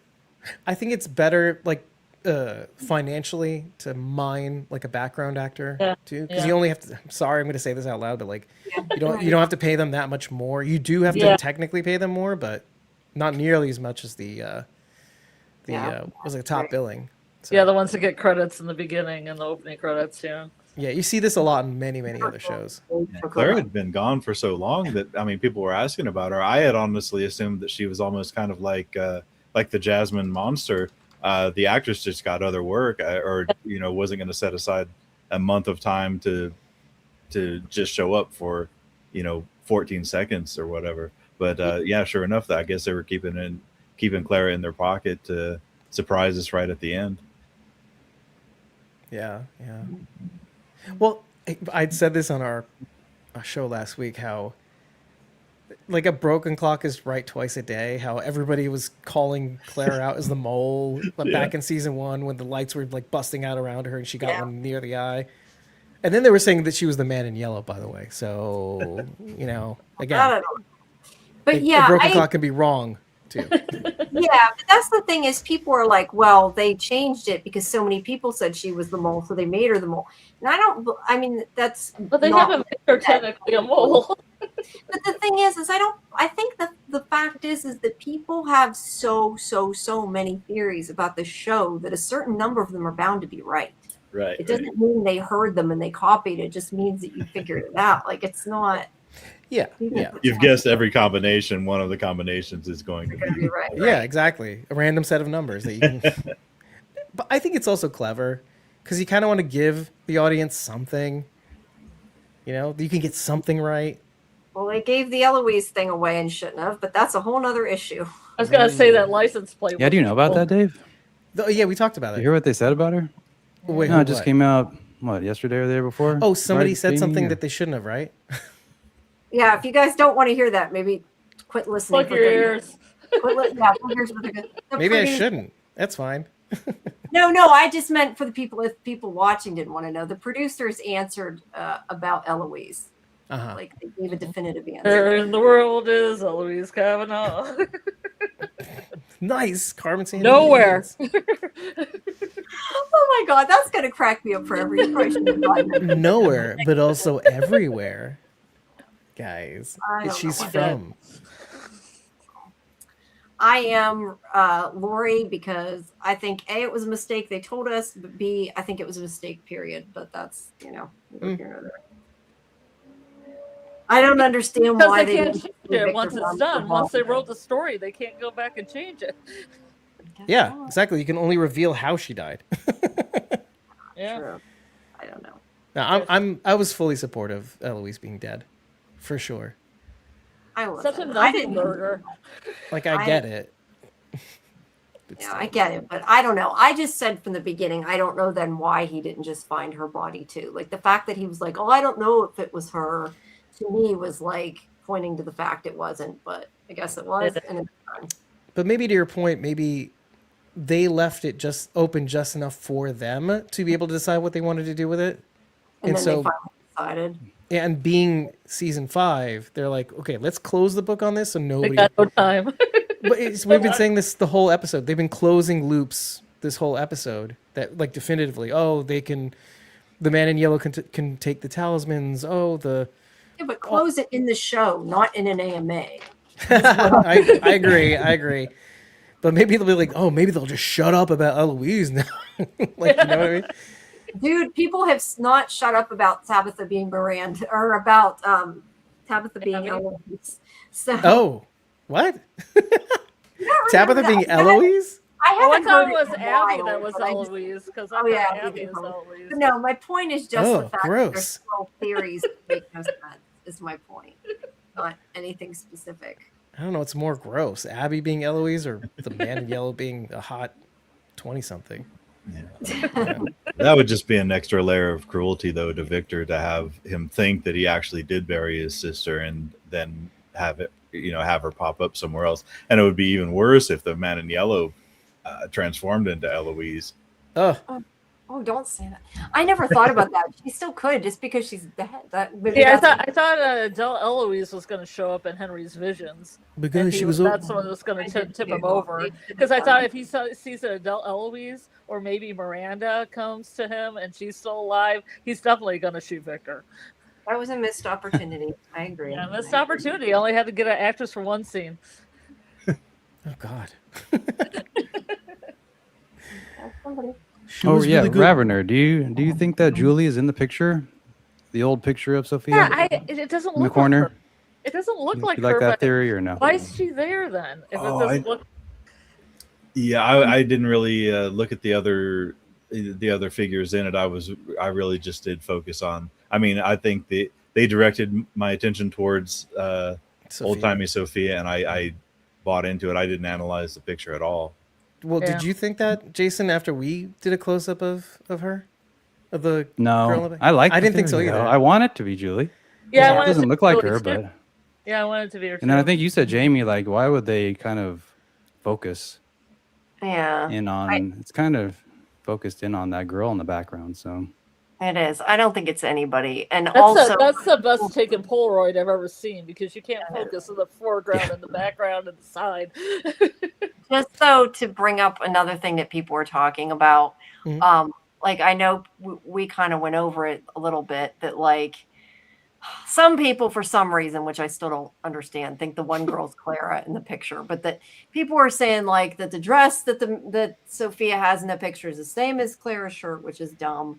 Sorry if you think that. We got to see the dress in a production photo, by the way. That's what I was gonna say. Oh, I'm and sorry. Other people say it. No, I was just saying. Other people say it looks like Tian Chen's dress, but Julia Doyle posted on her Instagram the picture of the actual dress where you can see it, and it's not the same dress. It does look like it could be the one from the opening credits. It's not even the one that's in Kenny's mom picture on the egg plate, because she's in a different dress there too. Yeah, like when you see the actual dress is like purple in it that you can't see in the photo because it's so blurry. It's kind of amazing, actually. Yeah, no, it's a completely different dress, but it does kind of look like it could be the one in the opening credits a little bit. I don't think it is, but it kind of reminded me of it. But I'd have to go back and actually look at the pictures because part of me is thinking there might have been yellow flowers in the opening credits. So I don't know. I don't know. Either way, it's not the dresses people said. Is Right. my point. The moo in the dress. Yeah. Yeah, it's either.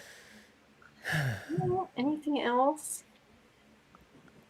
We are past 4 hours at this point. Oh yeah. And we're all still here. No one's dropped. No one's dropped. I think I'm about ready to drop though. It's almost 3 a.m. I've about gone my limit. If anybody has anything else to add, really. Somebody said, I hope Kenny kills the man in yellow. That's cool. That's a cool plot line. For killing his family? Yeah. It's like an Inigo Montoya movement, right? Yeah. Like it's the Princess but Smiley Bride. killed his family, not the man in yellow. True. Thank you. No, I mean, I think that's a hero moment for Kenny. That would be cool. Yeah. Any other big theories or anything you guys have that we haven't talked about? I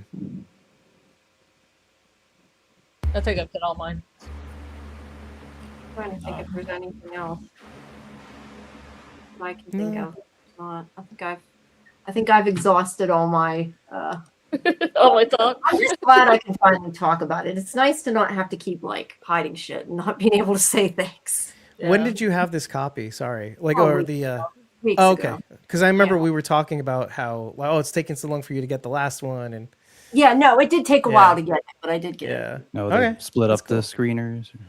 It came. I'm actually even surprised you even got it, because usually when it comes to season finales, like, it's like a hit or miss on whether they'll give you the last one right on the day of, or ahead of time. Yeah, some shows they do, some shows they don't. But no, they did. They gave it a while ago. Nice. But, so it's nice to be able to talk about it because I really liked it. I mean, not everybody liked it, so people don't necessarily agree with what my opinion was anyway in the end. But I thought people would like it. Yeah, but I think it was also good that you didn't have trailers or like spoiled things from MGM. When you're watching screeners.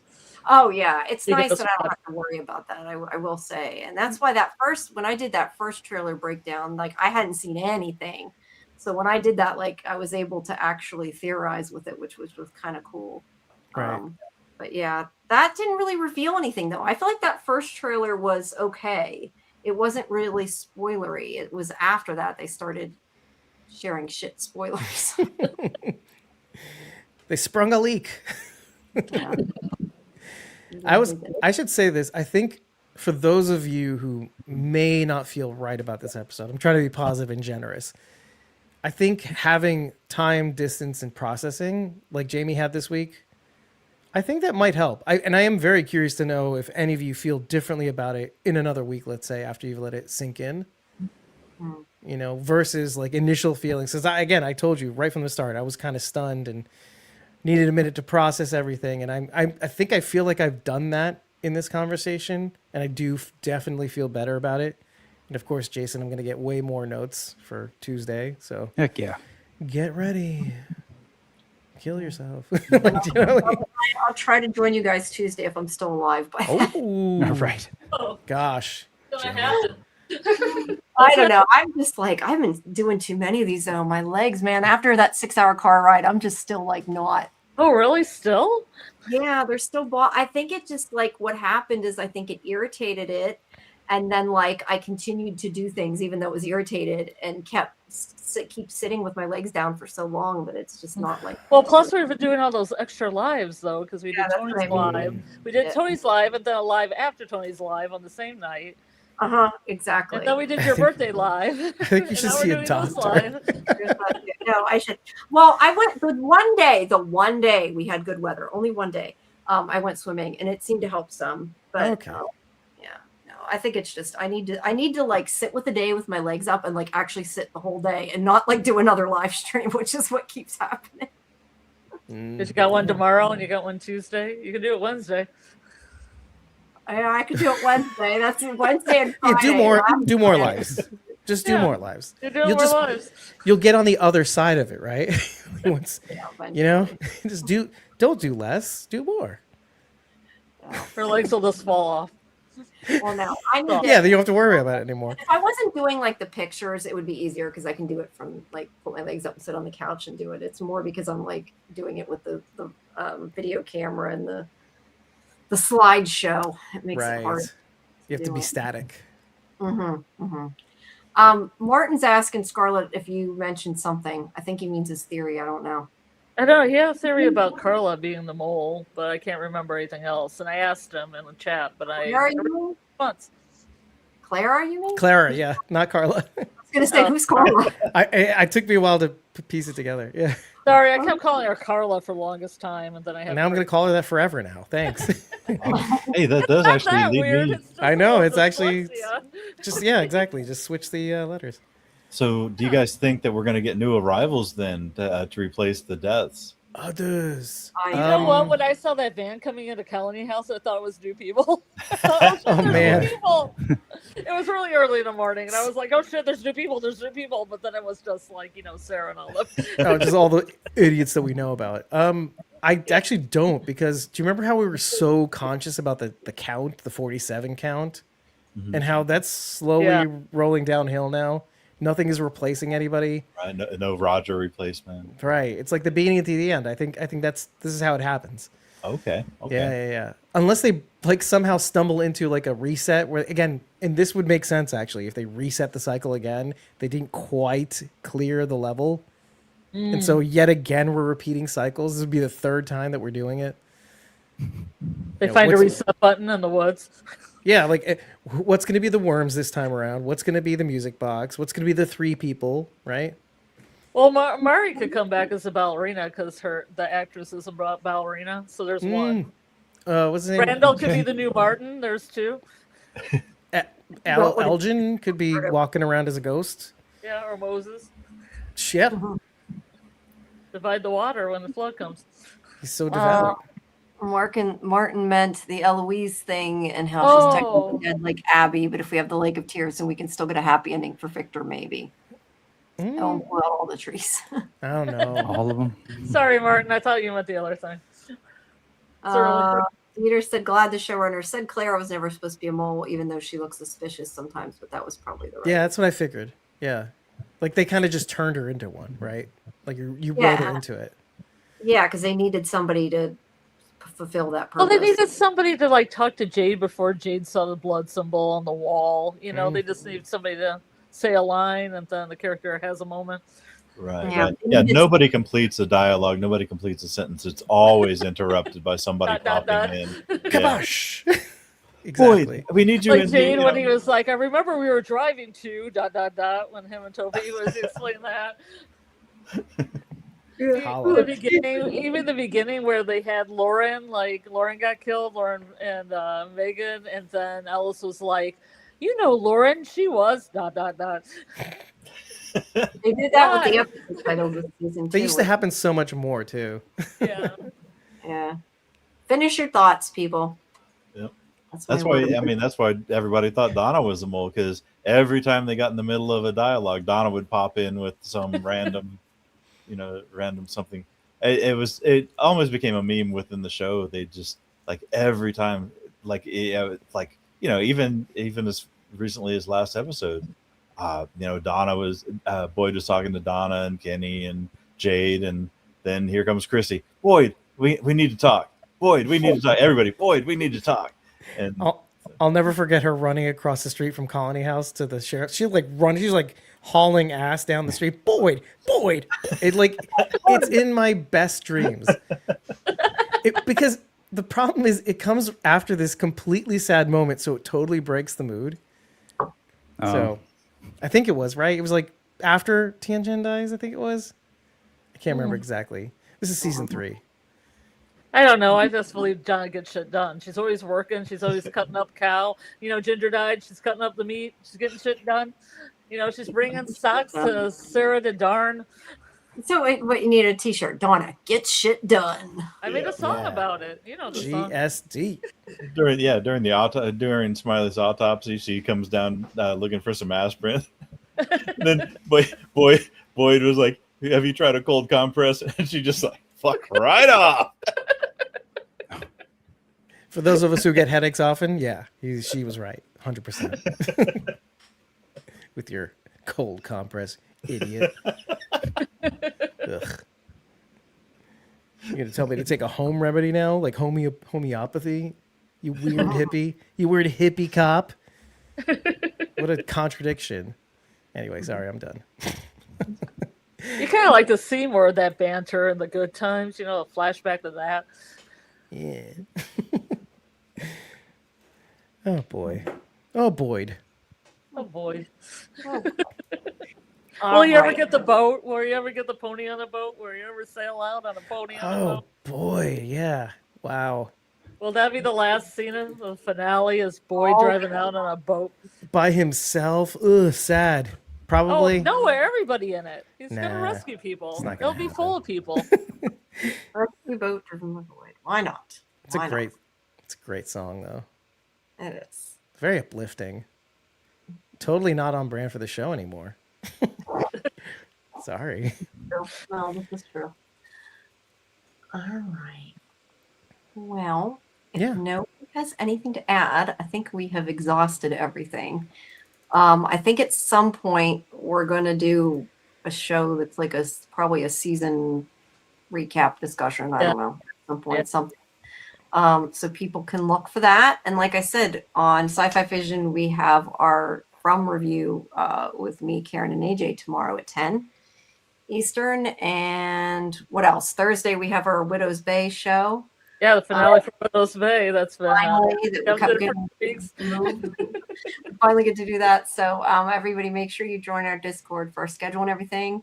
Like and subscribe. Make sure you check out Squawking Dead and Jeremy Ice and Fire as well, and Real Cinema Therapy.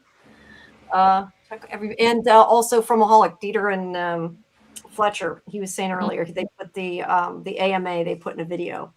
And also PM Philosophy. PM Philosophy, yes. Everybody that was here, and Doc was here for a And little bit. Kaiju. Dog Kaiju, yeah. Check out everybody's channels. Go check out everybody's and follow everybody. And like I said, tomorrow I will have out the interview for, well, I guess technically now it's today because it's 3 a.m. For Pega and Kaylin and Nathan. And at some point, Jamie McGuire is supposed to come. We'll see how that goes. Still waiting. Hopefully.